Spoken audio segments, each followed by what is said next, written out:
ಇಲ್ಲ, ಸಿಂಹ ಸೈಜ್ ನಾಯಿ ಅಂತಾನೆ ಎಲ್ಲಾರ್ಗು ಹೇಳ್ತಾರೆ ಸರ್. ಅದ್ರ ಕಾಲುನು ಸಿಂಹ ಅಷ್ಟು ದೊಡ್ಡ ಪಾಸ್ ಇದೆ ಅದಕ್ಕೆ. ನಾಯಿ ಜಾತಿಯಲ್ಲಿ ಇಷ್ಟು ದಪ್ಪ ಕಾಲಿ ಬರೋದಿಲ್ಲ ಸರ್. ನೀವು ಬಾಯಲ್ಲಿ ಕೈ ಇಟ್ರು ಏನಿಲ್ಲ, ಕಚ್ಚಿದ್ರೆ ಫ್ರೀ ಕೊಟ್ಬಿಡ್ತೀನಿ. ಒಂದು 4 ಸ್ಟಾರ್ ಹೋಟ್ಲನ್ನ ಟೇಪ್ ಕಟಿಂಗ್ ಮಾಡ್ತು. ಅಂದ್ರೆ ಮಿನಿಸ್ಟ್ರು, ಹೀರೋಯಿನ್ ಗೆಸ್ಟ್ ಆಗಿ ಬಂದಿದ್ರು. ಇದು ಚೀಫ್ ಗೆಸ್ಟ್. ಆಲ್ಡ್ವಿಸ್ ಕರೀತಾ ಇದಾರೆ, ನಾಗ್ಪುರ್ ಕರೀತಾ ಇದಾರೆ. ಅಲ್ಲಿ ಪರ್ ಡೇ 2 lakhs ಪೇ ಮಾಡ್ತಾ ಇದಾರೆ ನನಗೆ. 2 ಲಕ್ಷ ಪರ್ ಡೇ. ನಾನೇನು ಮಾಡ್ಲಿ ಸ್ವಾಮಿ, ನನ್ನ ಹುಡುಗಿ ನಾಯಿ ಪ್ರೇಮಿ. ಸ್ನೇಹಿತರೆ ನಮಸ್ಕಾರ. ಇದು ನಮ್ಮ ಏರಿಯಾ.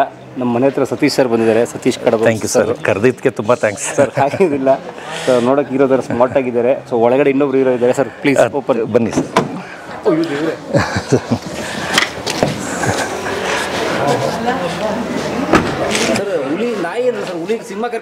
ಇಲ್ಲ, ಸಿಂಹ ಸೈಜ್ ನಾಯಿ ಅಂತಾನೆ ಎಲ್ಲಾರ್ಗು ಹೇಳ್ತಾರೆ ಸರ್. ಅದ್ರ ಕಾಲುನು ಸಿಂಹ ಅಷ್ಟು ದೊಡ್ಡ ಪಾಸ್ ಇದೆ ಅದಕ್ಕೆ. ನಾಯಿ ಜಾತಿಯಲ್ಲಿ ಇಷ್ಟು ದಪ್ಪ ಕಾಲಿ ಬರೋದಿಲ್ಲ ಇದರಲ್ಲಿ. ಇಲ್ಲ ಸರ್, ಏನು ಮಾಡಲ್ಲ, full friendly. So human friendly sir. ನೀವು ಬಾಯಲ್ಲಿ ಕೈ ಇಟ್ರು ಏನಿಲ್ಲ, ಫ್ರೀ ಕೊಟ್ಬಿಡ್ತೀನಿ. ನೀವು ಇಟ್ಟರು ಫ್ರೀ, ಕಚ್ಚಿದ್ರೆ ಫ್ರೀ ಕೊಟ್ಬಿಡ್ತೀನಿ. ಓಕೆ. ಅಲ್ಲ, ನೀವು ಫ್ರೀ ಕೊಡೋದು ಸರಿ, ತಗೊಂಡ್ಬಿಟ್ಟು ಸಾಕಕ್ಕೆ ಏನಿಲ್ಲ ಸರ್. ಅದು ಇಲ್ಲೇ ಕೋಳಿ ಅಂಗಡಿ ಇದೆಯಲ್ಲ, ಹಸಿದು ಚಿಕನ್ ವೇಸ್ಟ್ ತಂದು ಹಾಕಿದ್ರು ನೆಕ್ಕು, ಲಿವರು, ಆ ಥರದ್ದು. ನಮ್ಮ Satish sir sir celebrity dog trainer and breeder. ನೋಡಿ ನಮ್ಮ ಏರಿಯಾ ಎಲ್ಲ ಎಷ್ಟು ಕೇಳಂಕಲ್ಲ? 20 crore 20 ಕೋಟಿ. ಬನ್ನಿ ಸ್ನೇಹಿತರ, ಅಲ್ಲಿ ಹೋಗ್ಬಿಟ್ಟು ಅದು ನಮ್ಮ ನಾಯಿ ಡಿಫ್ರೆನ್ಸ್ ನೋಡಿ ಸರ್. ಬೊಗಳೋದನ್ನು ತಿನ್ಕೊಂಡ್ಬಿಡುತ್ತೆ. ಅದನ್ನು ಬಿಟ್ರೆ ನನ್ನ ಕ್ಯಾಚ್ ಅಂದರೆ ತಿಂದೇ ಬಿಡುತ್ತದು.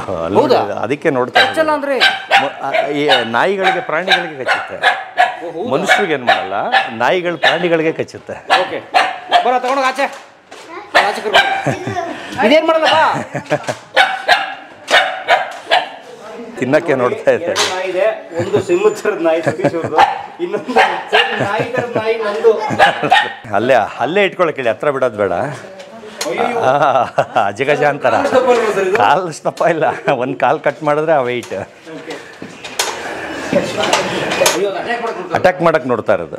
ಈಗ ಜಾರ್ಬಿಟ್ಟು ನಾನು ಏನಾರ ಬಿದ್ದರೆ ಹೋಗಿ ಅದು ಇದು ಮಾಡಿಬಿಡುತ್ತೆ. ಹೊಗೆನೆ ಅದು.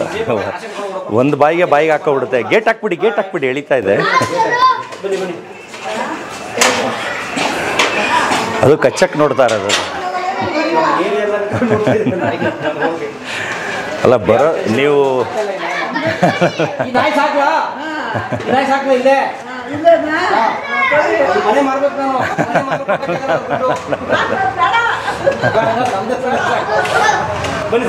Okay okay. ಅಲ್ಲ, ಇಬ್ರು ಬೇಕು ಸರ್ ಹಿಡ್ಕೊಳಕ್ಕೆ. ನಮ್ಗೆ ರೂಢಿ ಆಗ್ಬಿಟ್ಟಿದೆ. ಇಲ್ಲ, ಕಟ್ಟಾಗುತ್ತೆ ಅಂತ 3 ಎಕ್ಸ್ಟ್ರಾ ಇಟ್ಕೊಂಡಿದ್ದೀನಿ ಕಾರಲ್ಲಿ. ಈಗ ಒಂದು ಕಟ್ಟಾಯ್ತು ಅಂದ್ರೆ ಇಮಿಡಿಯೇಟ್ ಎತ್ತಿ ಇನ್ನೊಂದು ಹೊಸದಾಗ್ತೀನಿ. ಅಂದ್ರೆ ತಡೆಯಲ್ಲ ಇದು. ಸರ್ ಗೋಲ್ಡ್ ಚೈನ್ ಸರ್ ಇದೆಲ್ಲ ಗೋಲ್ಡ್ ಚೈನ್ ಕೊಟ್ಟಿದ್ರು 40 ಗ್ರಾಮ್ದು. ಅದು ಮನೇಲಿದೆ. ಸೈಕಲ್ಲು, ಬೈಕು, ಕಾರೆಲ್ಲ ಎಲೆಕ್ಟ್ರಿಕ್ ಎಕ್ಸ್ಪೋಗೆ ಹೋಗಿದ್ನಲ್ಲ, ಅದು ಕೊಟ್ಟರು. ಎಲ್ಲ ನಿಮಗೆ ತೋರಿಸ್ತೀನಿ ವಿಜಲ್ದು. ಈಗ ಮನೆಗೆ ಕಳಿಸ್ಕೊಡ್ತಾರೆ ಎಲ್ಲ ಗಾಡಿನ. ಎಲೆಕ್ಟ್ರಿಕ್ ವೆಹಿಕಲ್ ಇದಕ್ಕೆ ಸನ್ಮಾನ ಮಾಡಿ ಗಿಫ್ಟ್ ಕೊಟ್ಟರು 3. ಕಾರು, ಬೈಕು, ಒಂದು ಸೈಕಲ್ ಎಲೆಕ್ಟ್ರಿಕ್ದು. ಒಂದು 6.5 ಲಕ್ಷ, ಒಂದು 2.5 ಲಕ್ಷ, ಒಂದು 1.5 ಲಕ್ಷದ್ದು. ಅದಕ್ಕಿಂತ ಮುಂಚೆ 40 ಗ್ರಾಮು 5 ಸ್ಟಾರ್ ಹೋಟ್ಲಲ್ಲಿ ಸನ್ಮಾನ ಮಾಡಿ ಹಾಕಿದ್ರು ಚೈನು. ಒಂದು 4 ಸ್ಟಾರ್ ಹೋಟ್ಲನ್ನ ಟೇಪ್ ಕಟಿಂಗ್ ಮಾಡ್ತು. ಅಂದರೆ ಮಿನಿಸ್ಟ್ರು, ಹೀರೋಯಿನ್ ಗೆಸ್ಟ್ ಆಗಿ ಬಂದಿದ್ರು. ಇದು ಚೀಫ್ ಗೆಸ್ಟ್. ಇದರಿಂದ ಒಂದು 5 ಸ್ಟಾರ್ ಹೋಟ್ಲನ್ನ ಓಪನಿಂಗ್ ಮಾಡಿಸಿದ್ರು. ಏನು 5 ಸ್ಟಾರ್ ಹೋಟ್ಲನ್ನ ಓಪನಿಂಗ್? ಅವ್ರು ಸುಮ್ಮನೆ ಆಡಿಯನ್ಸ್ ಥರ ಇದ್ರು ಸರ್, ಮಿನಿಸ್ಟರು, ಹೀರೋಯಿನ್ಸು. ಇದು ಚೀಫ್ ಗೆಸ್ಟ್. ಇದು ಹೋಗಿ ಟೇಪ್ ಕಟಿಂಗ್ ಮಾಡಿ ಒಂದು ಹೋಟ್ಲು ಯಲಂಕಲ್ಲಿ ಕ್ವಾಲಿಟಿ ಇನ್ ಅಂತ 4 ಸ್ಟಾರ್ ಹೋಟ್ಲು, ಅದನ್ನು ಇದು ಲಾಂಚ್ ಮಾಡ್ತು. ಟೇಪ್ ಕಟ್ ಮಾಡಿ ಓಪನಿಂಗ್ ಸೆರೆಮನಿ ಮಾಡ್ತು. ಹೌದಾ? ಹೆಂಗೆ ಕಟ್ ಮಾಡಿದ್ರೆ ಟೇಪ್?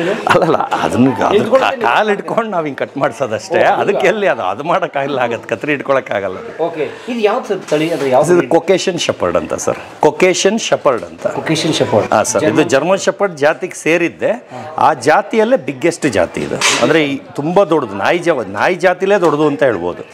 ಇಷ್ಟು ಇಲ್ಲ ಸರ್, ಏನು ಮಾಡಲ್ಲ ಸರ್. ನೀವು ಬಾಯಲ್ಲಿ ಕೈ ಇಟ್ಟರು ಏನು ಮಾಡಲ್ಲ ಸರ್. ಅದು ನೋಡಕ್ಕೆ ಮಾತ್ರ ಹಂಗೆ. ಯಾವ ದೇಶದ ಇದು? ಇದು ರಷ್ಯಾ. ರಷ್ಯಾದ? ಹಾಂ ಸರ್. ಓಕೆ, ಅಂದರೆ ಈ ಚಳಿ ಪ್ರದೇಶದಲ್ಲಿ ಬೆಳೆಯುವಂಥದ್ದು. ಆ ಚಳಿ ಪ್ರದೇಶದಲ್ಲಿ ಬೆಳೆಯುವಂಥದ್ದು. ಅಂದರೆ ಅದೆಲ್ಲ ಬೆಂಗಳೂರು ವೆದರ್ಗೆಲ್ಲ ಎಲ್ಲ ಸೆಟ್ ಆಗುತ್ತೆ ಸರ್. ಆಮೇಲೆ ಈಗ ನಾವೇನೇ ಎ ಸಿಲೇ ಇರ್ತೀವಿ. ನಾವು ಚೆನ್ನೈಗೆ ಹೋಗಿದ್ರೆ ಫಸ್ಟ್ ಸೆಟ್ ಆಗಲ್ಲ. ಆಮೇಲೆ ಚೆನ್ನೈಗೆ ಒಂದು ತಿಂಗಳಾದ್ಮೇಲೆ ಆ ವೆದರ್ಗೆ ಸೆಟ್ ಆಗ್ಬಿಡ್ತೀವಿ. ಆ ಥರ ನಾಯಿಗಳೂ ಹಂಗೇನೆ, ಅದೆಲ್ಲ ಸುಳ್ಳು. ಎ ಸಿಲೇ ಸಾಕಬೇಕು ಅನ್ನೋದು ತುಂಬ ಸುಳ್ಳು ಸರ್ ಅದು. ಓಕೆ, ಎಲ್ಲಿ ಬೇಕಾದ್ರೂ ಸೆಟ್ ಆಗುತ್ತೆ. ಸ್ವಲ್ಪ ಕೂಲಾಗಿ ಇಟ್ಕೋಬೇಕು. ಅದ್ರ ಅಂದ್ಬಿಟ್ಟು ಬಿಸಿಲು ಕಟ್ಟಕ್ಕಾಗಲ್ಲ. ಸ್ವಲ್ಪ ನೆರಳಲ್ಲಿ ಫ್ಯಾನಲ್ಲಿ ಇದ್ರೂ ಇರ್ತವೆ ಆರಾಮಾಗಿ. ಓಕೆ, ಬಟ್ ಸ್ವಲ್ಪ ಸೂಕ್ಷ್ಮ ನಾಯಿಗಳು. ಸೂಕ್ಷ್ಮ ಇಲ್ಲ sir, rough and tough sir. Ravichandran ಮೂವಿಲಿ ಕಾಡಲ್ಲಿ ಮಾಡ್ತು ಸರ್. ಕಾಡಲ್ಲಿ ಎಲ್ಲ ಮುಳ್ಳು ಗಿಡಗಳ ಮಧ್ಯೆ ಎಗ್ರಿ ಬಂದು ಅಟ್ಯಾಕ್ ಮಾಡೋ ಥರ ಒಂದು ಟೇಕಲ್ಲಿ ಅದು ಟೇಕ್ನ ಮುಗಿಸಿದೆ. ಓಕೆ, ಹಿಂಗೆ ಇದೇ ಮೆಟ್ಲು ಹತ್ತುತ್ತೆ.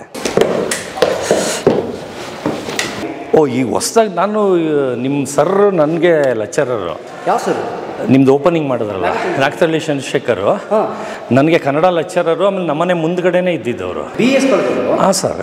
ಓಕೆ, BS ಕಾಲೇಜ್ ನಮ್ಮ ದೊಡ್ಡಪ್ಪಂದೆ. ಚೇರ್ಮನ್ನೇ ನಮ್ಮ ದೊಡ್ಡಪ್ಪ. ಪುಟ್ಮುದ್ದಪ್ಪ ಅಂತಿದ್ರಲ್ಲ, ನಮ್ಮ ದೊಡ್ಡಪ್ಪ ಅವರು. ಹೌದು. ಓಕೆ ಸ್ನೇಹಿತರೆ, ವೆಲ್ಕಮ್ ಟು ನಮ್ಮ ಸತೀಶ್ ಅವರ ಸ್ಟೋರಿಗೆ.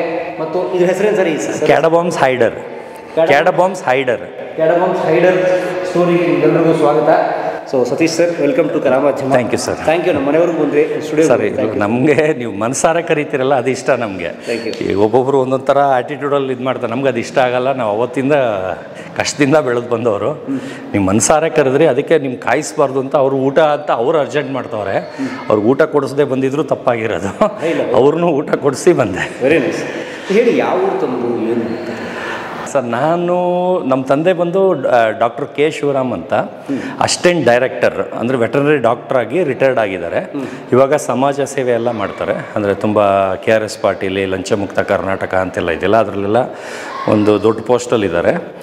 ನಾನು ಬಂದು ಚಿಕ್ಕವನಿಂದನೂ, ಅಂದರೆ ಅದು ಡಾಕ್ಟ್ರು ಗಿರಿಯಿಂದ ವೆಟರ್ನರಿ ಡಾಕ್ಟ್ರು ಅಂದ್ಬಿಟ್ಟು ಪ್ರಾಣಿಗಳದ್ದು ಪ್ರೀತಿ ಬಂತು ಅಂತ ಅಲ್ಲ.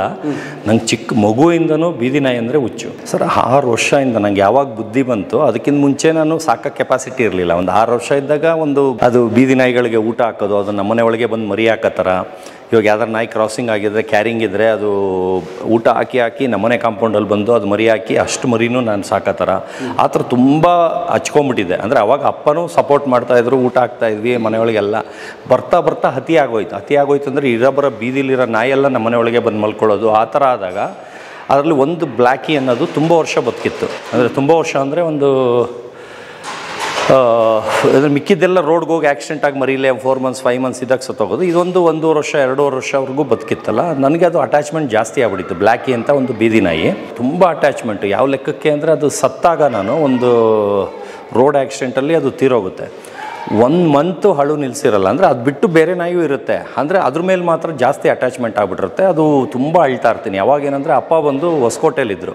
ಅಂದರೆ ಅವರು 3 years ಅವ್ರಿಗೆ ಟ್ರಾನ್ಸ್ಫರ್ ಆಗೋದು. ಒಂದೊಂದು ಊರಿಗೆ ಗೌರ್ಮೆಂಟ್ ಜಾಬ್ ಅಲ್ವ, 3 years ಟ್ರಾನ್ಸ್ಫರ್ ಆಗೋದು. ಅವಾಗೇನಾಯಿತು, ಒಂದು ಇಂಡಿಯನ್ ಪೋಲ್ಟ್ರಿ ಫಾರ್ಮ್ ಅಂತ, ಅಲ್ಲಿ ಆರ್ಸು, ಕೋಳಿಗಳು, ಕುರಿಗಳು ಎಲ್ಲ ಸಾಕಿದ್ರು. ಒಂದು ದೊಡ್ಡ ಪೋಲ್ಟ್ರಿ ಫಾರ್ಮ್. ಯಾವ ಲೆಕ್ಕಕ್ಕೆ ಅಂದರೆ ಫಾರಿನ್ ಲೆವೆಲ್ಗೆ 100 ಎಕರೆಯಲ್ಲಿತ್ತು. ಅಷ್ಟು ದೊಡ್ಡ ಪೋಲ್ಟ್ರಿ ಫಾರ್ಮ್ಗೆ ಅಪ್ಪನೇ ಟ್ರೀಟ್ಮೆಂಟ್ ಮಾಡ್ತಾ ಇದ್ದಿದ್ದು. ಅಲ್ಲೇನು ಮಾಡ್ತಾರೆ, ನಮ್ಮ ತಂದೆ ಇವ್ನು ಬಿಟ್ಟರೆ ತಿರ್ಗಿ ಇನ್ನೊಂದು ಬೀದಿ ನಾಯಿ ತಂದು ಮನೆಯೊಳಗೆ ಇಟ್ಕೊತಾನೆ ಅಂತ ಅದು 1 ನಾಯಿ ಮನೆಯೊಳಗೆ ಸಾಕಿದ್ದು, ಇನ್ನೆಲ್ಲ ಕಾಂಪೌಂಡಲ್ಲಿ ಸಾಕಿದ್ದು. ಅವ್ರೇನು ಮಾಡ್ತಾರೆ, ಒಂದು ಜಾತಿ ನಾಯಿ ಕೊಡಿಸ್ತೀನಿ ಅಂತಾರೆ. ಅಂದರೆ ಜಾತಿ ನಾಯಿ ಅಂದರೆ ಆವಾಗ ನಮಗೆ ಬ್ರೀಡ್ ಹೆಸ್ರುಗಳು ಗೊತ್ತಿಲ್ಲ. ಅಂದರೆ ಆ ಏಜ್, ಅಂದರೆ ಏನೇನು ವೆರೈಟಿ ಇರೋದು ನಾನು ನೋಡೂ ಇಲ್ಲ, ಜಾತಿನೂ ಗೊತ್ತಿರಲ್ಲ. ಅಂಥ ಟೈಮಲ್ಲಿ ಅವ್ರು ಕೋಳಿ ಫಾರ್ಮ್ ಕರ್ಕೊಂಡೋಗ್ಬಿಟ್ಟು ಯಾವ್ದಾರ ಸ್ಮಾಲ್ ವೆರೈಟಿ ಕೊಡಿ ಅಂತ ಹೇಳ್ತಾರೆ. ಅದೇ ಚಿಕ್ಕದು, ನಮಗೆಲ್ಲ ಇಷ್ಟು ದೊಡ್ಡ ಸೈಜ್ದೆಲ್ಲ ಸಾಕೋಕ್ಕಾಗಲ್ಲ, ಚಿಕ್ಕ ವೆರೈಟಿ ಕೊಡಿ ಅಂತ. ಪೊಮರಿ ಅಂಥದ್ದು. ಅದು ಪೊಮರಿಯನ್ನು ಡ್ಯಾಶ್ ಒಂದು ಕ್ರಾಸ್ ಆಗಿರುತ್ತೆ. ಅಂದರೆ ಆಗೆಲ್ಲ ಒರಿಜಿನಲ್ ಮಾಡಿಸೋದು ಆಗಿನ ಕಾಲದಲ್ಲಿ ಗೊತ್ತಿರಲಿಲ್ಲ. ಸಿಕ್ಕಿದ್ದಕ್ಕೆ ಬಿಟ್ಕೊಳ್ಳೋರು ಅದೇ ಕ್ರಾಸಿಂಗ್ ಆಗೋದು, ಅದೇ ಮರಿ ಹಾಕೋದು. ಡ್ಯಾಶ್ ಉಂಡಿಂತು ಪೊಮರಿಯನ್ ಕ್ರಾಸ್ ಆಗಿದೆ, ಅದು ಮರಿ ಹಾಕುತ್ತೆ, ಅದ್ರಲ್ಲಿ ಕೊಡ್ತೀನಿ ಬಿಡಿ ಅಂತ ಅಂದರು. ನಾನು ಅಳ್ತಾ ಇದ್ದವನು, ಜಾತಿ ನಾಯಿ ಕೊಡಿಸ್ತಾರಲ್ಲ ಅಂದ್ಬಿಟ್ಟು ಒಂದೇ ಸಲ ಫುಲ್ ಖುಷಿ ಆಗೋದೆ. ಖುಷಿ ಆದಮೇಲೆ ಇದು ನೆಕ್ಸ್ಟು ಈಗ ಅಲ್ಲಿಂದ ಹಿಂಗೆ ತಿರುಗಿ ಹೊರಡ್ತೀನಿ. ಅಂದರೆ ಯಾವುದೋ ಜಾತಿ ನಾಯಿ ಕೊಡಿಸ್ತಾರಲ್ಲ ನಮ್ಮಪ್ಪ ಅಂದ್ಬಿಟ್ಟು ಖುಷಿಯಾಗಿ ಹೊರಡ್ತೀನಿ. ಹಿಂದೆ ಒಂದು ಹಸು ಕರು ಥರ ಶೇಡ್ ಹೋಗುತ್ತೆ, ಒಂದು ಹಸು ಕರು ಹೋದಂಗೆ ಆಗುತ್ತೆ. ನಾನು ಏನದು ಅಂತ ಹಿಂಗೆ ತಿರುಗಿ ನೋಡ್ತೀನಿ. ಅದು ಫಸ್ಟ್ ಟೈಮು ಲೈಫಲ್ಲಿ ಅಷ್ಟು ದೊಡ್ಡ ನಾಯಿ ನೋಡಿದ್ದು, ಅದು ಗ್ರೇಟ್ ಡೆನ್ ಅಂತ. ಅಂದರೆ ಈಗ ಗೊತ್ತದು, ಆವಾಗ ಆ ನೇಮ್ ಗೊತ್ತಿರಲಿಲ್ಲ, ಆ ಜಾತಿ ನೇಮ್ ಗೊತ್ತಿರಲಿಲ್ಲ. ಅಷ್ಟು ದೊಡ್ಡದು. ನಾನು ಸಾಕಿದ್ರೆ ಇಂಥ ನಾಯಿ ಸಾಕಬೇಕು ಅಂತ ಅವತ್ತೇ ಫಸ್ಟ್ ಸೈಟಲ್ಲಿ ನೋಡ್ತಿದ್ದಂಗೆ ಆ ಬ್ರೀಡ್ ಬಗ್ಗೆ ಇಂಟ್ರೆಸ್ಟ್ ಹೊಟ್ಟೋಯ್ತು. ಆ ಬ್ರೀಡ್ ಮೇಲೆ ಇಂಟ್ರೆಸ್ಟ್ ಬಂದು ಅಪ್ಪ ಅದು ಬೇಕು ನನಗೆ ಅಂದೆ. ಅದೆಲ್ಲ ಬಕೆಟ್ ಗಟ್ಟಲೆ ಊಟ ತಿನ್ನುತ್ತೋ, ಅದು ನಮ್ಮ ಕೈಲಿ ಸಾಕೋಕ್ಕಾಗತ್ತೆ. ಅದೆಲ್ಲ ಶ್ರೀಮಂತರು ಸಾಕೋದು ಅದೆಲ್ಲ ಆಗಲ್ಲ ಅಂದರು. ನನಗೆ ಅವತ್ತು ಹಠ ಬಂತು, ಸಾಕಿದ್ರೆ ಅಂಥ ನಾಯಿ ಸಾಕಬೇಕು ಅಂದ್ಬಿಟ್ಟು. ಆಮೇಲೆ ಅವ್ರೇನು ಮಾಡಿಬಿಟ್ರು ಓನರು, ಸರ್ ಅದು ಡಾಬರ್ಮೆನ್ಗೆ ಕ್ರಾಸ್ ಆಗಿದೆ, ಗ್ರೇಡ್ ಏನ್ ಇಂಟು ಡಾಬರ್ಮೆನ್ನು, ಅದು ಮರಿ ಹಾಕುತ್ತೆ 10-15 ಸಾವಿರ ಡಿಫ್ರೆನ್ಸಲ್ಲಿ, ಬೇಕಾದ್ರೆ ಅದ್ರದ್ದು ತೊಗೊಳ್ಳಿ ಅಂದ್ಬಿಟ್ರು. ನಾನು ಇಟ್ಕೊಂಡು ಇನ್ನೇನು ಎಲ್ಲ ಇದೆಯಲ್ಲ ಇಲ್ಲಿ ಅಂದ್ಕೊಂಡು ಆಯಿತು ಬಿಡಿ ಅಂದ್ಬಿಟ್ಟು ಅವ್ರ ಮುಂದೆ ನಾವಪ್ಪ ಕಣ್ಸನ್ನೆ ಮಾಡಿ ಅದು ಬೇಡ ಅದರದೇ ಕೊಡಿ ಅಂದ್ಬಿಟ್ಟು ಹೇಳ್ಬಿಟ್ಟು ಆಚೆ ಕರ್ಕೊಂಡ್ಬಿಟ್ರು. ನಾವು ಅದೇ ದೊಡ್ಡದು ಕೊಡ್ತಾರೆ ಅಂದ್ಕೊಂಡು ಬಂದುಬಿಟ್ವಿ. ನಾವು ಮನೆಗೆ ಬಂದ್ವಿ. 1 ತಿಂಗಳಾಯಿತು, 2 ತಿಂಗಳಾಯಿತು, 3 ತಿಂಗಳಾಯಿತು. ತರೋದು ಯಾಕೆ ಅಳೋದು ಯಾಕೆ, ನಾಯಿನೇ ತರೋದು ಬೇಡ ಅಂದ್ಬಿಟ್ರು. ನನಗೆ ಬೇಕೇ ಬೇಕು ಅಂತ ಹೆಂಗೂ ಅಡ್ರೆಸ್ ಗೊತ್ತಿತ್ತು ನನಗೆ. ಆದರೆ ಒಂದು ಸೈಕಲಲ್ಲಿ 5 ಕಿಲೋಮೀಟ್ರ್ ಹೋದರೆ ನಮಗೆ ಅವಾಗ ಒಂದು 50 ಕಿಲೋಮೀಟ್ರ್ ಹೋದಂಗೆ ಲೆಕ್ಕ. ಅಕ್ಕಪಕ್ಕ ಮನೆ ಹುಡುಗರನ್ನೆಲ್ಲ ಸೈಕಲಲ್ಲಿ ಕರ್ಕೊಂಡು ನಾನು ಹೋಗ್ತೀನಿ, ಬಂದರು ಎಲ್ಲರಿಗೂ ಒಂದೊಂದು ಮರಿ ಕೊಡಿಸ್ತೀನಿ ಅಂತ. ಅಂದರೆ ಗೊತ್ತಿಲ್ಲ ಅಷ್ಟು ಮರಿ ಅವ್ರು ಫ್ರೀ ಕೊಡ್ತಾರೆ ಅಂತ. ಆವಾಗ ನಮಗೆ ಹೆಂಗೆ ಎತ್ತೆತ್ತು ಕೊಡ್ತಾರಾ, ಅದ್ರ ವ್ಯಾಲ್ಯೂ ಇದೆಯಾ ಏನೂ ಗೊತ್ತಿರಲಿಲ್ಲ. ಹುಡುಗರನ್ನೆಲ್ಲ ಸೈಕಲಲ್ಲಿ ಹೋಗ್ತೀವಿ, ಒಂದು 3-4 ಜನ 3 ಸೈಕಲಲ್ಲಿ ಹೋಗ್ತೀವಿ. ನನ್ನ ಹಿಂದೆ ನಾಯಿ ಮರಿ ಇಟ್ಕೊಳ್ಳೋಕೆ ಒಬ್ಬ ಇರ್ತಾನೆ, ಇನ್ನು 2 ಖಾಲಿ ಸೈಕಲ್ ಹೋಗ್ತೀವಿ. ಅಲ್ಲಿ ಹೋಗ್ತಿದ್ದಂಗೆ ಗೇಟ್ ಹತ್ರ ಹೋದಾಗ ಭಯ, ಯಾಕಂದರೆ ಅಪ್ಪನಿಗೆ ಕೇಳದೆ ಬಂದಿದ್ದೀವಿ, ಅಪ್ಪ ಬೇಡವೇ ಬೇಡ ಅಂತ ಅಂದ್ಬಿಟ್ಟಿದ್ರು ನಾಯಿನ. ಅಂದರೆ ಅಳೋದ್ಯಾಕೆ ತರೋದ್ಯಾಕೆ ಬೇಡ ಅಂತ ಹೇಳಿದರು. ನಾವೇನು ಮಾಡ್ತೀವಿ, ಹೋಗಿ ಅಲ್ಲಿ ಸೆಕ್ಯೂರಿಟಿ ಕೇಳ್ತೀವಿ, ಈ ಥರ ನಾವು ಶಿವರಾಮ್ ಅವ್ರ ಮಗ ಹಿಂಗೆ ನಾಯಿ ಮರಿ ಹೇಳಿದರು ಸರ್ಗೆ ಮಾತಾಡಬೇಕು ಅಂತ. ಅವ್ರು ಅಲ್ಲಿಂದನೇ ಕಾಲ್ ಮಾಡಿ ಅಲ್ಲೇ ಸೆಕ್ಯೂರಿಟಿ ರೂಮಿಂದ ಮಾತಾಡಿಸ್ತಾರೆ. ಮಾತಾಡಿದಾಗ ಏನಾಗುತ್ತೆ, ಅವರು ನಿಮ್ಮಪ್ಪ ಬೇಡ ಅಂದರು, ಎಲ್ಲ ಕೊಟ್ಬಿಟ್ವಿ, ಒಂದೇ ಒಂದು ಉಳಿದಿದೆ, ಅದು ಹೆಣ್ಣು ಅಂತಾರೆ. ನಾನು ಪರವಾಗಿಲ್ಲ, ಎಣ್ಣೆ ಒಪ್ಪಿದ್ದಾರೆ ಮನೇಲಿ ಕೊಡಿ. ಇಲ್ಲ ನಿಮ್ಮಪ್ಪ ಬೈತಾರೆ ಅಂದರು. ಇಲ್ಲ ನಮ್ಮಪ್ಪ ಎಣ್ಣೆ ಪರವಾಗಿಲ್ಲ ಅಂತ ಹೇಳಿ ಕಳಿಸಿದ್ದಾರೆ ಅಂತ ಸುಳ್ಳು ಬಿಟ್ಬಿಟ್ಟು ಅಲ್ಲಿ ಸುಳ್ಳು ಹೇಳಿ ಒಂದು ಹೆಣ್ಣನ್ನು ಎತ್ಕೊಬರ್ತೀನಿ. ಯಾಕಂದರೆ ಎಲ್ಲ ಕೊಟ್ಬಿಟ್ಟಿರ್ತಾರೆ, ಒಂದೇ ಒಂದು ಉಳ್ಕೊಂಡಿರುತ್ತೆ. ಆ ಹೆಣ್ಣು ಬಂದಿದ್ದಕ್ಕೇ ನಾನು ಬ್ರೀಡರ್ ಆಗಿದ್ದು. ಅದೇ ಆ ಜಾಗದಲ್ಲಿ ಗಂಡು ಬಂದಿದ್ದರೆ ನಾನು ಇವತ್ತು ಈ ಸ್ಟೇಜ್ಗೆ ಇರ್ತಿರ್ಲಿಲ್ಲ. ಅದು ಹೆಣ್ಣಾಗಿ ನಮ್ಮ ಮನೆಗೆ ಬಂದಿದ್ದಕ್ಕೇ ಅದರಿಂದ ಇನ್ಕಮ್ ಇದೆ, ಬ್ರೀಡ್ ಮಾಡ್ಬೋದು, ದುಡ್ಡು ಮಾಡ್ಬೋದು ಅಂತ ಗೊತ್ತಾಗಿದ್ದೆ ಆ ನಾಯಿಯಿಂದ. ಅದು ಒಂದು cross breed, Doberman into Great ಆ್ಯಂಡ್ ಕ್ರಾಸ್ ಬ್ರೀಡು. ಅದ್ರದ್ದು ಹೆಂಗೆ ಸ್ಟಾರ್ಟ್ ಆಯಿತು ಅಂತ ಹೇಳ್ತೀನಿ ನಿಮಗೆ. ಇವಾಗ ಹೆಣ್ಣು ತೊಗೊಂಡು ಬಂದೆ, ಮನೆಗೆ ಬರ್ತಿದ್ದಂಗೆ ಅಪ್ಪ ನನ್ನ ಉಗ್ದಿ ಓಡಿಸ್ತಾರೆ, ಮನೆ ಬಿಟ್ಟು ಓಡಿಸ್ತಾರೆ, ಬೈತಾರೆ, ಯಾಕೆ ಹೋದೆ, ಮರ್ಯಾದೆ ಕಳಿತೀಯ ಅನ್ನೋದು ಹಂಗೆ ಹಿಂಗೆ ಅಂತ ಬೈದರು. ನಾವೇನಂದರೆ ಅಮ್ಮಂಗೆ ಹೇಳಿದ್ರೆ ಅಮ್ಮ ಸ್ವಲ್ಪ ಚಾಡಿ ಚಂಗಮ್ಮ ಅಂತ ಹೆಸರಿಕ್ಕಿದ್ದೀವಿ. ಅದೇ ಬಂದ ತಕ್ಷಣ ಚಾಡಿ ಹೇಳಿ ಬೈಸೋದು ಮಾಮೂಲಿ ಅವರು. ಆ ನಾಯಿನ ಬಂದ್ಬಿಟ್ಟು ಗಿಡ ಸಂದಿಲ್ ಬಚ್ಚಿಕ್ಬಿಡ್ತೀವಿ, ದೊಡ್ಡ ಕಾಂಪೌಂಡು. ಅಪ್ಪ ಬರೋ ಅಷ್ಟೊತ್ತಿಗೆ 6:30 ಆಫೀಸ್ ಬಿಡುತ್ತೆ, ಗೌರ್ಮೆಂಟ್ ಡಾಕ್ಟ್ರಲ್ಲ, ಮನೆಗೆ ಬರೋ ಅಷ್ಟೊತ್ತಿಗೆ ಬಚ್ಚಿಕ್ಬಿಟ್ಟಿದ್ದೀನಿ. ಬರ್ತಿದ್ದಂಗೆ ನಮ್ಮಮ್ಮ ಚಾಡಿ ಹೇಳ್ತಾರೆ, ಬೈಯಕ್ಕೆ ಸ್ಟಾರ್ಟ್ ಮಾಡ್ತಾರೆ, ನನ್ನ ಮಾನ ಮರ್ಯಾದೆ ಕಳಿಯೋಕ್ಕೆ ಹುಟ್ಟಿದ್ದೀರಾ, ಹಂಗೆ ಹಿಂಗೆ, ಯಾಕೆ ಹೋದ್ರಿ, ಯಾರು ಕೇಳೋದ್ರಿ, ಹಂಗೆ ಹಿಂಗೆ ಅಂತ ಬೈತಾರೆ. ಬೈದ್ಮೇಲೆ ಆಯಿತು ಹೋದ್ರೋಗ್ಲಿ, ಗಂಡು ತಾನೇ ಅಂತಾರೆ. ಗಂಡು ಅಂತ ಸುಳ್ಳು ಬಿಡ್ತೀನಿ. ತಿರ್ಗಾ ಆಮೇಲೆ ಏನಾಗುತ್ತೆ, 2-3 ದಿವಸ ಆದಮೇಲೆ ಅದು ಹೆಣ್ಣು ಅಂತ ಗೊತ್ತಾಗುತ್ತೆ. ಅಂದರೆ ಅಷ್ಟರಲ್ಲಿ ಅಡ್ಜಸ್ಟ್ ಆಗಿರುತ್ತೆ, ಹಂಗೆ ಇಟ್ಕೊಂಡ್ಬಿಡ್ತೀವಿ. ಆಮೇಲೆ ಅದು 10ನೇ ಕ್ಲಾಸ್ವರೆಗೂ, ಅಂದರೆ ನಾನು 6 ಇಯರ್ಸ್ ಇದ್ದಾಗ ನಾಯಿ ಮನೆಗೆ ಬಂದಿದ್ದದು. ಆಮೇಲೆ ಬಂದು 10ನೇ ಕ್ಲಾಸ್ವರೆಗೂ ಅದಕ್ಕೆ ಕ್ರಾಸಿಂಗ್ ಮಾಡಿಸೋದು, ಮರಿ ಮಾಡಿಸೋದು ಅವೆಲ್ಲ ಏನೂ ಗೊತ್ತಿರಲ್ಲ. 10ನೇ ಕ್ಲಾಸಿಗೆ ಬಂದಾಗ ನಾನು ಬೆಂಗಳೂರಲ್ಲಿ ಒಂದು ಸ್ಕೂಲ್ಗೆ ಸೇರ್ಕೊಳ್ತೀನಿ. ಅವಾಗ ಹೊಸಕೋಟೆಯಿಂದನೇ ಬಸ್ಸಲ್ಲಿ ಅಪ್ ಆ್ಯಂಡ್ ಡೌನ್ ಮಾಡ್ತಾಯಿದ್ದೆ. ಹೊಸಕೋಟೆ ಇಲ್ಲ ಸರ್, 3 ವರ್ಷ ಅರಸೀಕೆರೆ, ತಿಪ್ಟೂರು, ಚಾಮರಾಜನಗರ, ಹೊಸಕೋಟೆ, ಆಮೇಲೆ ಲಾಸ್ಟಲ್ಲಿ ಬಂದು ಬೆಂಗಳೂರು ಸೆಟ್ಲ್ ಆಗಿರೋದು. ಅಂದರೆ ಟ್ರಾನ್ಸ್ಫರ್ ಎಲ್ಲ, ಅಂದರೆ ಹುಟ್ಟಿದ್ದು ಮೈಸೂರು. ನಾನು ಮೈಸೂರಲ್ಲಿ ಇಟ್ಗೆಗೂಡು. ನಮ್ಮ ತಾತ ಬಂದು ಝೂ ಅಲ್ಲಿ ಡೈರೆಕ್ಟರ್, ಜವರೇಗೌಡರು ಅಂತ ನಮ್ಮ ತಾತ. ಅದು ಅಮ್ಮನಪ್ಪ ಅವರು. ಆ ಥರ ನಮ್ಮ ಅಪ್ಪನ ಅಪ್ಪ ಎಲ್ಲ ನಾಗಮಂಗಲ ಗೌಡ್ರು. ನಾವು ನಾಗಮಂಗಲ ಹತ್ರ ಒಂದು ಬಳಪ್ ಮಂಡ್ಲನೋ ಅಂತ ಸ್ಟಾರ್ಟಿಂಗ್ ಊರು ಬರುತ್ತೆ, ಆ ಊರು ನಮ್ಮ ತಾತನೂರು. ಆಮೇಲೆ ಏನಾಗುತ್ತೆ, ನಾಯಿ ಇದಾಗುತ್ತೆ, ಹೀಟಿಗೆ ಬರುತ್ತೆ, ಹೋಗ್ತಾ ಇರುತ್ತೆ 6 ತಿಂಗಳಿಗೆ. ನಮಗೆ ಅದು ಕ್ರಾಸ್ ಮಾಡಿಸೋದು ಅವೆಲ್ಲ ಏನೂ ಗೊತ್ತಿರಲ್ಲ. ಯಾವಾಗ ನಾನು ಹೊಸಕೋಟೆ ಬಿಟ್ಟು ಬೆಂಗಳೂರಿಗೆ ಸ್ಕೂಲಿಗೆ ಸೇರ್ತೀನಿ, ಅಲ್ಲಿಂದ ಅಪ್ ಆ್ಯಂಡ್ ಡೌನ್ ಮಾಡ್ತಾ ಇರ್ತೀನಿ. ಬೆಂಗಳೂರಲ್ಲಿ ಆ ಬಿಸ್ನೆಸ್ ಆಗಲೇ ಸ್ಟಾರ್ಟ್ ಆಗಿರುತ್ತೆ, ಇದು ಮಾರೋದು, ಕ್ರಾಸ್ ಮಾಡಿಸೋದು ಅವೆಲ್ಲ ಇರುತ್ತೆ. ಅಲ್ಲೆಲ್ಲ ಹಳ್ಳಿಗಳಲ್ಲಿ ನಮಗೆ ಗೊತ್ತಿರಲಿಲ್ಲಲ್ಲ. ಯಾವಾಗ ನಾನು ಬೆಂಗಳೂರು ಸ್ಕೂಲಿಗೆ ಸೇರಿದಾಗ ಅಲ್ಲೊಬ್ಬ ನಮ್ಮ ನಾಯಿಗೂ ನಿಮ್ಮ ನಾಯಿಗೂ ಪೇಂಚ್ ಹಾಕ್ಸೋಣ ಅಂತ ಹೇಳ್ತಾನೆ. ಪೇಂಚ್ ಅಂದರೆ ಕ್ರಾಸಿಂಗ್, ಅವ್ನ ಮೀನಿಂಗ್ ಆಗಿನ ಕಾಲ. ಇವಾಗ ಕ್ರಾಸಿಂಗ್ ಅಂತ ಹೇಳ್ತೀವಿ, ಮೇಟಿಂಗು ಇಲ್ಲ ಕ್ರಾಸಿಂಗ್ ಅಂತ ಹೇಳ್ತೀವಿ. ಪೇಂಚ್ ಹಾಕ್ಸೋಣ ಅಂತ ಹೇಳ್ತಾನೆ ಅವನು. ಪೇಂಚ್ ಅಂದರೆ ನನಗೆ ಗೊತ್ತಿಲ್ಲ, ಏನೋ ಹೇಳ್ತಾನೆ. ಯಾರೋ ಬರ್ತಾರೆ, ಅವ್ರು ಮಾಡಿಸ್ತಾರೆ ಪೇಂಚು, ಅವ್ರಿಗೆ 500 ರೂಪಾಯಿ ಕೊಡಬೇಕು ಅಂದ. ಆಯಿತು ಅಂತ ಕೊಟ್ಟೆ. ಆಮೇಲೆ ಅವನದು ಡಾಬರ್ಮೆನ್, ಅದು ಅಂದರೆ ನಂದು ಬಂದು ಡಾಬರ್ಮೆನ್ನು ಗ್ರೇಡ್ ಆ್ಯಂಡ್ ಕ್ರಾಸ್ ಬ್ರೀಡು. ನೋಡೋಕ್ಕೆ ಗ್ರೇಡ್ ಆ್ಯಂಡ್ ಥರ ಇತ್ತು, ಸೈಜ್ ಮಾತ್ರ ಗ್ರೇಡ್ ಏನೂ ಅಲ್ಲ, ಡಾಬರ್ಮೆನ್ನೂ ಇಲ್ಲ, ಮಧ್ಯದಲ್ಲಿ ಇತ್ತು. 2 ಮಿಕ್ಸು. ಅದಕ್ಕೆ ಸ್ವಲ್ಪ ಹೈಟ್ ಜಾಸ್ತಿ ಇತ್ತಲ್ಲ ಹೆಣ್ಣು ಗಂಡಿಗಿಂತ, ಸ್ವಲ್ಪ ಹೈಟ್ ಸೆಟ್ ಮಾಡಿ ಏನೇನೋ ಮಾಡಿ ಕ್ರಾಸ್ ಮಾಡಿಸ್ತಾರೆ ಬಂದವ್ರೆ. ಅವ್ರು ಗೌರ್ಮೆಂಟ್ ಹಾಸ್ಪಿಟ್ಲಿಂದ ಬಂದಿರ್ತಾರೆ, ಹ್ಯಾಂಡ್ಲರು. ಅವ್ರಿಗೆ 500 ರೂಪಾಯಿ ಕೊಟ್ಟು ಮಾಡಿಸ್ತೀನಿ. ಆಮೇಲೆ ಮರಿ ಹಾಕುತ್ತೆ. ಮರಿ ಹಾಕಿದ್ಮೇಲೆ ಎಲ್ಲರಿಗೂ ಕರೆದು ಫ್ರೀ ಕೊಡ್ತಾ ಇರ್ತೀನಿ. ಅಪ್ಪನ ಫ್ರೆಂಡು, ನನ್ನ ಫ್ರೆಂಡ್ಸು, ಪಕ್ಕದ ಮನೆ ಇವ್ರಿಗೆಲ್ಲ ಫ್ರೀ ಕೊಡ್ತಾ ಇರ್ತೀನಿ, ಎತ್ಕೊಂಡೋಗಿ ಅಂತ. ಆವಾಗ ಒಬ್ಬರು ರಾಮಕೃಷ್ಣ ಅಂತ ಅವರು ಇಲ್ಲಿ ಕಾರ್ಮಲ್ ಸ್ಕೂಲ್ ಮುಂದೆ ಇದ್ದರು, ಇವಾಗ ತೀರೋಗಿದ್ದಾರೆ. ಅವ್ರ ಮಕ್ಕಳು ಬಂದು ರವಿ ಅಂತ, ಆಮೇಲೆ ಇನ್ನೊಬ್ಬ ಇಬ್ಬರು ಅಣ್ಣ ತಮ್ಮಂದರು. ಅವ್ರು 3 ಜನ ಮನೆಗೆ ಬರ್ತಾರೆ. ವಿವೇಕ್ ಅಂತ 3 ಜನ ಮನೆಗೆ ಬರ್ತಾರೆ. ನಾನು ಫ್ರೀಯಾಗೇ ಕೊಡ್ತೀನಿ ನಾಯಿನ, ಹಿಂಗಿರೋದು ನಾವು ಕಾರ್ಮಲ್ ಸ್ಕೂಲ್ ಹತ್ರ ಅಂದ್ಬಿಟ್ಟು ಯಾರೋ ಹೇಳಿದ್ರು ಅಂದ್ಬಿಟ್ಟು ಬಂದು ಮರಿ ಕೇಳ್ತಾರೆ. ತೊಗೊಂಡೋಗಿ ಅಂದರೆ ಅವರು 1200 ರೂಪೀಸ್ ಕೊಡ್ತಾರೆ ಮರಿಗೆ. ಅಂದರೆ ನಾನು ಫ್ರೀ ಕೊಡ್ತಾ ಇದ್ದೀನಿ, ಅವ್ರು 1200 ರೂಪೀಸ್ ಕೊಡ್ತಾರೆ. ಫಸ್ಟ್ ಟೈಮ್ ಅದೇ ಫಸ್ಟ್ ಟೈಮು. ನಾನು ಇಸ್ಕೊಳ್ತಾ ಇಲ್ಲ. ನಾಯಿಗೆ ಯಾಕೆ ದುಡ್ಡು ಕೊಡ್ತಾ ಇದ್ದೀರಾ, ತೊಗೊಂಡೋಗ್ರಿ ಏನ್ರಿ ನೀವು ಅಂತ ಅಂದ್ಬಿಟ್ಟು ಫ್ರೀ ಕೊಡ್ತಾ ಇದ್ದೀನಿ, ಅಂದರೆ ಎತ್ಕೊಂಡೋಗಿ ಅಂತ. ಅವ್ರು ಇಲ್ಲ ಇಟ್ಕೊ ಅಂತ ಫೋರ್ಸ್ ಮಾಡ್ತಾ ಇದ್ದಾರೆ. ಆಮೇಲೆ ನಾನು ನಮ್ಮ ತಂದೆ ಮಕ್ಕ ಒಂದ್ಸಲಿ ನೋಡ್ತೀನಿ, ಅಷ್ಟು ಫೋರ್ಸ್ ಮಾಡ್ತಾ ಇರೋದಕ್ಕೆ ಅವರು ಓಕೆ ಇಸ್ಕೋ ನಿಂದು ಫಸ್ಟ್ ಇನ್ಕಮ್ ಥರ ಅಂದ್ಬಿಟ್ಟು ಇದು ಮಾಡ್ತಾರೆ. ಆದರೆ ಅವತ್ತಿಗೂ ನನಗೆ ಗೊತ್ತಾಗಲ್ಲ, ನಾಯಿ ಮಾರ್ಬೋದು, ನಾಯಿ ದುಡ್ಡಿಗೆ ಹೋಗುತ್ತೆ, ನಾಯಿ ಸೇಲ್ ಮಾಡ್ಬೋದು ಅನ್ನೋದು ಅವತ್ತಿಗೂ ಗೊತ್ತಿರಲ್ಲ. ಏನಕ್ಕೋ ಸುಮ್ಮನೆ ಖುಷಿ ಕೊಟ್ಟಿದ್ದಾರೆ ಅಂತ ಅಂದ್ಕೊಂಡು ಅದನ್ನು ಕೊಟ್ಟಿದ್ದ ದುಡ್ಡನ್ನ ನಮ್ಮ ತಂದೆ ಕೊಡ್ತೀನಿ. ಅವರು ಇಂದ್ರ ವಿಕಾಸ್ ಪತ್ರ, ಕಿಸಾನ್ ವಿಕಾಸ್ ಪತ್ರ 5 ವರ್ಷಕ್ಕೆ ಡಬಲ್ ಆಗುತ್ತಲ್ಲ, ಅದಕ್ಕೆ ನಾನು ಫಸ್ಟ್ ಇನ್ಕಮ್ ಅಂದ್ಬಿಟ್ಟು SLCಲಿ ಅದು. ಅವ್ರು ಏನು ಮಾಡ್ತಾರೆ, ಅದನ್ನು ಇಂದ್ರ ವಿಕಾಸ್ ಪತ್ರಕ್ಕೆ ಹಾಕ್ಬಿಟ್ಟು ಇಡ್ತಾರೆ. ಅದನ್ನು ತಿರ್ಗಾ ನೆಕ್ಸ್ಟ್ ಸಲ ಹೀಟಿಗೆ ಬರುತ್ತೆ, ಕ್ರಾಸ್ ಮಾಡಿಸ್ತೀವಿ, ತಿರ್ಗಾ ಮರಿ ಹಾಕುತ್ತೆ, ತಿರ್ಗಾ ಫ್ರೀ ಕೊಡ್ತಾ ಇರ್ತೀನಿ. ಒಬ್ಬರು ಲಾರಿ ಓನರ್ ಬಂದು 675 ರೂಪಾಯಿ ಕೊಡ್ತಾರೆ. ಅವರು ಹಂಗೆ ಫೋರ್ಸ್ ಮಾಡಿ ಕೊಡ್ತಾರೆ. ಅಂದರೆ ನಾವು ದುಡ್ಡಿಲ್ಲದೆ ಇಸ್ಕೊಳ್ಳಲ್ಲ ಆ ಥರ ಏನೋ ಇದ್ರ ಥರ ಅಂದ್ಬಿಟ್ಟು 675 ರೂಪಾಯಿ ಕೊಡ್ತಾರೆ. ಅಂದರೆ ಫಸ್ಟ್ ಲೀಟ್ರಲ್ಲಿ 1200 ಬಂತು, ಅಂದರೆ ಅವರೇ ಕೊಟ್ಟಿದ್ದು. 2ನೇ ಲೀಟ್ರಲ್ಲೂ ಎಲ್ಲ ಫ್ರೀ ಕೊಡ್ತಾಯಿದ್ರೆ 675 ರೂಪೀಸು. ಒಂದು ಲಾರಿ ಓನರು ತುಂಬ ರಿಚ್ ಇರೋರು 675 ರೂಪೀಸು ಕೈಗಿಟ್ಬಿಟ್ಟು ತೊಗೊಂಡೋದ್ರು. ಅದು ಸೆಕೆಂಡ್ ಇನ್ಕಮ್ಮು ಅಷ್ಟೇ. ಅದು 2 ಸಲ ಆಗ್ತಿದ್ದಂಗೆ ನನಗೆ 3ನೇ ಸಲಿಗೆ ಚೂರು ನ್ಯಾಕ್ ಬಂತು, ನಾಲೆಜ್ ಬಂತು. ಅಂದರೆ ನಾಯಿನೂ ಮಾರ್ಬೋದಾ, ಇದು 2 ಕ್ರಾಸ್ ಬ್ರೀಡು, ನೋಡೋಕೆ ಗ್ರೇಡ್ ಏನ್ ಥರ ಇದೆ, ಇದಕ್ಕೆ ಯಾಕೆ ನಾನು ಅವನದೇ ಡಾಬರ್ಮನ್ನೇ ಫ್ರೆಂಡ್ದೇ ಮಾಡಿಸ್ಬೇಕು, ಗ್ರೇಡ್ ಏನೇ ಮಾಡಿಸಿದ್ರೆ ಇನ್ನೂ ಒಳ್ಳೆ ಬ್ರೀಡ್ ಎತ್ಬೋದಲ್ಲ ಅಂತ 3rd ಟೈಮ್ಗೆ ನಾಲೆಜ್ ಬರುತ್ತೆ. ಅವಾಗ ಏನು ಮಾಡ್ತೀನಿ, ರಿಂಗ್ ರೋಡಲ್ಲಿ ಓಡಾಡ್ತಾ ಇರ್ಬೇಕಾದ್ರೆ CR ಸಿಂಹ ಫಿಲಿಮ್ ಆ್ಯಕ್ಟ್ರ್ ಇದಾರಲ್ಲ, ಅವ್ರ ಮನೇಲಿ ಒರಿಜಿನಲ್ ಗ್ರೇಡ್ ಏನಿತ್ತು, ಫಾನ್ ಕಲರ್ ಒಂದು ಗ್ರೇಡ್ ಏನಿತ್ತು. ನಾನು ಹೋಗ್ಬಿಟ್ಟು ಮನೆಗೆ ಬೆಲ್ ಮಾಡಿಬಿಟ್ಟು ಮಾತಾಡ್ತೀನಿ, ಸರ್ ಈ ಥರ ನಮ್ಮ ಹತ್ರ ಒಂದು ನಾಯಿ ಇದೆ, ಕ್ರಾಸಿಂಗ್ ಕೊಡ್ತೀರಾ ಅಂತ. ಅವರು ಹ್ಞೂ ಸರ್ ಮಾಡಿಸ್ಕೊಳ್ಳಿ, ಒಂದು ಮರಿ ಕೊಡಬೇಕಾಗತ್ತೆ ಅಂದರು. ಖಂಡಿತ ಕೊಡ್ತೀನಿ ಸರ್ ಅಂದ್ಬಿಟ್ಟು ಕ್ರಾಸ್ ಮಾಡಿಸಿ ಮರಿ ಹಾಕ್ಸ್ತೀನಿ. ಅವಾಗೇನಾಗುತ್ತೆ, 5 ಮರಿ ಹಾಕುತ್ತೆ. ಅದು 1 ಕ್ರಾಸಿಂಗ್ ಅವ್ರಿಗೆ ಕೊಡ್ತೀನಿ, ಇನ್ನು 4 ಬಂದು ನಮಗೆ ಮಾರಕ್ಕೆ ನಾಲೆಜ್ ಇಲ್ಲ, ಅಂದರೆ ನಮಗೆ ಕಾಂಟ್ಯಾಕ್ಟ್ಸ್ ಇಲ್ಲ, ಗೊತ್ತಿಲ್ಲ, ಹೆಂಗೆ ಮಾರಬೇಕು ಎಲ್ಲಿ ಮಾರಬೇಕು ಗೊತ್ತಿಲ್ಲ. ಅದು ಯಾರಿಂದನೋ ಇದಾಗಿ ಒಂದು ಟ್ಯಾಂಡ್ರಿ ರೋಡಲ್ಲಿ ಪಟೇಲಯ್ಯ ಅಂತ ಅವ್ರ ಮಗ ಉದಯ್ ಅಂತ ಅವರು ಕಾಲ್ ಮಾಡ್ತಾರೆ, ಯಾರು ಥ್ರೂ ಮಾಡ್ತಾರೆ ಗೊತ್ತಿಲ್ಲ, ಮಾಡಿಬಿಟ್ಟು ಇದನ್ನು ನಾವು ಬಾಂಬೆ ಪೂನಾಲ್ಲಿ ಮಾರ್ತೀವಿ, ಮಾರ್ಬಿಟ್ಟು ಮೇಲೆ ನಿಮಗೆ ದುಡ್ಡು ಕೊಡ್ತೀವಿ ಅಂತ ಎತ್ಕೊಂಡೋಗಿ ಮೋಸ ಮಾಡಿಬಿಡ್ತಾರೆ. ಅಂದರೆ ಸತ್ತೋಯ್ತು ಅಂದ್ಬಿಟ್ಟು ಮಾರ್ಕೊಂಬಿಟ್ಟು ದುಡ್ಡು ತೊಗೊಂಡು ಸತ್ತೋಯ್ತು ಅಂತ ಸುಳ್ಳು ಬಿಡ್ತಾರೆ. ಆಮೇಲೆ ಏನಾಗುತ್ತೆ, ನಾನು ಫಸ್ಟ್ ಟೈಮ್ ಆ ಏಜಲ್ಲೇ ಪೊಲೀಸ್ ಸ್ಟೇಷನ್ ಮೆಟ್ಲತ್ತೀನಿ. ಆ ಏಜಲ್ಲೇ ಅಂದರೆ ಸಿಟ್ಟು ನನಗೆ, ಅಂದರೆ ನನಗೆ ಮೋಸ ಆದರೆ ಅದು ಬಿಡಬಾರ್ದು ಅವ್ರನ್ನ ಆ ಥರ.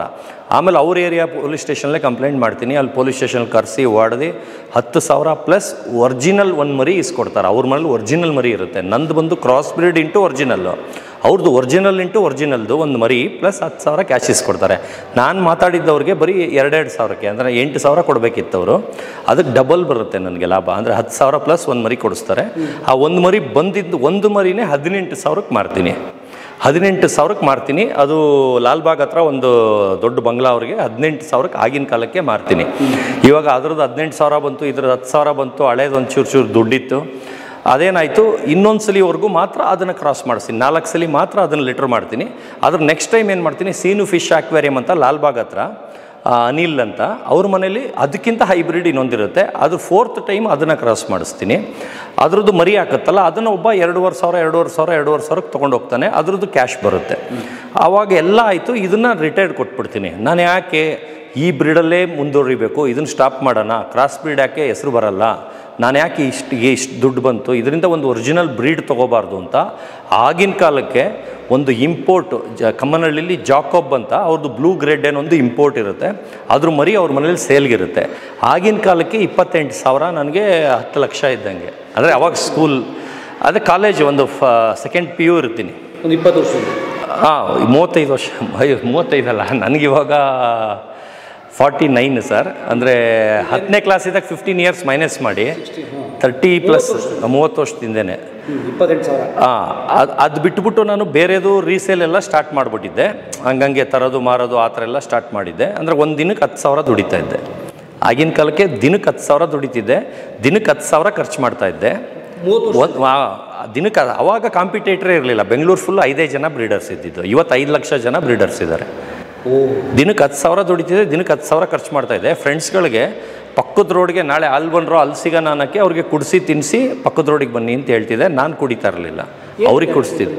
ಆ ಥರ ಶೋಕಿ ದುಡ್ಡು ಬಿಟ್ಟು ಬರ್ತಿತ್ತು, ಶೋಕಿ ಮಾಡ್ತಾಯಿದ್ದೆ, ಹೆವಿ ಬರ್ತಾಯಿತ್ತು, ಹೆವಿ ಖರ್ಚು ಮಾಡ್ತಾಯಿದ್ದೆ. ಆವಾಗ ಗೊತ್ತಿಲ್ಲ, ಎಲ್ಲರೂ ತಿನ್ನೋರ್ಗೂ ಅಷ್ಟೇ, ಆಮೇಲೆ ಯಾರೂ ಕೈಗೆ ಸಿಗಲ್ಲ, ಕಷ್ಟ ಬಂದಾಗ ಓಡೋಗ್ತಾರೆ ಅಂತ ಹಂಗೆ ಮಾಡಿಬಿಟ್ರು ಎಲ್ಲ. ಇವಾಗ ಯಾರೂ ಇಲ್ಲ, ಯಾರು ಒಳ್ಳೆಯವರು ಅವ್ರನ್ನ ಮಾತ್ರ ಇಟ್ಕೊಂಡಿದ್ದೀನಿ. ಆವಾಗ ಊರವರೆಲ್ಲ 20 ಜನ ನಾನು ಹಿಂದೆ ಇರೋರು 10ನೇ ಕ್ಲಾಸಲ್ಲಿ.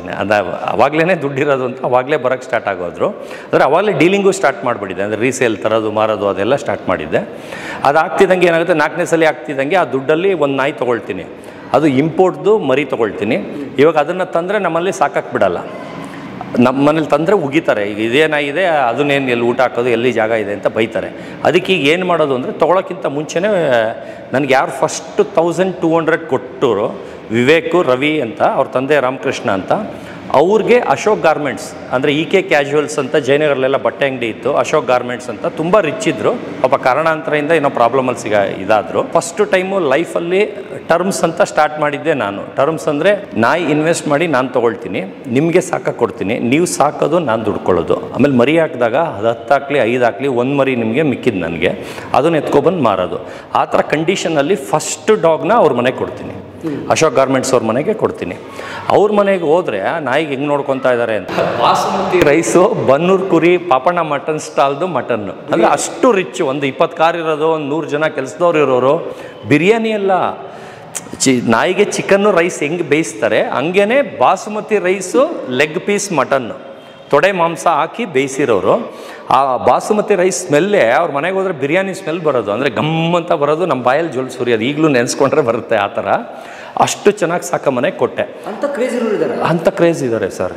ಹೌದು ಸರ್, ಅಂಥ ಕ್ರೇಜ್ ಏನು, ಬಾದಾಮಿ ಗೋಡಂಬಿನೇ ಊಟ ಹಾಕ್ತಾರೆ ಸರ್, ಅಂಥವರು ಇದ್ದಾರೆ. ಆ ಥರ ಕ್ರೇಜ್ ಅವರು ಇದ್ದಾರೆ. ಬರೀ ಅದನ್ನೇ ರಾಯಲ್ ಕೆನೆನ್ ಅದ್ರ ಜೊತೆ ಪೌಡ್ರ್ ಮಾಡಿ ಮಿಕ್ಸ್ ಮಾಡಿ ಅದಕ್ಕೆ ಬಾಯಲ್ಲಿ ಹಂಗೆ ತಿನ್ನಲ್ಲ ಅಂದರೆ ಫೋರ್ಸ್ ಮಾಡಿ ತಿನ್ನಿಸ್ತಾರೆ. ಮಗು ಥರ ಕೈ ಹ್ಯಾಂಡ್ ಫೀಡಿಂಗ್ ಅಂತಾರೆ, ಆ ಥರ ತಿನ್ನಿಸ್ತಾರೆ ಅದನ್ನು. ಸೀರಿಯಸ್ ಆಗಿ ಸರ್. ಸರ್, ಇವಕ್ಕೆಲ್ಲ ನಾವು ಊರಿಗೆ ಹೋಗ್ತಾ ಇರ್ತೀವಲ್ಲ, ಯಾರಿಟ್ಟರು ಊಟ ತಿನ್ನಂಗೆ ರೂಢಿ ಮಾಡಿರ್ತೀವಿ. ಒಬ್ಬೊಬ್ರು ಮನೇಲಿರೋರು ಹ್ಯಾಂಡ್ ಫೀಡಿಂಗ್ ಮಾಡಿಬಿಟ್ಟಿರ್ತಾರೆ. ಅವ್ರು ಊರಿಗೆ ಹೋಗ್ಬೇಕಾದ್ರೆ ಏನು ಪ್ರಾಬ್ಲಮ್ ಆಗುತ್ತೆ ಅಂದರೆ, ಅವ್ರು ಬೇರೆ ಕಡೆ ಬೋರ್ಡಿಂಗ್ ಬಿಡಬೇಕಾಗುತ್ತೆ. ಅಲ್ಲಿ ಬಿಟ್ಟಾಗ ಅವ್ರು ಹ್ಯಾಂಡ್ ಫೀಡಿಂಗ್ ಮಾಡೋಕ್ಕೆ ಹೆದರ್ಕೊಂತಾರೆ, ಹೊಸ ನಾಯಿ ಕಚ್ಚಿಬಿಡುತ್ತೆ ಅಂತ. ಅವಾಗ ಅವ್ರು ಬರೋರ್ಗೆ ಒಂದು 3 ದಿವಸ ಆಗಲಿ 7 ದಿವಸ ಆಗಲಿ ಹೊಟ್ಟೆ ಹಸ್ಕೊಂಡೇ ಇರುತ್ತೆ. ಅಂದರೆ ಅದು ಹ್ಯಾಂಡ್ ಫೀಡಿಂಗ್ ರೂಢಿ ಮಾಡಬಾರ್ದು. ನಾನು ಪಬ್ಲಿಕ್ಕಿಗೆ ಹೇಳ್ತಾ ಇರೋದು, ಹ್ಯಾಂಡ್ ಫೀಡಿಂಗ್ ರೂಢಿನೇ ಮಾಡಬಾರ್ದು. ಅವ್ರು ಪ್ರೀತಿಗೋಸ್ಕರ ಮಾಡ್ತಾರೆ. ಅವರು ಎಲ್ಲ ಎಮರ್ಜೆನ್ಸಿ ಊರಿಗೆ ಹೋಗ್ಬೇಕು, ಟ್ರಿಪ್ಗೆ ಹೋಗ್ಬೇಕು ಅಂದಾಗ ಬೋರ್ಡಿಂಗ್ ಬಿಟ್ಟಾಗ ಅಲ್ಲಿ ಫೀಡ್ ಮಾಡೋಕ್ಕಾಗಲ್ಲ. ಅದು ಬರೋವರೆಗೂ ಹಸ್ಕೊಂಡಿರುತ್ತೆ. ಆ ಬೋರ್ಡಿಂಗ್ ಅವರು ನಿಮಗೆ ಸುಳ್ಳು ಹೇಳ್ತಾರೆ, ಚೆನ್ನಾಗಿ ತಿಂದಿದೆ ಅದು ಅಂತ. ಸುಸ್ತಾಗಿ ಫುಲ್ಲು ಇದಾಗ್ಬಿಡುತ್ತೆ. ತುಂಬ ಲೇಟ್ ಆದರೆ ಸತ್ತೇ ಹೋಗ್ಬಿಡುತ್ತೆ ಅದು. ಅಂದರೆ ಹಠ. ಅದಕ್ಕೆ ಮಗುನ ಡೇ ಕೇರಿಗೆ ಬಿಟ್ಟಂಗೆ ಬೋರ್ಡಿಂಗ್ ಬಿಟ್ಟು ಹೋಗ್ತಾರೆ. ಬೋರ್ಡಿಂಗು ಸರ್, ಬೋರ್ಡಿಂಗು ಬಿಡ್ತಾರೆ ಸರ್. ಸರ್, 500 ರೂಪಾಯಿಂದ 1,800 ರೂಪಾಯಿ ಪರ್ ಡೇ ಸರ್. ನಿಮಗೆ ಟಿ ವಿಲಿ ಇದರಲ್ಲಿ ಕ್ಯಾಮ್ರಲ್ಲಿ ತೋರಿಸ್ಬೇಕು, ಅದು ಏನು ಮಾಡ್ತಾಯಿದೆ, ಓಡ್ತಾ ಇದೆ, ಹುಚ್ಚೋಯ್ತಾ ಇದೆ, ಏನು ಮಾಡ್ಬೇಕು ತೋರಿಸ್ಬೇಕಂದ್ರೆ 1,800 ರೂಪಾಯಿ. ಏನು ತೋರಿಸಲ್ಲ, ಮನೇಲಿ ಕಟಾಕೊಳ್ಳೋದು ಅಂದರೆ 500 ರೂಪಾಯಿಗೆ ಮಾಡ್ತಾರೆ ಸರ್ ಬೋರ್ಡಿಂಗ್ ಪರ್ ಡೇಗೆ ಸರ್. ಮನುಷ್ಯರಿಗೂ ಇಲ್ಲ ಸರ್. ಮನುಷ್ಯರು ಡಾಕ್ಟ್ರು ನಮಗೆ ಮನುಷ್ಯರಿಗೆ ಇಂಜೆಕ್ಷನ್ನು ಟ್ರೀಟ್ಮೆಂಟಿಗೆ ಹೋದರೆ 100ರಿಂದ 500 ರೂಪಾಯಿ ತೊಗೊಳ್ತಾರೆ ಚಾರ್ಜ್. ಅಷ್ಟೇ. ಅದು ಬಿಟ್ಟು ಮಾತ್ರ ಒಂದು 100-200 ರೂಪಾಯಿ ಆಗುತ್ತೆ. ನಾಯಿ ಡಾಕ್ಟ್ರು ಹಿಂಗೆ ಮುಟ್ಟಿದ್ರೆ 5,000 ರೂಪಾಯಿ. ನೀವು ಆಚೆ ಹೋಗ್ಬೇಕಂದ್ರೆ 5ರಿಂದ 10,000 ಇಲ್ಲ 1.5 ಲಕ್ಷ. ಇದರಲ್ಲಿ ದೊಮ್ಲೂರು ಹತ್ರ ಒಬ್ಬರು ಡಾಕ್ಟ್ರ್ ಇದ್ದಾರೆ. ನೀವು ಒಳಗೆ ಕರ್ಕೊಂಡು ಹೋದರೆ ನೀವು ಸತ್ರಿ ಅಂತ ಅರ್ಥ. 1-1.5 ಲಕ್ಷ ಬಿಲ್ ಮಾಡ್ತಾರೆ. ಅದು ಸಿಂಪಲ್ ಕಾಯಿಲೆ ಆಗಿದ್ರು ಎದುರಿಸ್ಬಿಟ್ಟು 1.5 ಲಕ್ಷ ಅಲ್ಲ ಅಡ್ಮಿಟ್ ಮಾಡಿಕೊಂಡು ಬಿಲ್ ಹಿಂಗೆ ಇಷ್ಟು ನೀವು ಒಂದು 5 ಸ್ಟಾರ್ ಹಾಸ್ಪಿಟ್ಲಿಗೆ ವಿಕ್ರಮ್ಗೂ ಎಲ್ಲ ಸೇರಿಸ್ಕೊಂಡ್ರೆ ಬಿಲ್ ಕೊಡೋಲ್ಲ, ಹಂಗೆ ಕೊಟ್ಬಿಡ್ತಾರೆ ಚಿಕ್ಕ ಕಾಯಿಲೆಗೆ. ಸರ್, ಅವ್ರಿಗೆ 1.5 ಲಕ್ಷ ಬಿಲ್ ಕಟ್ಟೋಷ್ಟು ವರ್ತಾ ಇವು ಸರ್? ವರ್ತ್ ಅಂದರೆ ಅವ್ರಿಗೆ ಪ್ರೀತಿ ಅಷ್ಟು. ಮನುಷ್ಯನಿಗಿಂತ ಇವಾಗ ಹೆಂಗಿದೆ, ನಾಯಿಗೆ ವ್ಯಾಲ್ಯೂ ಆಗಿಬಿಟ್ಟಿದೆ ಇವಾಗ. ನೋಡಿ, ಅದರದ್ದೇ ಒಂದು ಹೀರೋಯಿನ್ಗೆ ಒಂದು ತಿಂಗ್ಳಿಗೆ ಒಂದು ಕಡೆ ಕರಿಬೋದು, ಚೀಫ್ ಗೆಸ್ಟ್ ಆಗೋ, ಶೋ ಸ್ಟಾಪರ್ ಆಗೋ. ಇದಕ್ಕೆ ಒಂದು ತಿಂಗಳಿಂದ ಆಗಲೇ 20 ಕಡೆ ಆಗೋಯ್ತು ಸರ್. ಅಂದರೆ 10 ದಿನ ರೆಸ್ಟ್ ತೊಗೊಂಡಿರ್ಬೋದು. ಅದು ಅಷ್ಟು ಕಡೆ ಫಂಕ್ಷನಿಗೆ ಕರಿತಾನೆ ಇದ್ದಾರೆ. ಒಂದೊಂದು ಫಂಕ್ಷನ್ನು ಚಿನ್ನದ ಹಾರ ಹಾಕಿದ್ರು, ಹೋಟ್ಲ್ ಓಪನಿಂಗ್ ಸೆರೆಮನಿ ಮಾಡ್ತು. ಪಾಂಡಿಚೇರಿಲಿ ಶೋ ಸ್ಟಾಪರು ನ್ಯೂ ಇಯರ್ ಫಂಕ್ಷನ್ಗೆ. ಇವಾಗ ಮಾಲ್ಡೀವ್ಸ್ ಕರೀತಾ ಇದ್ದಾರೆ, ನಾಗ್ಪುರ್ಗೆ ಕರೀತಾ ಇದ್ದಾರೆ. ಅಲ್ಲಿ ಪರ್ ಡೇ 2 lakhs ಪೇ ಮಾಡ್ತಾ ಇದ್ದಾರೆ ನನಗೆ. 2 ಲಕ್ಷ ಪರ್ ಡೇ. ಆ ನಾಯಿ ಕರ್ಕೊಂಡು ಹೋದರೆ 2 ಲಕ್ಷ ಸರ್ ನನಗೆ. Sir, celebrity sir. ಒಂದು ಫಿಲಿಮ್ ಆ್ಯಕ್ಟರ್ರೇನೆ ಈಗ ಒಂದು ಮೂವಿ ಮಾಡಿದ್ರೆ ಎಷ್ಟು ಚಾನಲಲ್ಲಿ ಬರುತ್ತೆ ಕರೆಕ್ಟಾಗಿ ನಿಜ ಹೇಳಿ ಸರ್. ಒಂದು ಮೂವಿ ಅವನು ಹೊಸಬ ಆ್ಯಕ್ಟರ್ ಮಾಡಿದ್ರೆ ಅವ್ರದ್ದು ಗೂಗಲ್ ಮಾಡಿದ್ರೆ ಎಷ್ಟು ಫೋಟೋ ಬರುತ್ತೆ, ಎಷ್ಟು ಚಾನಲಲ್ಲಿ ಬರುತ್ತೆ. ಅಂದಾಜು ಎಷ್ಟು? ಒಂದು 2 ಚಾನಲ್ ಪೇಯ್ಡ್ ಎಲ್ಲ ಒಂದು 2-3 ಚಾನಲ್ ಹಾಕ್ತಾರೆ, ಗೂಗಲ್ ಒಂದು 20 ಅದು ಕಾಸು ಕೊಟ್ಟೆ ಹಾಕ್ತಾರೆ. ಇದಕ್ಕೆ ಸರ್ ನಾನೊಬ್ಬ PR ನನಗೆ ಬರ್ತಾರೆ, ಸರ್ ನಿಮ್ದು ಈವೆಂಟ್ ಹೆಲಿಕಾಪ್ಟ್ರಲ್ಲಿ ಮಾಡ್ತಾ ಇದ್ದೀರಲ್ಲ ಅದ್ರ ಈವೆಂಟು ನನಗೆ ಕೊಡಿ ಅಂತ. ನಾನು ಎಷ್ಟು ಮೀಡಿಯಾ ಕರೆಸ್ತೀಯಪ್ಪ ಅಂತ ಕೇಳ್ತೀನಿ. ಅವರು 6ರಿಂದ 8 ಕರೆಸ್ತೀನಿ ಸರ್ ಅಂದರು. ಅಯ್ಯೋ ಸರ್ ನಾನು ಬೇಡ ಅಂದರೆ 200-300 ಚಾನಲ್ ಬರ್ತಾರೆ ಅಂದೆ ಅಂತ ನಕ್ದ. 200-300 ಚಾನಲ್ ಎಲ್ಲಿದೆ ಅಂತ. ಸರ್ ನಾನು ಬಂದಮೇಲೆ ತೋರಿಸ್ತೀನಿ, ಲಿಂಕ್ ಕಳಿಸ್ತೀನಿ ನೋಡಿ ಸರ್ ಅಂದೆ. ಇವಾಗ ನಾಯಿದೆಲ್ಲ 300 ಚಾನಲ್ ಬಂದಿದೆ sir, world wide, USA, UAE, Singapore, Bangkok, China ಎಲ್ಲ ಕಡೆ ಬಂದಿದೆ. ಅಷ್ಟು ಚಾನಲ್ಲು ರಾತ್ರೋರಾತ್ರಿ 3 ದಿವಸದಲ್ಲಿ ಬಂದಿದೆ ಸರ್, 3 ಡೇಸಲ್ಲಿ. ಆಮೇಲೆ ರಾತ್ರೋರಾತ್ರಿ ವರ್ಲ್ಡ್ ನ್ಯೂಸ್ ಆಗುತ್ತೆ ಅಂತಲೂ ಹೇಳಿದ್ದೆ ಅವ್ರು PR-ಗೆ. ಈ ಥರ ಅವರು ನಂಬ್ತಾ ಇರಲಿಲ್ಲ. ಆಮೇಲೆ ಫೋನ್ ಮಾಡಿದ್ರು, 3 ದಿವಸ ಆದಮೇಲೆ ಫೋನ್ ಮಾಡಿದ್ರು, ನಿಮ್ಮ ನಾಯಿದು ಸರಿಗೆ ಪಬ್ಲಿಸಿಟಿ ಆಗ್ತಾಯಿಲ್ಲ, ನನಗೆ ಕೊಡಿ, ನಾನು ಕರ್ಕೊಬರ್ತೀನಿ. ತಿರ್ಗಾ ಮಾಡಿದ್ರು. ತಿರ್ಗಾ ಎಷ್ಟು ಕರ್ಕೊಬರ್ತೀನಿ ಅಂದರೆ 6ರಿಂದ 7 ಅಂದ. ಸರ್ ನಂಗೆ ದಿನ 6 ಜನ ಬರ್ತಾಯಿದ್ದಾರೆ ಸರ್ ಮನೆ ಹತ್ರ ಇಂಟರ್ವ್ಯೂ ಮಾಡೋಕ್ಕೆ ಅಂದೆ. ಹೌದಾ ಅಂಥದ್ದೇನಿದೆ ಅಂದರು. ಸ್ವಲ್ಪ ಗೂಗಲ್ ಮಾಡಿ ನೋಡಿ ಸರ್, 20 CR ಡಾಗ್ ಅಂತ ಮಾಡಿ ನೋಡಿ ಸರ್ ಅಂದೆ. ವರ್ಲ್ಡ್ ನ್ಯೂಸ್ ಸರ್, ನಾನು ಚಾಲೆಂಜ್ ಎಲ್ಲರಿಗೂ ಮಾಡಿದ್ದೆ, ಒಂದು ನೈಟಲ್ಲಿ ವರ್ಲ್ಡ್ ನ್ಯೂಸ್ ಮಾಡ್ತೀನಿ ಅಂತ. ಅಂದರೆ ನಾನೊಂದು ದೊಡ್ಡ ಮಟ್ಟದಲ್ಲಿ ಒಂದು ಈವೆಂಟ್ ಹಮ್ಮಿಕೊಂಡಿರ್ತೀನಿ. ಆ ಈವೆಂಟ್ ಮಾಡಿದರೆ ಒಂದು ದಿವಸದಲ್ಲೇ 300 ಚಾನಲ್ಲು ಕವರ್ ಆಗಿರೋದು. ಅಂದರೆ ಇದು ಒಂದು ದಿನಕ್ಕೆ 5, 6, 10 ಆ ಥರ ಬಂದು ಟೋಟಲ್ 300 ಆಯಿತು. ಅಂದರೆ ಒಂದು 7 ದಿವಸದಲ್ಲಿ ಅಷ್ಟು ಚಾನಲ್ ಕವರ್ ಆಗಿದೆ. ಅಲ್ಲಿ ಸರ್ 300 ಚಾನಲ್ ಹೆಂಗೆ ಕಾಂಟ್ಯಾಕ್ಟ್ ಮಾಡಿ? ಅವರೇ ಮಾಡಿದ್ದು ಸರ್, ನಾನು ಕಾಂಟ್ಯಾಕ್ಟ್ ಮಾಡಿಲ್ಲ. ಹೆಂಗೆ ಗೊತ್ತಾಯ್ತು ಸರ್? ಫಸ್ಟು ಬೆಂಗಳೂರು ಮಿರರಲ್ಲಿ ಬಂತು ಸರ್. ಅವ್ರು ಬರ್ತಿದ್ದಂಗೆ ಆ ನ್ಯೂಸ್ ಎಲ್ಲರಿಗೂ ಸ್ಪ್ರೆಡ್ ಆಯಿತು. ಅವ್ರು ಹಾಕಿದ ತಕ್ಷಣ ಈ ಮಿಕ್ಕಿದವ್ರು ಹಾಕಿದ್ರು. ಹಂಗಂಗೆ ಚೈನ್ ಲಿಂಕ್ ಆಗಿ ನಿಮಗೆ USA, UAE, ಸಿಂಗಾಪುರದು ಲಿಂಕ್ ನಾನು ಕಳಿಸ್ತೀನಿ ಸರ್. ರೇಡಿಯೋ ಸ್ಟೇಷನ್ನು ನನಗೆ ಕನ್ನಡ, ಹಿಂದಿ ಬಿಟ್ಟು ಯಾವ ಭಾಷೆನೂ ಬರಲ್ಲ, ಇಂಗ್ಲೀಷ್ ಬರೋದೇ ಇಲ್ಲ. ಇಂಗ್ಲೀಷ್ ಅವರು ನನಗೆ ಇಂಗ್ಲೀಷಲ್ಲೇ ಬೇಕು ಅಂದರು. ನಾನು ಹೇಳಿದೆ ಅವ್ರಿಗೆ ಕನ್ನಡದಲ್ಲೇ ಮಾತಾಡೋದು, ನೀವು ಬೇಕಾದ್ರೆ ವಾಯ್ಸ್ ಓವರು ಏನಾರ ಮಾಡ್ಕೊಳ್ಳಿ. ಇವತ್ತು ಚೆನ್ನೈಯಿಂದ ಬಂದಿದ್ದು ಸರ್ ಇವತ್ತು ಪ್ರೋಗ್ರಾಮ್ಗೆ. ಅವರು ಇಂಗ್ಲೀಷೇ ಬೇಕು ಅಂದರು. ಇನ್ನೊಬ್ರು ಯಾರೋ ಅಪ್ಪ ಬಂದಿರೋ ಅವರು ಇಂಗ್ಲೀಷೇ ಬೇಕು ಅಂದರು. ಸರ್ ನೀವು ಏನೇ ಹೇಳಿದ್ರು ನಾನು ಕನ್ನಡದಲ್ಲೇ ಹೇಳೋದು, ನೀವೇಂದ್ರಲ್ಲಾರು ಬರ್ಕೊಳ್ಳಿ, ಇಲ್ಲ ನೀವು ವಾಯ್ಸ್ ಓವರ್ ಬೇಕಾದ್ರೆ ಬೇರೆಯವ್ರಿಗೆ ಮಿನಿಸ್ಟ್ರಿಗೆ ಅವ್ರವ್ರು ಮಾಡ್ತಿರಲ್ಲ ಹಂಗೆ ಹಿಂದೆಯಿಂದ ನೀವು ಮಾಡ್ಕೊಳ್ಳಿ ಅಂತಲೇ ಇಂಟರ್ವ್ಯೂ ಕೊಟ್ಟಿದ್ದು. ಆ USA ಅವ್ರಂತೂ ನಾವು ಬರ್ತೀವಿ, ಬರ್ಕೊಡ್ತೀವಿ, ಕನ್ನಡದಲ್ಲಿ ಇಂಗ್ಲೀಷ್ನ ಬರ್ಕೊಡ್ತೀವಿ, ಕ್ಯಾಮ್ರಾಯಿಂದ ಇಟ್ಕೊಂಡಿರ್ತೀವಿ ಸ್ಲೇಟ್ ಥರ, ನೀವು ಓದ್ಬಿಟ್ಟು ಹೇಳಬೇಕು, ಇಂಗ್ಲೀಷಲ್ಲೇ ಬೇಕು ಅಂದರು. ನನ್ನ ಹತ್ರ ಆಗಲ್ಲ ಸರ್, ದಯವಿಟ್ಟು ಆಗಲ್ಲ, ನನಗೆ ಅದು ಅಕ್ಸೆಂಟ ಏನೋ ಅಂತಾರೆ ಅದು ಬರೋದಿಲ್ಲ ಸರ್. ಅದು ಓಕೆ. ಸೊ ಆ ಥರ ಬ್ರೀಡಿಂಗಲ್ಲಿ ದುಡ್ಡಿದೆ ಅಂತ ಕಂಡ್ಕೊಂಡ್ವಿ. ಬ್ರೀಡಿಂಗಲ್ಲಿ ದುಡ್ಡಿದೆ ಅಂತ ಕಂಡ್ಕೊಂಡ್ಮೇಲೆ ಆಯಿತು. ಒಂದು ನಾಯಿ ತೊಗೊಂಡೆ, ಅದೇ ಫಸ್ಟ್ ನಾಯಿ ದುಡ್ಡು ಕೊಟ್ಟು ತೊಗೊಂಡಿದ್ದು 28,000. ಅಂದರೆ ಅದಕ್ಕಿಂತ ಮುಂಚೆ ಬಂದಿದ್ದು ಫ್ರೀ. ಅದರಿಂದ ಬಂದಿದ್ದು ನಾಯಿ ದುಡ್ಡನ್ನ ನಾಯಿಗೆ ಹಾಕೋಕ್ಕೆ ಸ್ಟಾರ್ಟ್ ಮಾಡಿದೆ. ಅಂದರೆ ನಾನು ಅಪ್ಪಂದು ಸಾಲ ಮಾಡಲಿಲ್ಲ, ಅಪ್ಪನ ಆಸ್ತಿ ಮಾರಿಸ್ಲಿಲ್ಲ, ಅವ್ರಿವ್ರ ಹತ್ರ ಕೈ ಹೊಡಲಿಲ್ಲ, ಯಾರ ಹತ್ರ ಸಾಲ ಮಾಡಿಲ್ಲ. ನಾಯಲ್ಲಿ ದುಡ್ದಿದ್ದನ್ನ ಅಮೌಂಟ್ನ ನಾಯಿಗೆ ಹಾಕಿದೆ. ಆ ಒಂದು ನಾಯಲ್ಲಿ ಇನ್ನೊಂದು ದುಡ್ಡು ಬಂದಿದ್ದನ್ನ 2 ನಾಯಿ ತೊಗೊಂಡೆ. ಆಮೇಲೆ ಅದರಲ್ಲಿ ಬೆಸ್ಟ್ ನಾಯಿ ಹುಟ್ಟುತ್ತಲ್ಲ, ಇವಾಗ ನಂದೇ ಅದವರು ವೆಬಿ ಅಂತ ಅದು ಹೆಸರಿಟ್ಟಿದ್ವಿ, ಕ್ಯಾಡಬಾಮ್ಸ್ ವೆಬಿ ಅಂತ. ಅದು ಅಶೋಕ್ ಗಾರ್ಮೆಂಟ್ಸ್ ಮೇಲೆ ಬಿಟ್ಟಿದ್ನಲ್ಲ, ಅದು ಒಂದು 8-9 ಮರಿ ಹಾಕುತ್ತೆ. ಒಂದೊಂದು ಮರಿನೂ 18,000ರಿಂದ 27,000ಕ್ಕೆ ಮಾರ್ತೀನಿ. ಆ ದುಡ್ಡಲ್ಲಿ ಇನ್ನೂ ಹೈಬ್ರಿಡ್ ಇನ್ನೊಂದು ತೊಗೊಳ್ತೀನಿ. ಅದನ್ನು ಇನ್ನೊಂದು ಮನೆಗೆ ಅವರೇ ಯಾರಿಗೋ ಇಸ್ಕೊಡ್ತಾರೆ, ಟರ್ಮ್ಸ್ ಥರ ಇಸ್ಕೊಡ್ತಾರೆ. ಆ ಥರ ಚೈನ್ ಲಿಂಕಲ್ಲಿ ಕೊಟ್ಕೊಂಡು ಇವತ್ತು 150 ಜನದ ಮನೇಲಿ ನಂದು ನಾಯಿ. 150 ಡಾಗ್ಸ್ ಇದೆ. ಆಲ್ ಸೆಲೆಬ್ರಿಟೀಸ್, ಆಲ್ ಮಿನಿಸ್ಟರ್ಸು, ಅವ್ರಿಗೆಲ್ಲರಿಗೂ ಹೈ ಎಂಡ್ ಅವ್ರಿಗೆಲ್ಲ ನಾನೇ ನಾಯಿ ಕೊಟ್ಟಿರೋದು. ರಾಜ್ಕುಮಾರ್ ಮನೆ ಕೊಟ್ಟಿದ್ದೀನಿ, ವಿಷ್ಣುವರ್ಧನ್ ಮನೆ ಕೊಟ್ಟಿದ್ದೀನಿ, S.A. ಗೋವಿಂದರಾಜು, ಸಾರಾ ಗೋವಿಂದೋ, ಶಶಿಕುಮಾರು, ಜಗ್ಗೇಶು, ಆಮೇಲೆ ಪ್ರೊಡ್ಯೂಸರ್ಸ್ಗಳು ತುಂಬ ಇದ್ದಾರೆ. ಶಂಕರ್ ರೆಡ್ಡಿ, ಶಂಕರ್ ಗೌಡ್ರು, ಸಂಜಾ ನಾಗಲ್ರಾಣಿ, ಶ್ರೀರಾಮುಲು, ಜನಾರ್ದನ್ ರೆಡ್ಡಿ, ಕರುಣಾಕರ್ ರೆಡ್ಡಿ, ಅವರೆಲ್ಲ ಹೈ ಎಂಡ್ ಕಸ್ಟಮರ್ಸು. 31 lakhs ತೊಗೊಂಡಿದ್ದಾರೆ ಶ್ರೀರಾಮುಲು ಸರ್ ಒಬ್ಬರೇನು.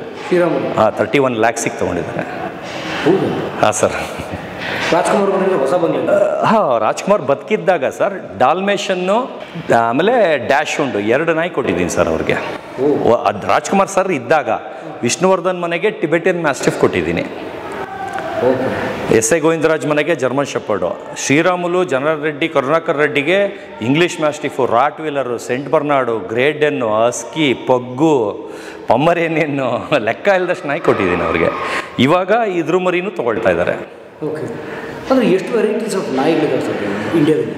ಸರ್ ಇಂಡಿಯಾದಲ್ಲಿ ಒಂದು 25ರಿಂದ 30 ವೆರೈಟಿ ಇರ್ಬೋದು ಸರ್ ಇಂಡಿಯಲ್ಲಿ. ಅದರಲ್ಲಿ ಯಾವುದು ಪಾಪ್ಯುಲರ್ ಜಾಸ್ತಿ ಆ ಬ್ರೀಡ್ ಅಷ್ಟು ನಾನು ಇಟ್ಕೊಂಡಿದ್ದೀನಿ ಸರ್. ಅಂದರೆ ಒಂದೊಂದು ಬ್ರೀಡಲ್ಲೂ 8, 10, 15 ಆ ಥರ ಇದೆ ಒಂದೊಂದರಲ್ಲೂ. ಆಮೇಲೆ ನನಗೆ ಬಂದು ಹ್ಯೂಜ್ ಬ್ರೀಡ್ ಜಾಸ್ತಿ ಇಷ್ಟ. ಅಂದರೆ ನನ್ನ ಸೈಜ್ಗೆ ಸ್ಮಾಲ್ ಬ್ರೀಡ್ ಇಟ್ಕೊಂಡು ಹೋದರೆ ಕಾಣಿಸಲ್ಲ.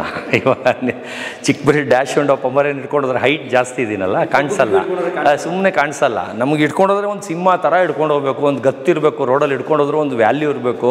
ಆ ಥರ ಚಿಕ್ಕೋನಿಂದನೂ ಹ್ಯೂಜ್ ಬ್ರೀಡು. ಅಂದರೆ ನಾನು ಸ್ಟಾರ್ಟ್ ಮಾಡಿದ್ದೆ ಕ್ರಾಸ್ ಬ್ರೀಡ್ ಗ್ರೇಡ್ ಎನ್ ಡೋಬರ್ಮನ್ನಿಂದ. ಅದಾಗ್ತಿದ್ದಂಗೆ ತೊಗೊಂಡಿದ್ದೆಲ್ಲ ಗ್ರೇಡ್ ಎನ್ನಲ್ಲಿ ಫುಲ್ ಫೇಮಸ್ ಆದೆ.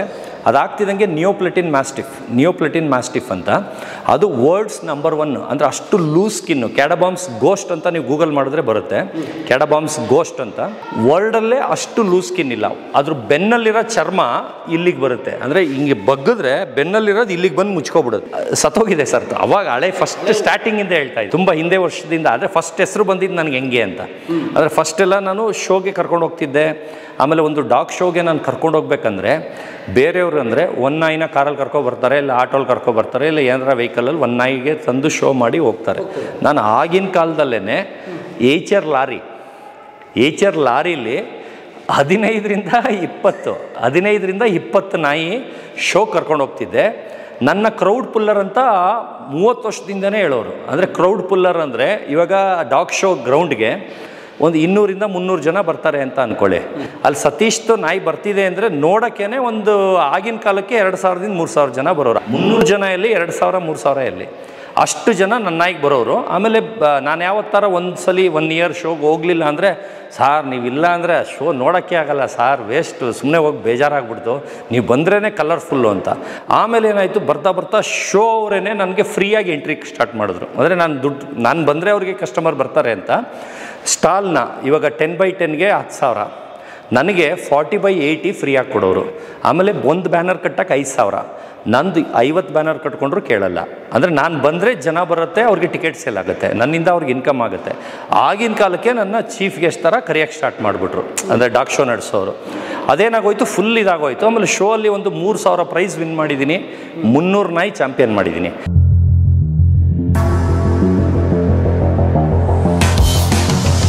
ಅಂದರೆ ಒಬ್ಬ 3 ನಾಯಿ ಚಾಂಪಿಯನ್ ಮಾಡಿದ್ರೆ ಅವ್ನು ಜಡ್ಜ್ ಆಗ್ಬೋದು, ಡಾಗ್ ಶೋ ರಿಂಗಲ್ಲಿ ಜಡ್ಜ್ ಆಗ್ಬೋದು. ಅಂದರೆ ಅವ್ರಿಗೆ ಅಧಿಕಾರ ಬರುತ್ತೆ, ಅಂದರೆ ಅದು ಪಾಸ್ ಮಾಡಿಬಿಟ್ಟು ಬರೆದ್ರೆ.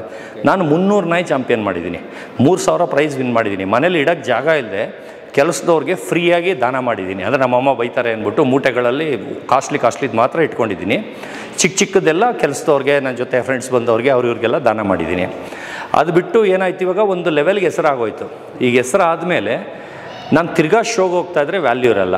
ಆಮೇಲೆ ಏನು ಮಾಡಿಬಿಟ್ಟೆ, ನಾನು ಒಂದು ಕ್ಯಾಡಬಾಮ್ಸ್ದು ಫೌಂಡೇಶನ್ನು, ಆಮೇಲೆ ಇಂಡಿಯನ್ ಡಾಗ್ ಬ್ರೀಡರ್ ಅಸೋಸಿಯೇಷನ್ ಅಂತ ಸಪ್ರೇಟಾಗಿ ಒಂದು ಸಂಸ್ಥೆ ಇದು ಮಾಡ್ತೀನಿ.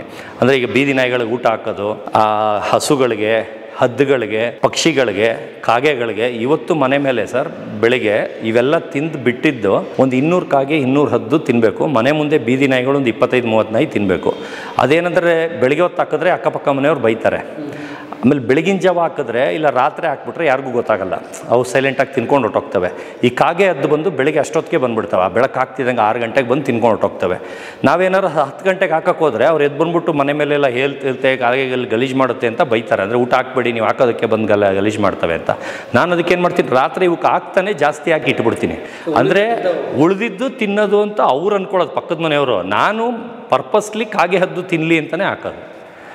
ಅವಾಗ ಅವ್ರು ಬೈಯಕ್ಕೆ ಬಂದರೆ ಇವತ್ತು ತಿಂದಿಲ್ವಾ ಅಂತ ಇದ್ರ ಮೇಲೆ ಹೇಳೋದು. ಸರ್ ಇಲ್ಲೇ Banashankari sir, Devagada petrol bunk back side. Okay. So ಈಗ ಒಟ್ಟು ತಮ್ಮ 30 ವರ್ಷದ ಡಾಗ್ ಬ್ರೀಡಿಂಗ್ ಎಕ್ಸ್ಪೀರಿಯನ್ಸ್? ಹಾಂ ಸರ್, 30 ಇನ್ನೂ ಜಾಸ್ತಿನೇ ಸರ್. ರಿಜಿಸ್ಟರ್ ಮಾಡಿರೋದೇ 1989ನಲ್ಲಿ ಬ್ರೀಡಿಂಗ್ ಸ್ಟಾರ್ಟ್ ಮಾಡಿ ಒಂದು ಸ್ವಲ್ಪ ವರ್ಷಕ್ಕೇ ಕ್ಯಾಡಬಾಮ್ಸ್ ಅನ್ನೋದನ್ನ ರಿಜಿಸ್ಟರ್ ಮಾಡಿದ್ದೀನಿ. 1989ನಲ್ಲೇ ರಿಜಿಸ್ಟರ್ ಮಾಡಿದ್ದೀನಿ. ಅದು ಕೆನಲ್ ಕ್ಲಬ್ ಆಫ್ ಇಂಡಿಯಾ ಅಂತ ಸರ್, ಚೆನ್ನೈಯಲ್ಲಿದೆ. ಅಲ್ಲಿ ರಿಜಿಸ್ಟ್ರು ಅಂದರೆ ಇವಾಗ ನಾವು ಬ್ರೀಡ್ ಮಾರ್ತಾ ಇರ್ತೀವಿ. ಇವಾಗ ನಾನು ರಿಜಿಸ್ಟ್ರ್ ಆಗಿಲ್ಲ ಅಂದ್ಕೊಳ್ಳಿ, ನಾನು ನಿಮಗೆ ಮಾರ್ತೀನಿ, ನೀವು ಇನ್ನೊಬ್ರಿಗೆ ಮಾರ್ತೀರಾ, ಅದು ಸತೀಶ್ ದೇ ಅಂತ ಗೊತ್ತಾಗಲ್ಲ. ಅದೇ ನಾನು ರಿಜಿಸ್ಟರ್ ಆಗಿದೆ, ಅದರಲ್ಲಿ ಕ್ಯಾಡಬಾಮ್ಸ್ ಅಂತ ಇರುತ್ತೆ. ಈ ಕ್ಯಾಡಬಾಮ್ಸ್ ಹೈದರ್ ಅಂತಿದೆಯಲ್ಲ, ಆ ಥರ ಕ್ಯಾಡಬಾಮ್ಸ್ ರೂಬಿ, ಕ್ಯಾಡಬಾಮ್ಸ್ ಟಾಮಿ, ಕ್ಯಾಡಬಾಮ್ಸ್ ಚಿಕ್ಕಿ, ಕ್ಯಾಡಬಾಮ್ಸ್ ಮಿಕ್ಕಿ, ಆ ಥರ ಹೆಸರಿರುತ್ತೆ. ಇವಾಗ ನಿಮಗೆ ಮಾರಿದ್ರು, ನೀವು ಬೇರೆಯವ್ರಿಗೆ ಮಾರಿದ್ರು ಅಲ್ಲಿ ಓದ್ ಪೇಪರಲ್ಲಿರೋ ನೇಮ್ ಚೇಂಜ್ ಮಾಡೋಕ್ಕಾಗಲ್ಲ. ಆ ಕ್ಯಾಡಬಾಮ್ಸ್ ಅನ್ನೋದು ನಾನು ಅನ್ನೋದು ವರ್ಡ್ಗೆ ಗೊತ್ತಾಗುತ್ತೆ. ಅಂದರೆ ಆ ನೇಮ್ ನೋಡಿದ ತಕ್ಷಣ ಈ ಸತೀಶ್ ದಾ ಆ ಥರ ಅವಾಗಲೇ. ಅಂದರೆ ಬೇರೆ ಬ್ರೀಡರ್ಸು ಎಷ್ಟು ಜನ ಬ್ರೀಡಿಂಗಿಗೆ ಬರ್ತಾರೆ, 10 ವರ್ಷ ಆದರೂ ರಿಜಿಸ್ಟರ್ ಮಾಡಿರಲ್ಲ, 15 ವರ್ಷ ಆದರೂ ರಿಜಿಸ್ಟರ್ ಮಾಡಿರಲ್ಲ, ವಿತೌಟ್ ಪೇಪರೇ ಮಾಡ್ಕೊಂಡು ಅಲ್ಲೇ ಇರ್ತಾರೆ. ಅಂದರೆ ಅವ್ರಿಗೆ ಮುಂದೆ ಬೆಳಿಬೇಕು, ಹೆಸರು ಮಾಡಬೇಕು ಅನ್ನೋದಿರಲ್ಲ. ನನಗೆ ಬರೀ 2-3 ವರ್ಷಕ್ಕೇ ಅದು ಬಂದ್ಬಿಡುತ್ತೆ. ರಿಜಿಸ್ಟರ್ ಮಾಡಿ ಒಂದು ಪ್ರೊಫೆಷ್ನಲ್ ಆಗಿ ಮಾಡಬೇಕು, ಹೈಬ್ರಿಡ್ ಇರಬೇಕು, ಹೈಬ್ರಿಡ್ನ ಬ್ರೀಡ್ ಮಾಡಬೇಕು, ಆಮೇಲೆ ಇಂಪೋರ್ಟ್ ಮಾಡಬೇಕು, ಒಳ್ಳೊಳ್ಳೆ ಬ್ರೀಡ್ನ ಇಂಡಿಯಾಗೆ ಪರಿಚಯ ಮಾಡಿಕೊಡ್ಬೇಕು, ಆಮೇಲೆ ರೇರ್ ಬ್ರೀಡ್ನ ಇಂಡಿಯಾಗೆ ತರಿಸಿ ಅದನ್ನು ಬ್ರೀಡ್ ಮಾಡಬೇಕು. ಇವಾಗ ಒಂದೊಂದು ಬ್ರೀಡ್ ನೀವು 10-20 ವರ್ಷ ಹುಡುಕಿದ್ರೂ ಸಿಗಲ್ಲ, ಒಂದು ವೆಬ್ಸೈಟ್ ಸಿಗಲ್ಲ. ಅದು ಕೊರಿಯನ್ ಮ್ಯಾಸ್ಟಿಫ್ ಅಂತ, 1 ಕೋಟಿ ನಾಯಿ ಬಂತಲ್ಲ, ಕೊರಿಯನ್ ಮ್ಯಾಸ್ಟಿಫ್ ಅಂತ ನಂದು. 1 crore dog sir, Korean mastiff ಅಂತ. ಅದು ಬಂದಾಗ ರೋಲ್ಸ್ ರಾಯ್ಸ್ ಕಾರಲ್ಲಿ ಅದನ್ನು ಮೆರವಣಿಗೆ ಮಾಡಿ ತರಬೇಕಾಗಿರುತ್ತೆ. ಅದರಲ್ಲಿ ಒಂದು ಮೇಲ್ಗೆ ಸೀರಿಯಸ್ ಆಗಿಬಿಟ್ಟಿರುತ್ತೆ. ಅಂದರೆ ಪಾರ್ವೋ ವೈರಸ್ ವ್ಯಾಕ್ಸಿನ್ ಮಾಡಿದ್ರು ಒಂದೊಂದಕ್ಕೆ ಏನಾಗುತ್ತೆ, ಟೈಮ್ ಮಾಡಿಲ್ಲ, ಒಂದು ವಾರ ಡಿಫ್ರೆನ್ಸ್ ಮಾಡಿದ್ರು ಅದು ಎಫೆಕ್ಟ್ ಆಗಿಬಿಡುತ್ತೆ. ಈಗ ಕೊರೋನಾ ಹೆಂಗೆ ಆ ಥರ ಪಾರ್ವೋ ವೈರಸ್ ಅನ್ನೋದು ನಾಯಿಗೆ ತುಂಬ ಡೇಂಜರ್ ಕಾಯಿಲೆ. ಅದು ಬಂದರೆ 99% ಬದುಕಲ್ಲ, ಸತ್ತೋಗುತ್ತೆ. 99% ಸತ್ತೋಗುತ್ತೆ. ಆ ಕಾಯಿಲೆ ಬಂದ್ಬಿಟ್ಟಿದೆ. ಇವರು ಕಳಿಸೋರು ಏನು ಮಾಡಿದ್ದಾರೆ, ಅವ್ರ ತಲೆ ಮೇಲೆ ಬರುತ್ತೆ ಅಂದ್ಬಿಟ್ಟು ಕಳಿಸ್ಬಿಟ್ಟಿದ್ದಾರೆ. ಬರ್ತಿದ್ದಂಗೆ ಎಲ್ಲ ಪ್ರೊಸೆಷನ್ಗೆ ರೋಲ್ಸ್ ರಾಯ್ಸ್ ಕಾರ್ಸು ಎಲ್ಲ ಮೆರವಣಿಗೆಗೆ ಏರ್ಪೋರ್ಟ್ ಹತ್ರ ರೆಡಿ ಮಾಡಿದ್ದೀನಿ. ಮೀಡಿಯಾ ಎಲ್ಲ ಬಂದುಬಿಟ್ಟಿದ್ದಾರೆ, ಟೈಮ್ಸ್ ಆಫ್ ಇಂಡಿಯಾ ಎಲ್ಲರೂ ಬಂದುಬಿಟ್ಟಿದ್ದಾರೆ. ಅಲ್ಲಿ ನಾಯಿ ಬಂದು ನೋಡ್ತಿದ್ದಂಗೆ ಬಿದ್ದೋಗ್ಬಿಟ್ಟಿದೆ. ಆಮೇಲೆ ಇಮ್ಮಿಡಿಯೇಟ್ ಎಲ್ಲ ಕ್ಯಾನ್ಸಲ್ ಮಾಡಿದೆ. ಫಸ್ಟು ನಾಯಿ ಈ ಪ್ರೊಸೆಷನ್ ಎಲ್ಲ ಅದು ಬದುಕಿದ ಮೇಲೆ ನೋಡ್ಕೊಳ್ಳೋಣ ಅಂದ್ಬಿಟ್ಟು ಎಲ್ಲರನ್ನೂ ಕ್ಯಾನ್ಸಲ್ ಮಾಡಿ ಕಳಿಸ್ಬಿಟ್ಟು ಮೀಡಿಯಾವ್ರಿಗೂ ಸಾರಿ, ನಾನು ಇಮಿಡಿಯೇಟ್ ಹಾಸ್ಪಿಟ್ಲಿಗೆ ಹೋಗಬೇಕು ಅಂದ್ಬಿಟ್ಟು ಗಣ್ಣ ಹಾಸ್ಪಿಟ್ಲಿಗೆ ಕರ್ಕೊಂಡು ಹೋಗ್ತೀನಿ. 1.5 ದಿವಸ ಇಲ್ಲೇ ಕಾಮಾಖ್ಯ ಹತ್ರ ಒಬ್ಬರು ಡಾಕ್ಟ್ರ್ ಟ್ರೀಟ್ಮೆಂಟ್ ಮಾಡ್ತಾರೆ. ಅಂದರೆ ಏನು ಮಾಡಿದ್ರು ಬದುಕಲ್ಲ. ಯಾಕಂದರೆ ಆ ಕಾಯಿಲೆ ಆ ಥರ ಪಾರ್ವೋ ವೈರಸ್, ಕರೋನಾ = ಕರೋನಾ ಬಂದರೆ 99% ಬದುಕಲ್ಲ. ಅವ್ರು ಮುಂಚೆನೇ ತೋರಿಸ್ಕೊಂಡಿದ್ರೆ ಬದುಕ್ತಾರೆ. ಅದೇ ಥರ ಇದು ಡೇ 1 ಟ್ರೀಟ್ ಮಾಡಿದ್ರೆ ಮಾತ್ರ ಬದುಕುತ್ತೆ. 1 ದಿವಸ 2 ದಿವಸ 3 ದಿವಸ ಬಿಟ್ಬಿಟ್ರೂ ಬದುಕಲ್ಲ. ಅಂದರೆ ಸತ್ತೇ ಸಾಯುತ್ತೆ. ಜಾಸ್ತಿ ಅಲ್ಲ, ಸತ್ತೇ ಸಾಯುತ್ತೆ. ನೀವು 10 ಲಕ್ಷ ಖರ್ಚು ಮಾಡಿದ್ರೂ ಬದುಕಲ್ಲ. ಅಷ್ಟು ಡೇಂಜರ್ ಕಾಯಿಲೆ. ಅದು ಬಂದು ಒಂದು ಸತ್ತೋಗುತ್ತೆ, ಒಂದು ಬದುಕುತ್ತೆ. ಒಂದು ಬದುಕಿದ್ದು ಅದಕ್ಕೆ ಕ್ರಾಸಿಂಗ್ ಇಲ್ಲ, ಅಂದರೆ ಗಂಡಿಲ್ಲ. ಈಗ ಇಂಡಿಯಾ ಫುಲ್ ಒಂದೇ ಒಂದಿದೆ. ಇವಾಗ ಇದನ್ನು ಬ್ರೀಡ್ ಮಾಡಬೇಕು. ಈಗ ಅದು ಸಂತತಿ ಜಾಸ್ತಿ ಮಾಡಬೇಕು. ಇವಾಗ ಏನಾಯಿತು, ಇಂಪೋರ್ಟ್ ಅದೇ ಟೈಮ್ಗೆ ಬ್ಯಾನ್ ಆಗುತ್ತೆ. ಇಂಪೋರ್ಟ್ ಬ್ಯಾನ್ ಆಗುತ್ತೆ. ಡೆಲ್ಲಿಲಿ ನನ್ನ ಫೋಟೋ ಹಾಕಿ ಬ್ಯಾನ್ ಮಾಡ್ತಾರೆ.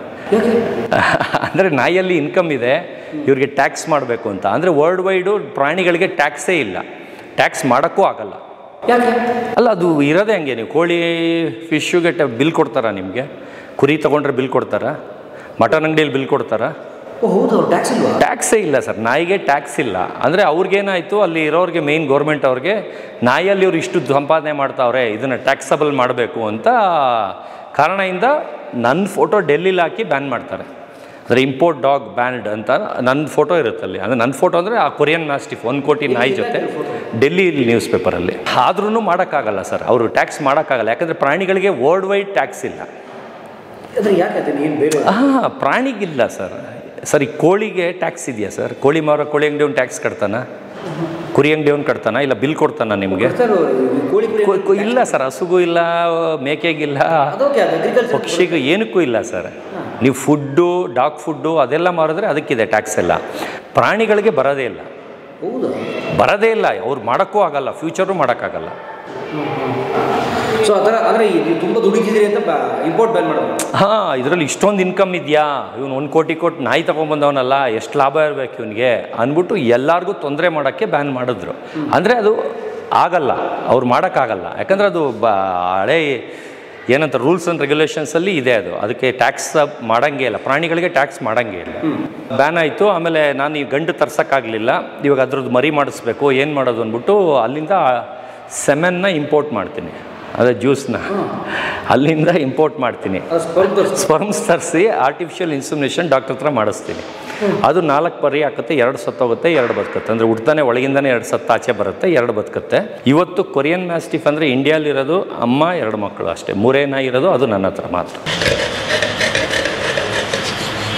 ಕೊರಿಯನ್ ಮ್ಯಾಸ್ಟಿಫು 3 ಇರೋದು, 3 ನನ್ನ ಹತ್ರನೇ ಇರೋದು. ಅದು ಅಮ್ಮ 2 ಮಗ ಅಷ್ಟೇ ಇರೋದು. ಅದು ಮಗನ ಅಮ್ಮಂಗೆ ಮಾಡ್ಸೋಕ್ಕಾಗಲ್ಲ ಅಂತ ಬ್ರೀಡು ಮಾಡಿಲ್ಲ. ಅದೇ ಫಸ್ಟ್ ಒಂದ್ಸಲಿ ಬ್ರೀಡ್ ಮಾಡಿ ಹಂಗೆ ಇಟ್ಕೊಂಡಿದ್ದೀನಿ. ಆಮೇಲೆ ವರ್ಲ್ಡ್ ವೈಡಲ್ಲೂ ಒಂದು 5 ಜನ ಬ್ರೀಡರು ಇಲ್ಲ ಆ ಜಾತಿದು. 20 ಇಯರ್ಸಿಂದ ಹುಡುಕಿರೋದು ಆ ಜಾತಿ. ನಾನು ಬೇಕು ಅಂತ 20 ಇಯರ್ಸಿಂದ ಹುಡುಕಿದ್ದು. ಅದು ನಾನು ಹುಡುಕ್ದಾಗ ಸಿಗಲಿಲ್ಲ. ಬೇರೆ ಟಿಬೆಟನ್ ಮ್ಯಾಸ್ಟಿಫ್ ತೊಗೊಳ್ಬೇಕಾದ್ರೆ ಇನ್ನೇನು ದುಡ್ಡು ಹಾಕಬೇಕು. ಆ ಟೈಮಲ್ಲಿ ಆ ಬ್ರೀಡರು ಒಂದು ಕೊರಿಯನ್ ಮ್ಯಾಸ್ಟಿಫ್ ಅಂತ ಇದೆ, ತುಂಬ ರೇರು, ಏನಾದ್ರು ಬೇಕಾ ಅಂದರು. ನಾನು ಇದೇನಪ್ಪ ಒಳ್ಳೆ ತುಪ್ಪ ಬಂದು ಬಾಯಿಗೆ ಬಿದ್ದಂಗೆ ಹುಡ್ಕೊಂಡೋದಾಗ ಸಿಗಲಿಲ್ಲ. ಇವ್ನು ಸುಮ್ಮನೆ ಹಂಗೆ ಅಚಾನಕ್ ಹೇಳ್ಬಿಟ್ಟ. ಆದರೆ ಯಾವುದೋಗ್ನೆ ಅಂತಲ್ಲ ಅವ್ನು ಹೇಳ್ದ. ನಾನು ಹಂಗೆ ಟಿಬೆಟನ್ ಮ್ಯಾಸ್ಟಿಫು ನಾಳಿದ್ದೆಲ್ಲ ಆಚೆ ನಳಿಗೆ ತರಿಸ್ಕೋಬೋದು, ನನಗೆ ಅದೇ ಫಸ್ಟ್ ಕಳಿಸು ಅಂದ್ಬಿಟ್ಟು ಅದ್ರದ್ದಕ್ಕೆ ಫುಲ್ ಅಮೌಂಟ್ ಹಾಕ್ಬಿಡ್ತೀನಿ. ಅದನ್ನು ಫಸ್ಟ್ ತರಿಸ್ಕೊಳ್ತೀನಿ. ಅದು ಕೊರಿಯನ್ ಮ್ಯಾಸ್ಟಿಫ್ ಅಂತ. ಅದು 1 crore ಡಾಗ್ ಅಂತಲೇ, ಕೋಟಿ ನಾಯಿ ಅಂತಲೇ ಫೇಮಸ್ ಆಯಿತು. ಅದಕ್ಕೆ ಅದು ಹೆಸರು ಕೋಕಾ ಅಂತಲೇ ಇಟ್ಬಿಟ್ಟೆ. ಕೋಕಾ ಅಂದರೆ 1 ಕೋಟಿ ಅಂತ. ಕೋಕಾ ಅಂದರೆ ಯಾವುದೋ ಭಾಷೆಯಲ್ಲಿ, ಮುಸ್ಲಿಂ ಭಾಷೆಯಲ್ಲೇ ಏನೋ ಕೋಟಿ ಅಂತ. ಅದಕ್ಕೆ ಆ ನಾಯಿಗೆ ಕೋಕಾ ಅಂತಲೇ ಇಟ್ಬಿಟ್ಟೆ. ಅದು ಕೊರಿಯನ್ ಮ್ಯಾಸ್ಟಿಫ್ ಸ್ಟೋರಿ. ಅದಕ್ಕಿಂತ ಮುಂಚೆ ಇನ್ನೊಂದು ಸರ್ ಇಲ್ಲಿ RR ನಗರಲ್ಲೇ ಬಿಟ್ಟಿದ್ದೀನಿ ಸರ್. ಇಲ್ಲೇ ಬೇರೆ ಬಂದಿದ್ದಾರೆ, ಟರ್ಮ್ಸಿಗೆ ಬಿಟ್ಟಿದ್ದೀನಿ. ಅಂದರೆ ಓನರ್ ನಾನು ಟರ್ಮ್ಸಿಗೆ ಕೊಡ್ತೀನಿ. ಅಂದರೆ ನೀವು ಸಾಕೊಳ್ಳೋದು ನಾನು ದುಡ್ಕೊಳ್ಳೋದು ಆ ಥರ. ಹೆಂಗೆ ಈಗ ನಾನು ಸಾಕು ನಿಮ್ಗೆ ದುಡ್ಡು ಬರುತ್ತೆ ಸರ್? ಈಗ ನನಗೆ ಖರ್ಚು ಉಳಿತಾ, ಟ್ರೀಟ್ಮೆಂಟ್ ಉಳಿತಾ? ನೀವು ಸಿಂಗಲ್ಲಾಗಿ ಸಾಕಿದ್ರೆ ಅದು ಗ್ರೂಮಿಂಗು, ವಾಷಿಂಗು, ಅದು ಕಾಯಿಲೆ ಬಂದರೆ ಎಲ್ಲ ನೋಡ್ಕೊಳ್ಳೋದು. ಆಮೇಲೆ ಒಂದೊಂದು ನಾಯಿ ಇದ್ದರೆ ನಿಮಗೆ ಅದ್ರ ಮೇಲೆ ಜ್ಞಾನ ಇರುತ್ತೆ. ಜ್ವರ ಬಂತ, ಬೇದಿ ಆಯಿತಾ, ಲೂಸ್ ಮೋಷನ್ ಆಗಿ ಏನಾರೋ ಒಂದು ನೋಡಿ ನೀವು ಟ್ರೀಟ್ಮೆಂಟ್ ಮಾಡಿಸ್ಕೊಂಡು ನೀಟಾಗಿ ನೋಡ್ಕೊತೀರಾ. ಅದೇ ನಾನು ಜನ ಮೆಚ್ಚಿಸೋಕ್ಕೋಸ್ಕರ ಝೂ ಥರ ಕೇಳ್ತಾಯಿದ್ರು. ನಂಗೆ ಫೋನ್ ಮಾಡೋರೆಲ್ಲ, ಸರ್ ನಿಮ್ಮ ಫಾರ್ಮಿಗೆ ಬರ್ಬೋದಾ, ನೋಡ್ಬೋದಾ ಅಂತ. ಅವ್ರನ್ನ ಮೆಚ್ಚೋಕ್ಕೋಸ್ಕರ ಕುಂಬ್ಳಗೂಡಲ್ಲಿ ಒಂದು ಫಾರ್ಮ್ ಮಾಡ್ತೀನಿ 7 ಎಕರೆಯಲ್ಲಿ. ಫಾರಿನ್ ಥರ ಕೆನೆಲ್ ಕಟ್ತೀನಿ.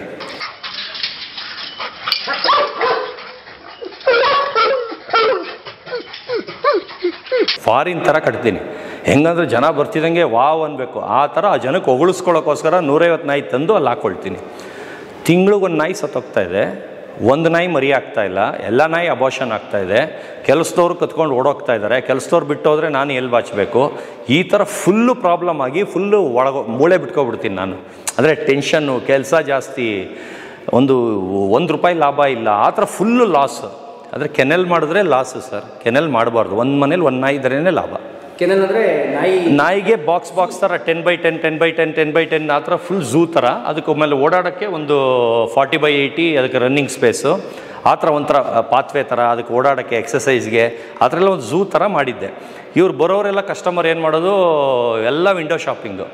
ಸುಮ್ಮನೆ ಫೋನ್ ಮಾಡ್ತಾರೆ, ಸರ್ ಲ್ಯಾಬ್ರಡಾರ್ ಬೇಕು, ಜರ್ಮನ್ ಶೆಪರ್ಡ್ ಬೇಕು, ಅದು ಬೇಕು ಇದು ಬೇಕು ಅಂತಾರೆ. ಅವರು ತೊಗೊಳ್ತಾರ ಇಲ್ವಾ ಅವಾಗ ಗೊತ್ತಾಗ್ತಿರ್ಲಿಲ್ಲ. ಇವಾಗ ನಾನು ಮಾತಲ್ಲೇ ಅವ್ರದ್ದು ಇಷ್ಟೇ ದುಡ್ಡು, ಅವ್ರು ತೊಗೊಳ್ತಾರ ಇಲ್ವಾ ಅನ್ನೋದು ಬರೀ ವಾಯ್ಸಲ್ಲಿ ಗೊತ್ತಾಗುತ್ತೆ ನನಗೆ. ಈಗ ಅಷ್ಟು ಎಕ್ಸ್ಪೀರಿಯೆನ್ಸ್ ಆಗಿಬಿಟ್ಟಿದೆ. ಅವ್ರು ಫೋನ್ ಮಾಡಿದ್ರೆ ಟೋನಲ್ಲೇ ಇವ್ರು ವಿಂಡೋ ಶಾಪಿಂಗ, ಇವ್ರು 10,000 ಬಜೆಟ, 50,000 ಬಜೆಟ, 1 ಲಕ್ಷ ಬಜೆಟ, ಟೋಲ್ಲೇ ಗೊತ್ತಾಗ್ಬಿಡುತ್ತೆ. ಈಗ ಅಷ್ಟು ಎಕ್ಸ್ಪೀರಿಯೆನ್ಸ್ ಆಗಿದೆ.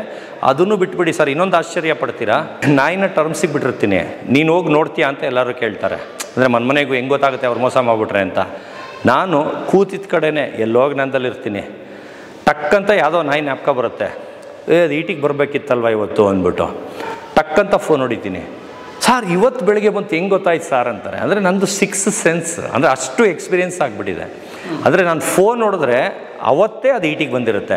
ನಾನು ಫೋನ್ ನೋಡಿದ್ರೆ ಅವಾಗಲೇ ಮರಿ ಹಾಕೋಕ್ಕೆ ಸ್ಟಾರ್ಟ್ ಆಗಿರುತ್ತೆ. ಮರಿ ಹಾಕ್ತಾ ಅಂತ ನಾನು ಫೋನ್ ನೋಡಿದ್ರೆ ಆಗಲೇ ಈಗ ಸ್ಟಾರ್ಟ್ ಆಯ್ತು ಸರ್, ಹೆಂಗೆ ಗೊತ್ತಾಯ್ತು ಸರ್ ಅಂತಾರೆ. ಅಂದರೆ ಅಷ್ಟು ಎಕ್ಸ್ಪೀರಿಯೆನ್ಸ್. ಆಮೇಲೆ ಒಬ್ಬೊಬ್ರು ಕದ್ದಿ ಬಚ್ಚಿಕ್ಬಿಡ್ತಾರೆ. 8-10 ಮರಿ ಹಾಕಿದರೆ 4 ಹಾಕಿದ್ದು ಅಂದ್ಬಿಟ್ಟು 4 ಮರಿ ಬಚ್ಚಿಕ್ಬಿಟ್ಟಿರ್ತಾರೆ. ನಾನು ಅವ್ರಿಗೆ ಚೆಕ್ಕಿಂಗ್ ಹೊಂಟುತ್ರಿ ಏನೂ ಮಾಡಲ್ಲ, ನಾನು ಕೂತಿದ್ದ ಕಡೆನೇ ಕಂಡುಹಿಡಿತೀನಿ. ಹೆಂಗೆ ಸರ್? ಈಗ ಅದು ಕೊನೆಗೆ ಮಾರಕ್ಕೆ ನನ್ನ ಹತ್ರಕ್ಕೆ ಬರ್ತಾರೆ. ಇವ್ರು ಯಾರಿಗೆ ಕೊಡ್ತಾರೆ, ಆ ರೇಟ್ದು ಅವ್ರು ಮಾರೋಕ್ಕಾಗಲ್ಲ. ಇವ್ರು ಏನು ಮಾಡ್ತಾರೆ, ಯಾರೋ ಇನ್ನೊಬ್ಬನಿಗೆ ಇದು ಯಾರ್ದು ಏನು ಹೆಸರು ಹೇಳಿದೆ ಒಬ್ಬನಿಗೆ ಇನ್ನೊಬ್ಬನಿಗೆ ಮಾರ್ತಾರೆ ಅಂದ್ಕೊಳ್ಳಿ. ಅವ್ನು ಡೀಲರು, ಅವ್ನು ತೊಗೊಂಡ್ಬಿಟ್ಟು ಸತೀಶ್ ಅವರೇ ಈ ಥರ ಬ್ರೀಡ್ ಇದೆ ಬೇಕಾ ಅಂತ ಅಂತಾರೆ. ನಾನು ಒಂದೇ ಮಾತು ಹೇಳ್ತೀನಿ, ಫಸ್ಟ್ ಅಪ್ಪ ಅಮ್ಮಂದು ಫೋಟೋ ಕಳಿಸಿ, ಅಪ್ಪ ಅಮ್ಮನ ಫೋಟೋ ಕಳಿಸಿ ಅಂತೀನಿ. ಕಳಿಸ್ತಿದ್ದಂಗೆ ಗೊತ್ತಾಗುತ್ತಾ, ಸೀದಾ ಮನೆ ಬಾಗಿಲು ಹೋಗಿ ದೊಡ್ಡ ನಾಯಿ ಸಮೇತ ಮರಿ ಎಲ್ಲ ಕಿತ್ಕೊಂಡು ಬಂದ್ಬಿಡ್ತೀನಿ. ಸರ್ ಅಂದರೆ ನಾಯಿ ಮರಿ ಮಾರಕ್ಕೆ ಬಂದ್ರೆ ಅವ್ರ ಅಪ್ಪ ಅಮ್ಮನೆಲ್ಲ ಕೇಳ್ತಾರೆ ನೀವು? ಹಾಂ ಸರ್. ಅಲ್ಲ, ಅದು ನಂದು ಅಂತ ಕಂಡುಹಿಡಿಯೋಕ್ಕೆ. ಈಗ ಈ ಜಾತಿ ನನ್ನ ಹತ್ರ ಬಿಟ್ಟು ಯಾರ ಹತ್ರನೂ ಇರಲ್ಲ ಸರ್. ಇವಾಗ ಇದ್ರ ಮರಿ ಯಾರು ಸೇಲಿಗೆ ಬಂದರೆ ನಂಗೆ ಡೌಟ್ ಬರುತ್ತಾ ಇಲ್ವಾ? ಈಗ ಈ ಜಾತಿ ನಾನು ಒಬ್ಬನ ಹತ್ರನೇ ಇಂಡಿಯಾಲಿ ಇರೋದು ಅಂದ್ಕೊಳ್ಳಿ. ಈಗ ನಿಮಗೆ ಕೊಟ್ಟಿರ್ತೀನಿ ಅಂದ್ಕೊಳ್ಳಿ, ನೀವು ಡೈರೆಕ್ಟ್ ಮಾರಕ್ಕೆ ಹೋಗೋಕ್ಕೆ ಭಯ. ನೀವೇನು ಮಾಡ್ತೀರಾ, ತಮಿಳ್ನಾಡಲ್ಲೋ ಆಂಧ್ರಲ್ಲಿರೋನ್ಗೋ ಮಾತಾಡ್ಬಿಟ್ಟು ಅವ್ರಿಗೆ ಮಾರ್ತೀರಾ. ಅವ್ರೇನು ಮಾಡ್ತಾರೆ, ಕೊನೆಗೆ ನನ್ನ ಹತ್ರಕ್ಕೆ ಬರ್ತಾರೆ, ಸತೀಶ್ ಹತ್ರನೇ ಈ ಥರ ರೇರ್ ಬ್ರೀಡ್ ಮಾರಿಸ್ಕೊಡೋಕ್ಕಾಗೋ ಕೆಪಾಸಿಟಿ ಇರೋದು ಅಂತ ನನಗೆ ಫೋಟೋ ಕಳಿಸ್ತಾರೆ. ಈಗ ಮೊನ್ನೆ ಬಂದು ಇದೇ ಜಾತಿದು ನಾನು ಇನ್ನೊಬ್ರು ಕ್ರಾಸ್ ಮಾಡಿಸಿದ್ದೆ. ಅದು ಬಂದು ಆರ್ಡಿನರಿ ಗಂಡು ನಂದು. ಅವನು ಇದೇ ಹೆಸರು ಹೇಳ್ಕೊಂಡು ಮಾರ್ತಾ ಇದ್ದಾನೆ, ಈಗ ಟಿ ವಿಲಿ ಬಂದ್ಬಿಡ್ತು ಅಂತ. ಅದು ಲೋ ಕ್ವಾಲಿಟಿ ಗಂಡು ಅಂದರೆ ಪಂಜಾಬಲ್ಲಿ ಸಿಗುತ್ತೆ ಸರ್. ಇವಾಗ ಜನ ಎಲ್ಲ ನೆಗೆಟಿವ್ ಆಗಿ ಮಾತಾಡ್ತಾ ಇದ್ದಾರೆ, 50,000 1 ಲಕ್ಷಕ್ಕೆ ಸಿಗುತ್ತೆ ಅಂತ. ಅದನ್ನು ಇಂಟ್ರ್ಯೂ ಕರ್ಕೊಂಡೋಗಿ ತೋರಿಸ್ತೀನಿ, ಇದ್ರ ಜೊತೆನೇ ಕಂಪೇರ್ ಮಾಡಿ ತೋರಿಸ್ತೀನಿ ಸರ್. ಅದಕ್ಕೆ ಕರ್ಕೊಂಡೋಗಿ ತೋರಿಸ್ತೀನಿ ಸರ್. ಇದು ರೋಲ್ಸ್ ರಾಯಿ, ಅದು TVS 50 XL ಚಾಂಪು, TVS ಚಾಂಪು. ಸುಳ್ಳು ಹೇಳ್ತಿದ್ದೀರಿ ಈಗ ಅಷ್ಟೆಲ್ಲ? ಅದನ್ನೇ ನಿಮಗೆ ಪ್ರೂವ್ ಮಾಡಿ ತೋರಿಸ್ತೀನಿ ಸರ್, ಏನಕ್ಕೆ ಅಷ್ಟು ರೇಟು ಅಂದ್ಬಿಟ್ಟು. ಇವಾಗ ರೋಲ್ಸ್ ರಾಯ್ಸು 5 ಜನ ಕೂತ್ಕೋದಲ್ವ ಸರ್ ಕಾರು, ಎಷ್ಟು ರೇಟು ಸರ್ ಅದು? ಕೋಟಿಗಟ್ಟಲೆ. ಅದನ್ನು ಆ ಲೆವೆಲ್ ಅವರೇ ತೊಗೊಳ್ಳೋದು. ಅವ್ರಿಗೆ ಕ್ರೇಜ್ ಇರೋದು, ನಂಗೆ ಅದೇ ಬೇಕು, ನಾನು ಅದರಲ್ಲೇ ಓಡಾಡಬೇಕು ಅನ್ನೋರು ಅದನ್ನು ತೊಗೊಳ್ತಾರೆ. BMW ಅದಕ್ಕಿಂತ ಕಡಿಮೆ, ಅದು ಬೇಕು ಅನ್ನೋರು ಅದು ತೊಗೊಳ್ತಾರೆ. ಮಾರುತಿ 800 ಬೇಕು ಅನ್ನೋರು ಮಾರುತಿ 800 ತೊಗೊಳ್ತಾರೆ. ಈ ಕಮೆಂಟ್ ಮಾಡ್ತಾರವರು ಮಾರುತಿ 800 ಅವ್ರಿಗೆ ಬಂದು 50,000 1 ಲಕ್ಷದ ನಾಯೇ ನೋಡಿರೋದು ಅವರು. ಆ ಥರ ಕ್ವಾಲಿಟಿ ನೋಡಿರೋದು. ನಿಮಗೆ ನನ್ನ ಹತ್ರನೇ ಆ ಕ್ವಾಲಿಟಿ 50,000 1 ಲಕ್ಷದ್ದು ನನ್ನ ಹತ್ರನೇ ಇದೆ. ಸೇಮ್ ಬ್ರೀಡು ನನ್ನ ಹತ್ರ ಇದೆ. ಇದ್ರಲ್ಲಿ ಕಾಲು ಭಾಗ ಇರುತ್ತೆ ಸರ್. ಇದ್ರ 4 ಕಾಲು ಹಾಕಿದ್ರೆ ಅದು 1 ಕಾಲು, ಇದ್ರ 1 ಕಾಲು ಹಾಕಿದ್ರೆ ಅದ್ರ 4 ಕಾಲು. ಕಾಲು ಭಾಗ ಇರುತ್ತೆ. ವೆರಿ ಬಿಲ್ಟ್ ಅಲ್ಲ ಸರ್. ಇದ್ರ ತಲೆ ಸೈಜ್ ಕಟ್ ಮಾಡಿದ್ರೆ ಅದ್ರ ಇಡೀ ಓಲ್ ಬಾಡಿ ವೈಟ್ ಬರುತ್ತೆ. ಇಷ್ಟು ವೆಯ್ಟು ಬರಲ್ಲ ಅದು. ಅದನ್ನ ಕಮೆಂಟ್ ಆಗ್ತದೆ. ಅದನ್ನು ನೋಡಿರ್ತಾರೆ ಅವರು, ಅದ್ರ ಬಗ್ಗೆ ಗೊತ್ತಿರುತ್ತೆ. ಅದು ಪಂಜಾಬಲ್ಲಿ ಸಿಗುತ್ತೆ ಸರ್. ಅದು ನಮಗೆ ಬೀದಿ ನಾಯಿ ಥರ ಅದು. ನಾವು ಅದಕ್ಕೆ ಬೀದಿ ನಾಯಿ ಅಂತಲೇ ಅನ್ನೋದು. ಅಂದರೆ ನೋಡೋಕ್ಕೆ ಜರ್ಮನ್ ಶೆಪರ್ಡ್ಗಿಂತ 1% ದೊಡ್ಡದಿರುತ್ತೆ ಸೈಜು. ಇದು ಜರ್ಮನ್ ಶೆಪರ್ಡ್ಗಿಂತ 5ರಷ್ಟು ದೊಡ್ಡದಿದೆ. ಆಮೇಲೆ ಒಂದೊಂದು ಲೆಗ್ ಅದ್ರದ್ದು ಇಡೀ 4 ಕಾಲು ಹಾಕಿದ್ರೂ ಅದಕ್ಕೆ ಕಟ್ ಮಾಡಿ ಪಕ್ಕ ಇಟ್ರೂ ಇಷ್ಟು ತಪ್ಪಾಗಲ್ಲ.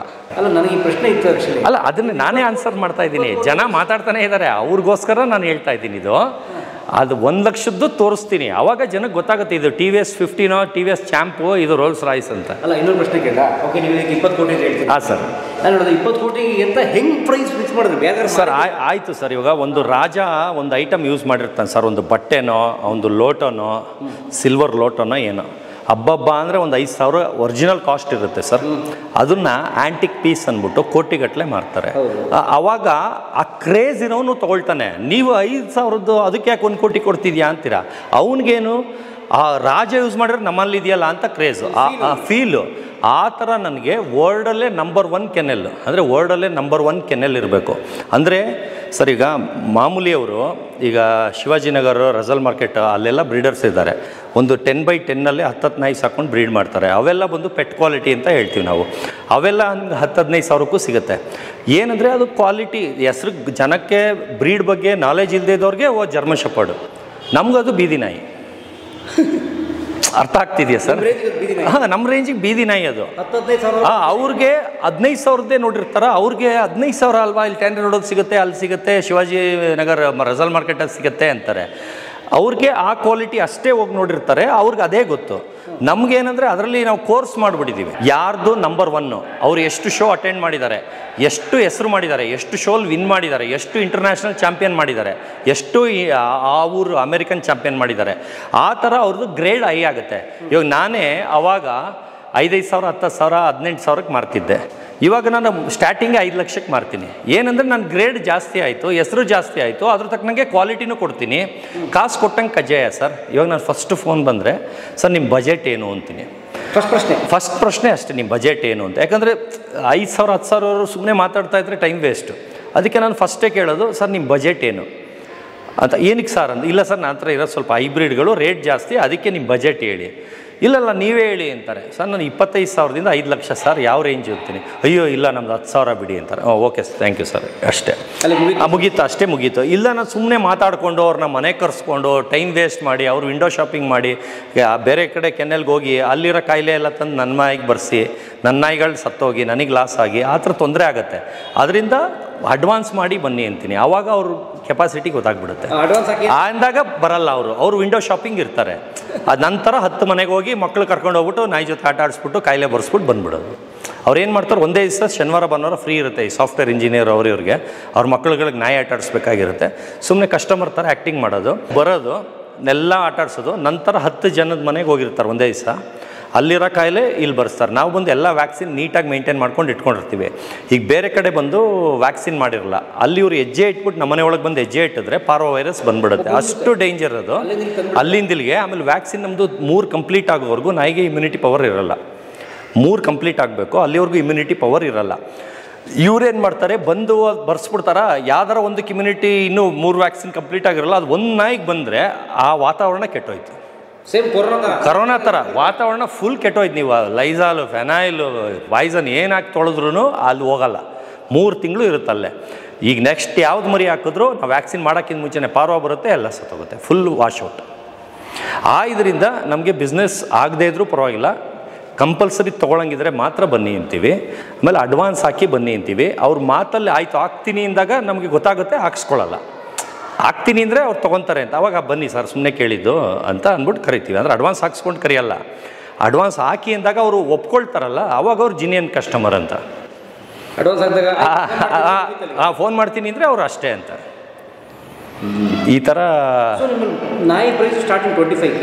25ಇಂದ ಸ್ಟಾರ್ಟಿಂಗ್, ಅಲ್ಲಿಂದ 6 ಲಕ್ಷವರೆಗೂ ಇದೆ. 25K ಚಿಕ್ಕ ನಾಯಿ ಹಂಗಿಲ್ಲ, ಕ್ವಾಲಿಟಿ ಕಡಿಮೆ ಇರೋ ನಾಯಿ. ಚಿಕ್ಕ ನಾಯಿ ಇಲ್ಲ, ದೊಡ್ಡ ನಾಯಿಯೇ ಕ್ವಾಲಿಟಿ ಕಡಿಮೆ ಇದ್ದರೆ 25,000. ಮ್ಯಾಕ್ಸಿಮಮ್ ಪ್ರೈಸ್ ಎಷ್ಟು ಇವತ್ತು ನಾಯಿ? 6 lakhs. ಅಂದರೆ ಇಲ್ಲಿ ಏನು ಗೊತ್ತಾ ಸರ್, ನಾನು ನನ್ನ ಚಿಕ್ಕ ತೊಗೊಳ್ತೀನಿ, ನನ್ನ ರೇಟ್ ನೀವು ಕೊಡಲ್ಲ, ಬೇರೆಯವರು ಕೊಡಲ್ಲ. ಅವ್ರದ್ದು ಕೆಪಾಸಿಟಿ ತಕ್ಕನಂಗೆ ಮಾರಬೇಕು. ಇಲ್ಲಿ ಇಂಡಿಯನ್ ರೇಟ್ ತಕ್ಕನಂಗೆ ಮಾರಬೇಕು ನಾವು. ಇವಾಗ ನನಗೆ ಹುಚ್ಚಿದೆ ಅಂದ್ಬಿಟ್ಟು ನಾನು ತೊಗೊಂಡಿದ್ದೀನಿ, ಬೇರೆಯವ್ರಿಗೆ ಆ ಹುಚ್ಚಿರ್ಬೇಕಲ್ಲ, ಅವ್ರದ್ದು ಕೆಪಾಸಿಟಿ ಅಷ್ಟೇ. ಇವಾಗ ನೋಡಿ, ನನಗೆ ಪೂನಾಯಿಂದ ಕಾಲ್ ಮಾಡಿದ್ರು ಇದ್ರ ಮರಿಬೇಕು ಅಂತ. ರವಿ ಅಂತ ನರ್ಸರಿ ಇಟ್ಟಿದ್ದಾರೆ ದೊಡ್ಡಾಲ್ಮರ ಹತ್ರ. ಅವರು ಅಲ್ಲಿ ಏನಕ್ಕೋ ಹೋಗಿದ್ರು. ಅಲ್ಲಿ ಯಾರೋ ದೊಡ್ಡ ಮನುಷ್ಯರು ಅವ್ರಿಗೆ ಸಿಕ್ಕಿದ್ದಾರೆ. ಅವ್ರು ಇವಾಗ ಮಾತಾಡೋ ರೀತಿಲೇ ಕನ್ಫರ್ಮ್ ಆಯಿತು, ಅವ್ರು 100% ತೊಗೊಳ್ತಾರೆ ಅಂತ. ಯಾಕಂದರೆ ಮಾತು ಕ್ವಾಲಿಟಿ ಇರುತ್ತೆ, ಆ ಗತ್ತು ತೊಗೊಳ್ಳೋದು ಗೊತ್ತಾಗ್ಬಿಡುತ್ತೆ. ಈಗ ಫ್ಲೈಟ್ ಇಟ್ಕೊಂಡು ಬಂದು ಇದ್ರ ಮರಿ ತೊಗೊಂಡು ಹೋಗ್ತಾ ಇದ್ದಾರೆ. ಅವ್ರಿಗೆ 6 lakhs ಹೇಳಿದೆ.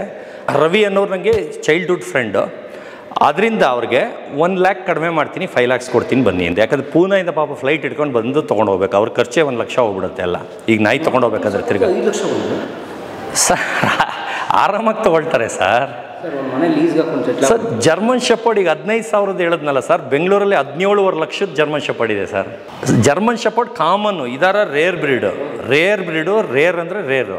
ಜರ್ಮನ್ ಶೆಪರ್ಡು ಬೆಂಗಳೂರಲ್ಲೇ ಒಂದು 20 ಲಕ್ಷ ನಾಯಿ ಇರ್ಬೋದು. ಅಷ್ಟು ಇಟ್ಟಾಡ್ತಿದ್ರು ಬೆಂಗಳೂರಲ್ಲಿ 17.5 ಲಕ್ಷದ ನಾಯಿ ಇದೆ, ಜರ್ಮನ್ ಶೆಪರ್ಡ್ ಇದೆ. ಹಾಗಾದರೆ ಸತೀಶ್ ಅವರು ಬಿಸ್ನೆಸ್ ಎಷ್ಟು ಸರ್? ಹಂಗಂತಲ್ಲ ಸರ್, ಏನಂದರೆ ನಮಗೆ ಈಸಿಯಾಗಿ ಬರುತ್ತೆ. ಇಲ್ಲಿ ನೋಡಿ ಕೈ ತೂತು, 1 ರೂಪಾಯಿ ಉಳಿಸಲ್ಲ ಸರ್. 1 ರೂಪಾಯಿ ಉಳಿಸಲ್ಲ. ನಾಯಿ ದುಡ್ಡು ನಾಯಿಗೆ ಹಾಕ್ಬಿಡ್ತೀನಿ, ನಾಯಿಯಿಂದ ದುಡಿತೀನ, ಕೈ ಕೆರಿತಾ ಇರ್ತದೆ. ಇಲ್ಲ ಬಟ್ಟೆ ತಗೊಬಿಡ್ತೀನಿ, ಇಲ್ಲ ಇನ್ನೇನೋ ಮಾಡಿಬಿಡ್ತೀನಿ, ಒಟ್ಟಿನಲ್ಲಿ ಉಳಿಸಲ್ಲ. ನಾಯಿಯಿಂದ ದುಡ್ದಿದ್ದಲ್ಲಿ ಇನ್ನೊಂದು ನಾಯಿ, ಹೊಸ ನಾಯಿ. ಇವಾಗಲೇ ನೋಡಿ ಇದರಿಂದ ಬರ್ತಾರೆ ಇನ್ಕಮಲ್ಲಿ. ರೇರೆಸ್ಟ್ ಬ್ರೀಡ್ ಇನ್ನೊಂದು ಹುಡುಕಿಟ್ಟಿದ್ದೀನಿ, ಇನ್ನು 1 ಮಂತಲ್ಲಿ ಅದು ತರಿಸ್ತಾ ಇದ್ದೀನಿ. ಕಿಂಗ್ ಶೆಪರ್ಡ್ ಅಂತ, ಜರ್ಮನ್ ಶೆಪರ್ಡಲ್ಲೇ ಈ ಸೈಜ್. ಲಿಪ್ಸ್ ಹಿಂಗೆ ನೇತಾಡ್ತಾ ಇರ್ತದೆ, ಕಣ್ಣೆಲ್ಲ ಹಿಂಗೆ. ಜರ್ಮನ್ ಶೆಪರ್ಡಿಗೆ ಲಿಪ್ಸ್ ಬರಲ್ಲ, ಅದು ಚೈನೀಸ್ ಅಂದರೆ ಆಲ್ಟ್ರೇಷನ್ ಮಾಡಿ ಹೈಬ್ರಿಡ್ ಮಾಡಿರ್ತಾರೆ. ಹೈಬ್ರಿಡ್ ಅಂದರೆ ಒಂದೊಂದು ಕಾಲು ಇಷ್ಟು ಹೈಟು ಲೆಂತು ನೋಡೋಕ್ಕೆ ಜರ್ಮನ್ ಶೆಪರ್ಡೇ, ಅದರಲ್ಲೇ ಕಿಂಗ್ ಸೈಜ್ ಅಂದರೆ ದೊಡ್ಡ ಸೈಜು, ಒಂದು ಸಿಂಹ ಬಂದಂಗೆ ಆಗುತ್ತೆ.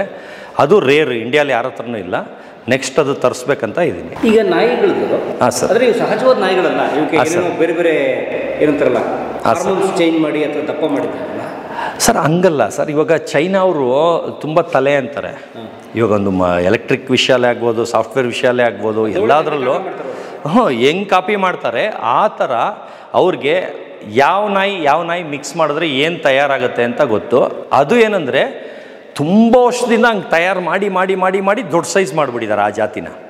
ಆ ಥರ ನಾನು ಲ್ಯಾಬ್ರಡಾರ್ ತಯಾರು ಮಾಡಿದ್ದೀನಿ, ಜರ್ಮನ್ ಶೆಪರ್ಡ್ ತಯಾರು ಮಾಡಿದ್ದೀನಿ. ಆಗಿನ ಕಾಲದಲ್ಲಿ ನಾನು ಬಿಗ್ಗೆಸ್ಟ್ ಲ್ಯಾಬ್ರಡಾರ್ ಇನ್ ವರ್ಲ್ಡ್ ಅಂತ ಗೂಗಲ್ ಮಾಡಿ ನಂದೇ ಬರುತ್ತೆ. ಬಿಗ್ಗೆಸ್ಟ್ ಲ್ಯಾಬ್ರಡಾರ್ ಇನ್ ವರ್ಲ್ಡ್, ನ್ಯೂಸಲ್ಲಿ TV ಚಾನಲ್ ಎಲ್ಲ ಕಡೆ ಬಂತದ್ದು.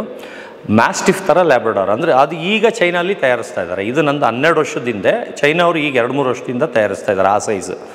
ಅಂದರೆ ಏನಂದರೆ ಹೈಬ್ರಿಡ್ ಅಂದರೆ ಈಗ ದೊಡ್ಡದು.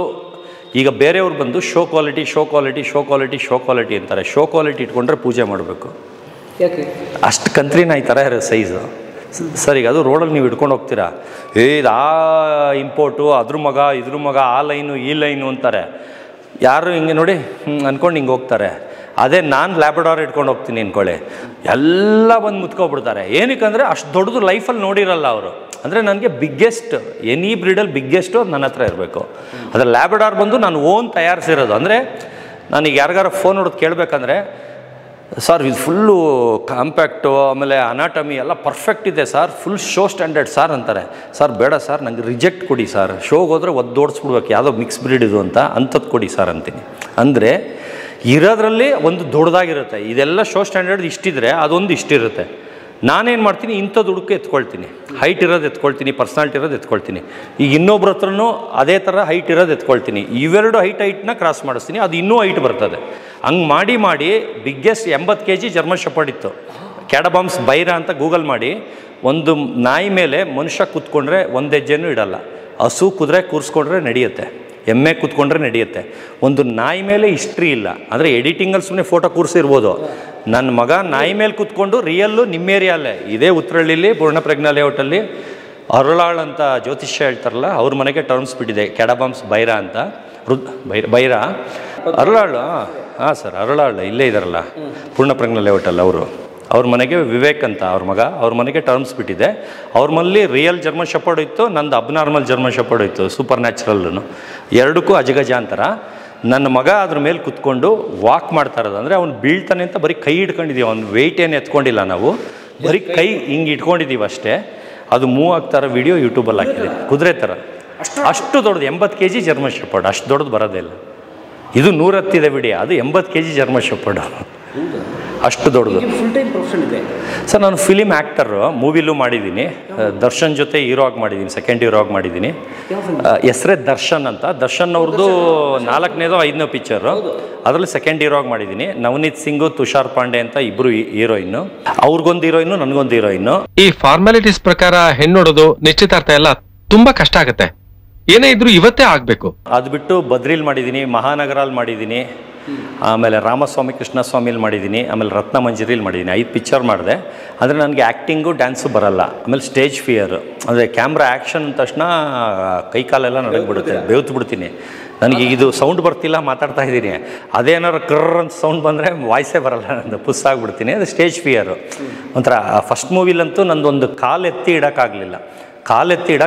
ಅಂದರೆ ಕ್ಯಾಮ್ರಾ ಆ್ಯಕ್ಷನ್ ಅಂತಾರೆ, ಹಿಂಗೆ ಮೆಟ್ಲು ಹತ್ಬಿಟ್ಟು ಹೋಗಿ ಅಲ್ಲಿ ಡೈಲಾಗ್ ಹೊಡಿಬೇಕು. ಕಾಲೇ ಒಟ್ಟೋಯ್ತು, ಸತ್ತೋಯ್ತು. ನಾನು ಕೈಯಲ್ಲಿ ಹಿಡ್ಕೊಂಡು ಎತ್ತಕ್ಕೋದ್ರೆ ಕೈಯಲ್ಲೂ ಶಕ್ತಿ ಇಲ್ಲ, ಕಾಲನೇ ಎತ್ತಕ್ಕಾಗ್ತಾಯಿಲ್ಲ, ಆ ಥರ ಆಗೋಯ್ತು. ಆಮೇಲೆ ಎಲ್ಲ ಒಂದು ನಿಮಿಷ ಕೂಲ್ ಅಂದ್ಬಿಟ್ಟು ಕೂಲ್ ಮಾಡಿಸ್ಬಿಟ್ಟು ಆಮೇಲೆ ಒಂದು 2-3 ಟೇಕಲ್ಲಿ ಆಮೇಲೆ ಹತ್ಬಿಟ್ಟು ಹೋದೆ. ಅಂದರೆ ಅಷ್ಟು ಭಯ. ಫಸ್ಟ್ ದಿನ ಕ್ಯಾಮ್ರಾ ಮುಂದೆ ಫೇಸ್ ಮಾಡಿದಾಗ ಆ ಥರ ಆಗಿತ್ತು. ಪ್ರೊಫೆಷನ್ ಸತೀಶ್ ಅವ್ರ ಪ್ರೊಫೆಷನ್ ಸರ್ ಪ್ರೊಫೆಷ್ನಲ್ ಅಂದರೆ ಫಸ್ಟು ನಾಯಲ್ಲೇ ಹೆಸರು ಮಾಡಿದ್ದೆ ಸರ್. ಒಂದು ಮಟ್ಟಕ್ಕೆ ಹೆಸರು ಮಾಡಿದ್ದೆ. ಅಂದರೆ ಒಂದು ಹೋದರೆ ಎಲ್ಲ ರೆಕಗ್ನೈಸ್ ಮಾಡೋದು, ಜನ ಸೇರೋದು, ಅದೆಲ್ಲ ಅವಾಗಲೇ ಒಂದು ಲೆವೆಲ್ಗೆ 3000 ಪ್ರೈಸು, 300 ನಾಯಿ ಚಾಂಪಿಯನ್ ಮಾಡಿದ್ಮೇಲೆ ನಾನು ಎಲ್ಲೋ ಒಂದು ಟ್ರಿಪ್ ಹೋಗ್ತೀನಿ ಫ್ರೆಂಡ್ಸ್ ಜೊತೆ. ಅಲ್ಲಿ ಯಾರೋ ಒಬ್ಬರು IAS ಆಫೀಸರ್ ಕೆ ಶಿವರಾಮ್ ಅಂತ ಆ್ಯಕ್ಟರ್ ಅವ್ರ ಫ್ರೆಂಡು, ಅವ್ರ ಹೆಸರು ರಮೇಶ್ ಅಂತ. ಅವರಿಬ್ಬರು ನನ್ನ ನೋಡ್ಬಿಟ್ಟು, ಏನು ಹಿಂಗೆ ಒಳ್ಳೆ ಹೀರೋ ಥರ ಇದೆಯಾ, ನಾನು ಒಂದು ಕಡೆ ಹೇಳ್ತೀನಿ, ಅಲ್ಲಿ ಹೋಗು, ನಿಮಗೆ ಮೂವಿಲಿ ಚಾನ್ಸ್ ಕೊಡ್ತಾರೆ, ನೀನು ಒಳ್ಳೆ ಹೀರೋ ಇದ್ದಂಗೆ ಇದೆಯಲ್ಲಪ್ಪ, ಹೋಗು ಅಂತ ಕಳಿಸ್ತಾರೆ. ನಾನು ಗಾಂಧಿನಗರಲ್ಲಿ BN ಗಂಗಾಧರ್ ಅಂತ ಅವ್ರ ಆಫೀಸ್ಗೆ ಹೋಗ್ತೀನಿ. ಅವ್ರೇನು ಮಾಡ್ತಾರೆ, ನನ್ನ ನೋಡ್ಬಿಟ್ಟು ಆಯಿತು ಹೇಳ್ತೀನಿ, ಹಾಂ ಮಾಡ್ತೀನಿ ಅಂದ್ಬಿಟ್ಟು ಕಳಿಸ್ಬಿಡ್ತಾರೆ. ಅವ್ರು ನನಗೆ ಚಾನ್ಸ್ ಕೊಡಲ್ಲ. ಆಮೇಲೆ ಒಂದು 6 ತಿಂಗಳಾದಮೇಲೆ ನಾವು ಅವರು ರಿಲೇಷನ್ ಅಂತ ಒಂದು ಮದುವೆಲಿ ಗೊತ್ತಾಗುತ್ತೆ. ರಿಲೇಟಿವ್ಸ್ ನಾವು. BN ಗಂಗಾಧರ್, ಅಂಜದ ಗಂಡು, ಯಾರಿಗೆ ಸಾಲತೆ ಸಂಬಳ, ಯಾವುದೇದೋ ಮಾಡೋದು.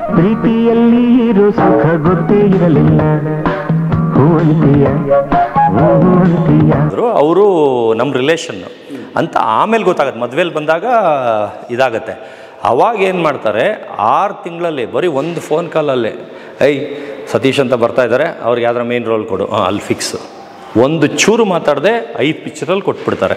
ನಾನು ಇನ್ನೂ ಇದ್ದಿದ್ರೆ ಮೇನ್ ಹೀರೋ ಆಗಿ ಆಗ್ತಿದ್ನೋ ಏನೋ. ಅಂದರೆ ನನಗೆ ಆ್ಯಕ್ಟಿಂಗ್ ಬರಲ್ಲ, ಡ್ಯಾನ್ಸ್ ಬರಲ್ಲ, ನಾನು ಈ ಫೀಲ್ಡಲ್ಲಿ ಮುಂದೆ ಹೋಗಲ್ಲ ಅಂತ ನನಗೆ ಗೊತ್ತಾಗೋಯ್ತು. ಅಂದರೆ ಇಲ್ಲಿ ವೇಸ್ಟ್ ಆಗುತ್ತೆ ನನ್ನ ಲೈಫು. ನಾಯಲ್ಲಿ ಒಂದು ಹೆಸರು ಬಂದಿದೆ, ನಾನು ಇದರಲ್ಲೇ ಯಶ್ ಆಗಬೇಕು. ಅಂದರೆ ಯಶ್ ಹೆಂಗೆ ನಂಬರ್ 1 ಸಿನಿಮಾಲ್ಲಿ, ಆ ಥರ ನಾಯಿ ಫೀಲ್ಡಲ್ಲಿ ನಾನು ಯಶ್ ಆಗಬೇಕು. ಆ ಥರ ನಂಬರ್ 1 ಆಗಬೇಕು ಅಂತ ತುಂಬ ಆಸೆ.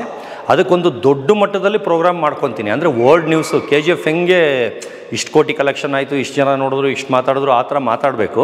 ಆ ಥರ ಇದಕ್ಕೊಂದು ದೊಡ್ಡ ಮಟ್ಟದಲ್ಲಿ 50 ಲಕ್ಷ ಖರ್ಚು ಮಾಡಿ ಒಂದು ಚೌಟ್ರಿ ಬುಕ್ ಮಾಡ್ತೀನಿ. ಒಂದು ಚೌಟ್ರಿ ಪೂರ್ಣಿಮಾ ಪ್ಯಾಲೇಸು, 2 ಚೌಟ್ರಿ 10 ಲಕ್ಷ. ಒಂದು ಬಟನ್ ಮುದ್ರೆ ಮಧ್ಯ ಓಪನ್ ಆದರೆ 2 ಸೇರಿದ್ರೆ 1 ಚೌಟ್ರಿ ಆಗುತ್ತೆ. ಅದನ್ನು ಮಾತಾಡಿದ್ದೆ. ಅಲ್ಲಿ ಎಲಿಪ್ಯಾಡ್ ಇಲ್ಲ, ಅದಕ್ಕೆ ಅವರು ಕಾಂಪೌಂಡ್ ಎಲ್ಲ ಒಡೆದೇ ಎಲಿಪ್ಯಾಡ್ ಮಾಡ್ಕೊಡ್ತೀನಿ ಅಂದರು ಓನರು. ಅಂದರೆ ಪಾಪ ಅಷ್ಟು ಅವ್ರಿಗೆ ಇಷ್ಟ, ನಮ್ಮ ಈ ಪ್ರೋಗ್ರಾಮ್ ಇಲ್ಲೇ ಆದರೆ ನಮಗೂ ಹೆಸರು ಬರುತ್ತೆ ಅಂತ. ಆಮೇಲೆ ರಷ್ಯನ್ಸ್ ಮಾಡಲ್ಸ್, ಅಂದರೆ ನನ್ನಷ್ಟು ಹೈಟ್ 6 ಅಡಿ ಇರ್ತಾರೆ ಹುಡುಗಿರು. ರಷ್ಯಾ ಅವರು, ಇಲ್ಲಿ ಮದುವೆ ಮನೇಲಿ ನಿಲ್ಲಿಸ್ತಾರಲ್ಲ ಇರಾನೀಸು, ಅವರಲ್ಲ. 2000 3000ದವರಲ್ಲ, 45,000 ಒಬ್ರಿಗೆ. ಆ ಥರ 10 ಜನಕ್ಕೆ 4.5 ಲಕ್ಷ.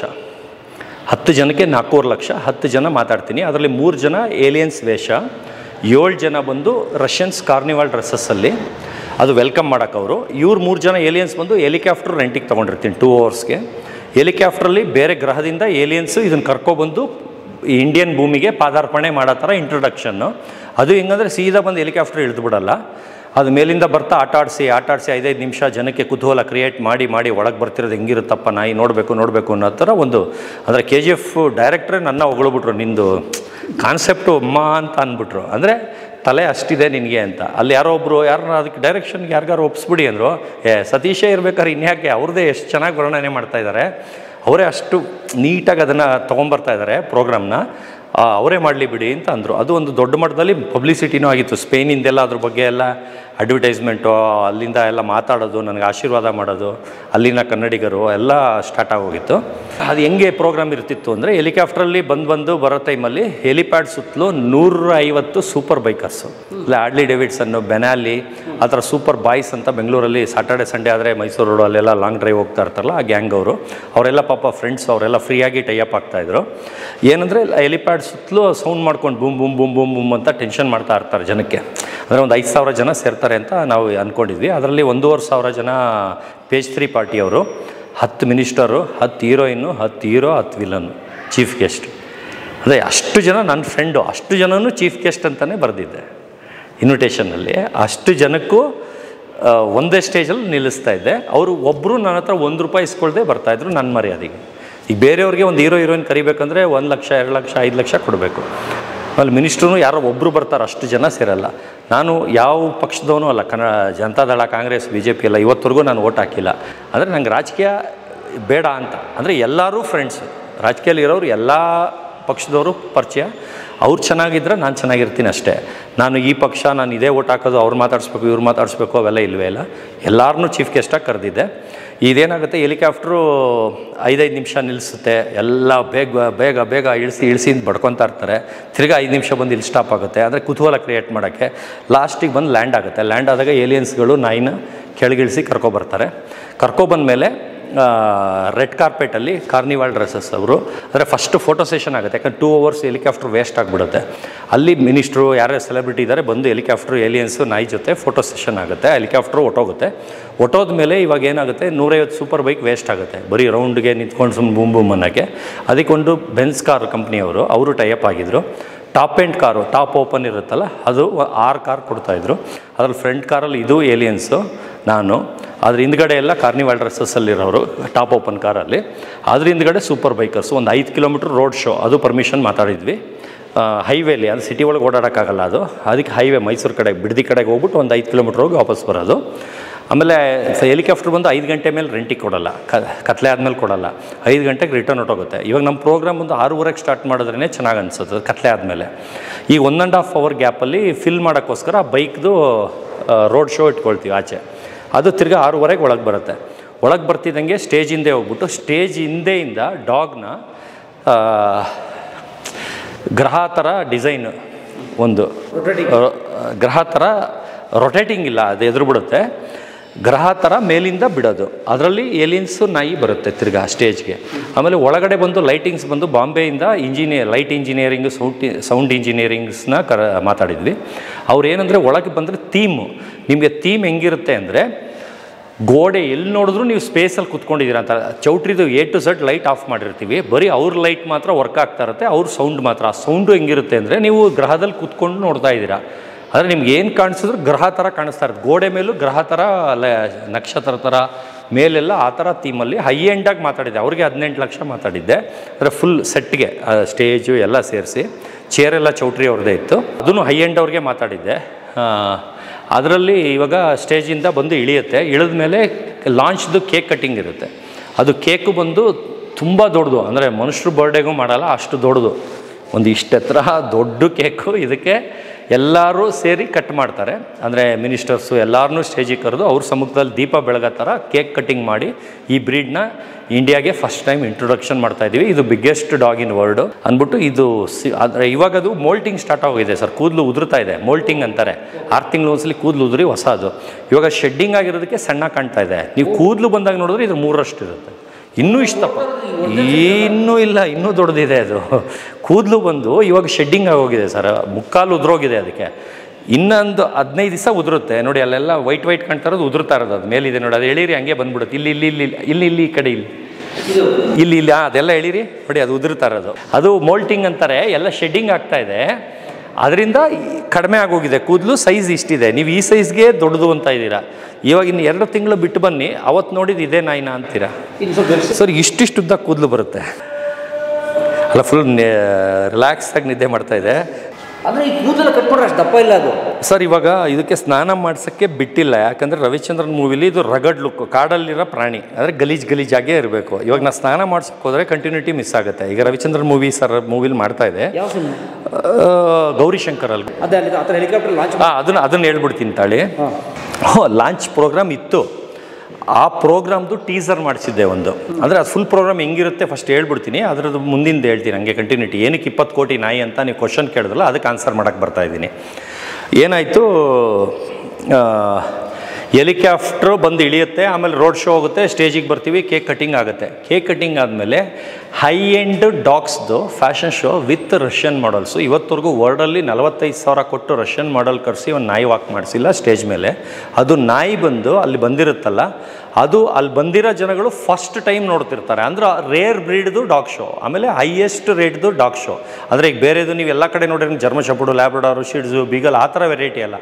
ಒಂದೊಂದು ನೋಡಿದ್ರು ಆ್ಯಂಟಿಕ್, ಅಂದರೆ ಕೊರಿಯನ್ ಮ್ಯಾಸ್ಟಿಫು, ಅಲಾಸ್ಕನ್ ಮ್ಯಾಲಮುಟು, ಟಿಬೆಟಿಯನ್ ಮ್ಯಾಸ್ಟಿಫು, ಕೊಕೇಶನ್ ಶೆಪರ್ಡು, ಆ ಥರ ರೇರ್ ಬ್ರೀಡು. ಅಂದರೆ ನೀವು ಬಂದವರೆಲ್ಲ ವಾವ್ ಇದೆಲ್ಲ ನಾವು ನೋಡೇ ಇಲ್ವಲ್ಲ ಆ ಫೀಲ್ ಬರಬೇಕು. ಆ ಥರ ಫ್ಯಾನ್ಸಿ ಡಾಗ್ಸ್ದು, ಮೋಸ್ಟ್ ಎಕ್ಸ್ಪೆನ್ಸಿವ್ ಡಾಗ್ದು, ಆಮೇಲೆ ಮೋಸ್ಟ್ ರೇರ್ ಬ್ರೀಡ್. ಅಂದರೆ ಇಂಡಿಯಾಲೇ ಇದ್ದರೆ 1-2 ಇರುತ್ತೆ. ಆ ಥರ ಬ್ರೀಡ್ ಮಾತ್ರ ಪಬ್ಲಿಕ್ಕಿಗೆ ನೋಡೋಕ್ಕೋಸ್ಕರ ಒಂದು ರ್ಯಾಂಪ್ ವಾಕ್ ಇರುತ್ತೆ. ರ್ಯಾಂಪ್ ವಾಕ್ ಬಂದು ರಷ್ಯನ್ಸ್ ಮಾಡಲ್ಸ್ ಜೊತೆನೇ ಅಷ್ಟು ದುಡ್ಡು ಪೇ ಮಾಡಿರ್ತೀವಲ್ಲ, ಅದಕ್ಕೆ ಯೂಸ್ ಮಾಡ್ಕೊಳ್ಳೋಕ್ಕೋಸ್ಕರ ಅವ್ರ ಕೈಲೇ ಫ್ಯಾಷನ್ ಶೋ ಮಾಡಿಸ್ತೀವಿ. ಅದು ಬಿಟ್ಟು ಮಿರಾಜ್ ಅನ್ವರ್ ಅಂದ್ಬಿಟ್ಟು ಕಮರ್ಷಿಯಲ್ ಸ್ಟ್ರೀಟಲ್ಲಿ 6 ಲಕ್ಷ 10 ಲಕ್ಷ ಒಂದು ಬಟ್ಟೆ, ಅವ್ರದ್ದು high end luxury fashion show 2 sequence ಇರುತ್ತೆ. ಅದು ಬಿಟ್ಟು ಡ್ಯಾನ್ಸ್ ಕರ್ನಾಟಕ ಡ್ಯಾನ್ಸ್ ವಿನ್ನರ್ದು ಇಬ್ಬರು, ಶಶಿ ಮಾಸ್ಟರು, ಜಗ್ಗಿ ಮಾಸ್ಟರ್ ಅಂತ ಇಬ್ಬರದು ಡ್ಯಾನ್ಸ್ ಪ್ರೋಗ್ರಾಮ್ ಇರುತ್ತೆ, ಒಂದು 3 ಸಾಂಗ್ಸ್ಗೆ. ಅದು ಮಧ್ಯೆ ಎಂಟರ್ಟೈನ್ಮೆಂಟ್ಗೆ. ಆಮೇಲೆ ಲಾಸ್ಟಲ್ಲಿ ಮೊಮೆಂಟೋಸ್ ಕೊಡೋದು, ಸನ್ಮಾನ ಮಾಡೋದು ಮಿನಿಸ್ಟ್ರಿಗೆ, ಸ್ಪಾನ್ಸರ್ಶಿಪ್ ಅವ್ರಿಗೆ, ಆ ಥರ ಎಲ್ಲ ಒಂದು ದೊಡ್ಡ ಮಟ್ಟದಲ್ಲಿ ಪ್ರೋಗ್ರಾಮ್ದು ಒಂದು ಟೀಸರ್ ಮಾಡಿ ಯೂಟ್ಯೂಬಲ್ಲಿ ಬಿಟ್ಟಿರ್ತೀನಿ. ಅದನ್ನೇನು ಮಾಡ್ತಾರೆ, ಬೆಂಗಳೂರಲ್ಲಿರೋ ಒಬ್ಬ ಬಿಲ್ಡರ್, ಅಂದರೆ 5 ಕಂಪ್ನಿ ಓನರ್ ಅವರು, ಅಂದರೆ 5 ಬೇರೆ ಬೇರೆ ಹೆಸರಲ್ಲಿದೆ, ಅಷ್ಟು ಸೇರಿ ಒಂದು ಮೇನ್ ಕಂಪ್ನಿ ಇದೆ. ಇದು 5ಕ್ಕೂ ಬೇರೆ ಬೇರೆ ಹೆಸರು ಇಟ್ಕೊಂಡಿರ್ತಾರೆ. ಅವ್ರು ಬೆಂಗಳೂರವರು, ಅಂದರೆ ಅವರು ಮೂಲ ಬಂದು ಹೈದರಾಬಾದವರು. ಈ ಜನ ಏನು ಮಾಡಿಬಿಟ್ಟಿದ್ದಾರೆ, ಹೈದರಾಬಾದವ್ರು ಯಾರೋ ಕೇಳ್ಬಿಟ್ರು ಅಂತ ಹೈದರಾಬಾದ್ನ ಫೇಮಸ್ ಮಾಡ್ತಾ ಇದ್ದಾರೆ. ಯಾರು ಹೈದರಾಬಾದವರು ನನಗೆ ಕೇಳಿಲ್ಲ, ಬೆಂಗಳೂರಲ್ಲಿ JP ನಗರಲ್ಲಿ ಇರೋದವರು, ಅವರು ನನಗೆ ಕೇಳಿರೋದು. ಅವರೊಂದು ದೊಡ್ಡ ಕಂಪ್ನಿ ಓನರು, ಒಂದು 5 ಕಂಪ್ನಿ ಓನರು. ಅವ್ರ ಮೂಲ ಅಂದರೆ ಅವ್ರ ತಾತ ಮುತ್ತಾತ ಹೈದರಾಬಾದವರು, ಅಂದರೆ ಆಂಧ್ರ ಅವರು. ಅವ್ರೇನು ಹೈದರಾಬಾದಲ್ಲಿ ವಾಸ ಇಲ್ಲ, ಏನಿಲ್ಲ, ಬೆಂಗಳೂರಲ್ಲೇ ವಾಸ ಇರೋದು. ಅವ್ರೇನು ಮಾಡ್ತಾರೆ, ಇಡೀ ಈವೆಂಟ್ನ, ಅಂದರೆ ಇಡೀ ಈವೆಂಟು ಅವ್ರಿಗೆ ಗೊತ್ತಾಗೋಯ್ತು. ನಾನು ಅದರಲ್ಲಿ ಮೆನ್ಷನ್ನೇ ಮಾಡಿಬಿಟ್ಟಿದ್ದೆ ಬ್ರೋಚರಲ್ಲಿ. 200+ ಚಾನಲ್ಸು, 10 ಮಿನಿಸ್ಟ್ರು, 10 ಹೀರೋಯಿನು, 10 ಹೀರೋ, ಅದು ಆಮೇಲೆ ಇಷ್ಟು ರಾತ್ರಿ ವರ್ಲ್ಡ್ ನ್ಯೂಸ್ ಆಗುತ್ತೆ, ಅದೆಲ್ಲ ಚಾಲೆಂಜೇ ಮಾಡಿಬಿಟ್ಟಿದ್ದೆ, ಎಲ್ಲರಿಗೂ ಚಾಲೆಂಜ್ ಮಾಡಿಬಿಟ್ಟಿದ್ದೆ. ಅಂದರೆ ಆ ಪ್ರೋಗ್ರಾಮ್ ಹಂಗಿತ್ತು, ಥೀಮ್ ಹಂಗಿತ್ತು. ಆಮೇಲೆ ಎಲ್ಲರೂ ಆಲ್ ಓವರ್ ಇಂಡಿಯಾಯಿಂದ ಮೀಡಿಯಾವರಾಗಲಿ ಯೂಟ್ಯೂಬಲ್ಲಾಗಲಿ ನನಗೆ ಹೇಳ್ದೆ ಮಾಡಿಬಿಟ್ಟಿಯಾ 3 ದಿವಸ ಹಿಂದೆನೇ ಬಂದು ಆಲ್ಟ್ ಆಗ್ಬಿಡ್ತೀವಿ ಅಂತ, ಕಲ್ಕತ್ತಾಯಿಂದ, ಪಂಜಾಬಿಂದ, ಡೆಲ್ಲಿಯಿಂದ, ಬಾಂಬೆ ಎಲ್ಲ ಕಡೆಯಿಂದ ಯೂಟ್ಯೂಬರ್ಸು, TV ಚಾನಲ್ ಅವರು, ಆಮೇಲೆ ಶ್ರೀಲಂಕಾ, ಬೇರೆ ಬೇರೆ ಕಡೆಯಿಂದೆಲ್ಲ ಕಾಲ್ ಮಾಡೋಕ್ಕೆ ಸ್ಟಾರ್ಟ್ ಮಾಡಿಬಿಟ್ರು. ಅದು ನಂದು ಫೇಸ್ಬುಕ್ ಫಾಲೋವರ್ಸ್ ಏನೋ ಗೊತ್ತಿಲ್ಲ, ಅದನ್ನು ನೋಡಿಬಿಟ್ಟು ಫೋನ್ ನೋಡಿಯೋಕ್ಕೆ ಸ್ಟಾರ್ಟ್ ಮಾಡಿದ್ರು. ನಾನು ಅದು ಫುಲ್ಲು ಸಕ್ಸಸ್, ಒಳ್ಳೆ ಇದರಲ್ಲಿ ಪಬ್ಲಿಸಿಟಿಯಾಗಿ ಒಳ್ಳೆ ಇದರಲ್ಲಿ ಆಗ್ತಾಯಿತ್ತು. ಅದರಿಂದ ನಾಯಿನ ಬಂದು ನಾನು ಅಲ್ಲಿವರೆಗೂ ಯಾರಿಗೂ ತೋರಿಸಿರಲಿಲ್ಲ, ಯಾಕಂದರೆ ಮುಂಚೆನೇ ತೋರಿಸಿದ್ರೆ ನಾಯಿ ವ್ಯಾಲ್ಯೂ ಹೊಟ್ಟೋಗ್ಬಿಡುತ್ತೆ. ಆಮೇಲೆ ಒಂದು ಫೋಟೋನೂ ಅದ್ರದ್ದು ಬಿಟ್ಟಿರಲಿಲ್ಲ. ಬರೀ ಇದ್ರದ್ದು ವ್ಯಾಲ್ಯೂ ಸ್ಪಾನ್ಸರ್ಶಿಪ್ ಅವ್ರಿಗೆ ತೋರಿಸೋದಕ್ಕೆ ಚರ್ಚ್ ಸ್ಟ್ರೀಟಿಗೆ ಕರ್ಕೊಂಡೋಗಿ ಮಿರರ್ಲೆಸ್ ಅಂತ ಫೋಟೋಗ್ರಾಫರ್, ಅಂದರೆ ಅವ್ರ ಓನರು ಮಹೇಶ್ ಅಂತ, ಅವ್ರನ್ನ ಸೆಲೆಕ್ಟ್ ಮಾಡ್ತೀನಿ. ಅಂದರೆ ಎಷ್ಟೊಂದು ಜನದ ನೋಡ್ತೀನಿ, ಅವ್ರ ಕ್ವಾಲಿಟಿ ಇಷ್ಟ ಆಗಲ್ಲ. ಮಿರರ್ಲೆಸ್ ಅಂತ ಮಹೇಶ್ ಅನ್ನೋರು ಇಷ್ಟ ಆಗ್ತಾರೆ. ಅವ್ರನ್ನ ಕರ್ಕೊಂಡೋಗ್ಬಿಟ್ಟು ಅವ್ರ ಪಾಪ ಫ್ರೀಯಾಗಿ ಟೈಅಪ್ ಆಗಿ ನಂದು ಫೋಟೋಶೂಟ್ ಮಾಡಿಕೊಡ್ತಾರೆ. ಒಂದು ಬಂದು ಬರೀ ಡಾಗ್ದು, ಅದು ಇಲ್ಲೇ ಚಿಕ್ಕಲ್ಸಂದ್ರಲ್ಲೇ ಮಾಡಿಸಿದ್ದೆ, ಒಂದು ಕಾರ್ದು ಶೋರೂಮ್ ಇದೆ, ಅಲ್ಲಿ ಮಾಡಿಸ್ದೆ. ಇನ್ನೊಂದು ಬಂದು ಕಮರ್ಷಿಯಲ್ ಚರ್ಚ್ ಸ್ಟ್ರೀಟಲ್ಲಿ 5 ನಿಮಿಷ ರೋಡಿಗೆ ಇಳಿಸಿದ್ರೆ ಜನ ಹೆಂಗೆ ರೆಸ್ಪಾನ್ಸ್ ಮಾಡ್ತಾರೆ ಅನ್ನೋದೊಂದು ವಿಡಿಯೋ ಮಾಡಿಸ್ದೆ.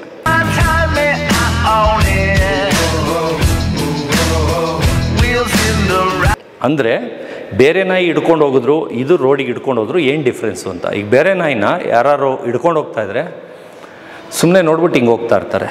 ಇದನ್ನು ಅಪ್ಪ ಕುತ್ತಾಯೆ, ಶೇರೆ, ಬರೀ ಹಿಂದಿಯವರೇ ಅಲ್ಲಿರೋರು, ಇದೇನು ನಾಯ, ಸಿಂಹನ ಅಂತ ಎಲ್ಲ ಬಂದು 1 ನಿಮಿಷಕ್ಕೆ 1,000 ಜನ ಮುತ್ಕೊಬಿಡ್ತಾರೆ. ಯಾವ ಲೆಕ್ಕಕ್ಕೆ ಮುತ್ಕೊಳ್ತಾರೆ ಅಂದರೆ, ಅದು ಯೂಟ್ಯೂಬಲ್ಲಿ ಬಿಟ್ಟಿದ್ದೀನಿ, ಅದು ನಿಮಗೆ ತೋರಿಸ್ತೀನಿ, ಕ್ಲಿಪ್ಪಿಂಗ್ಸ್ ಇದೆ ತೋರಿಸ್ತೀನಿ.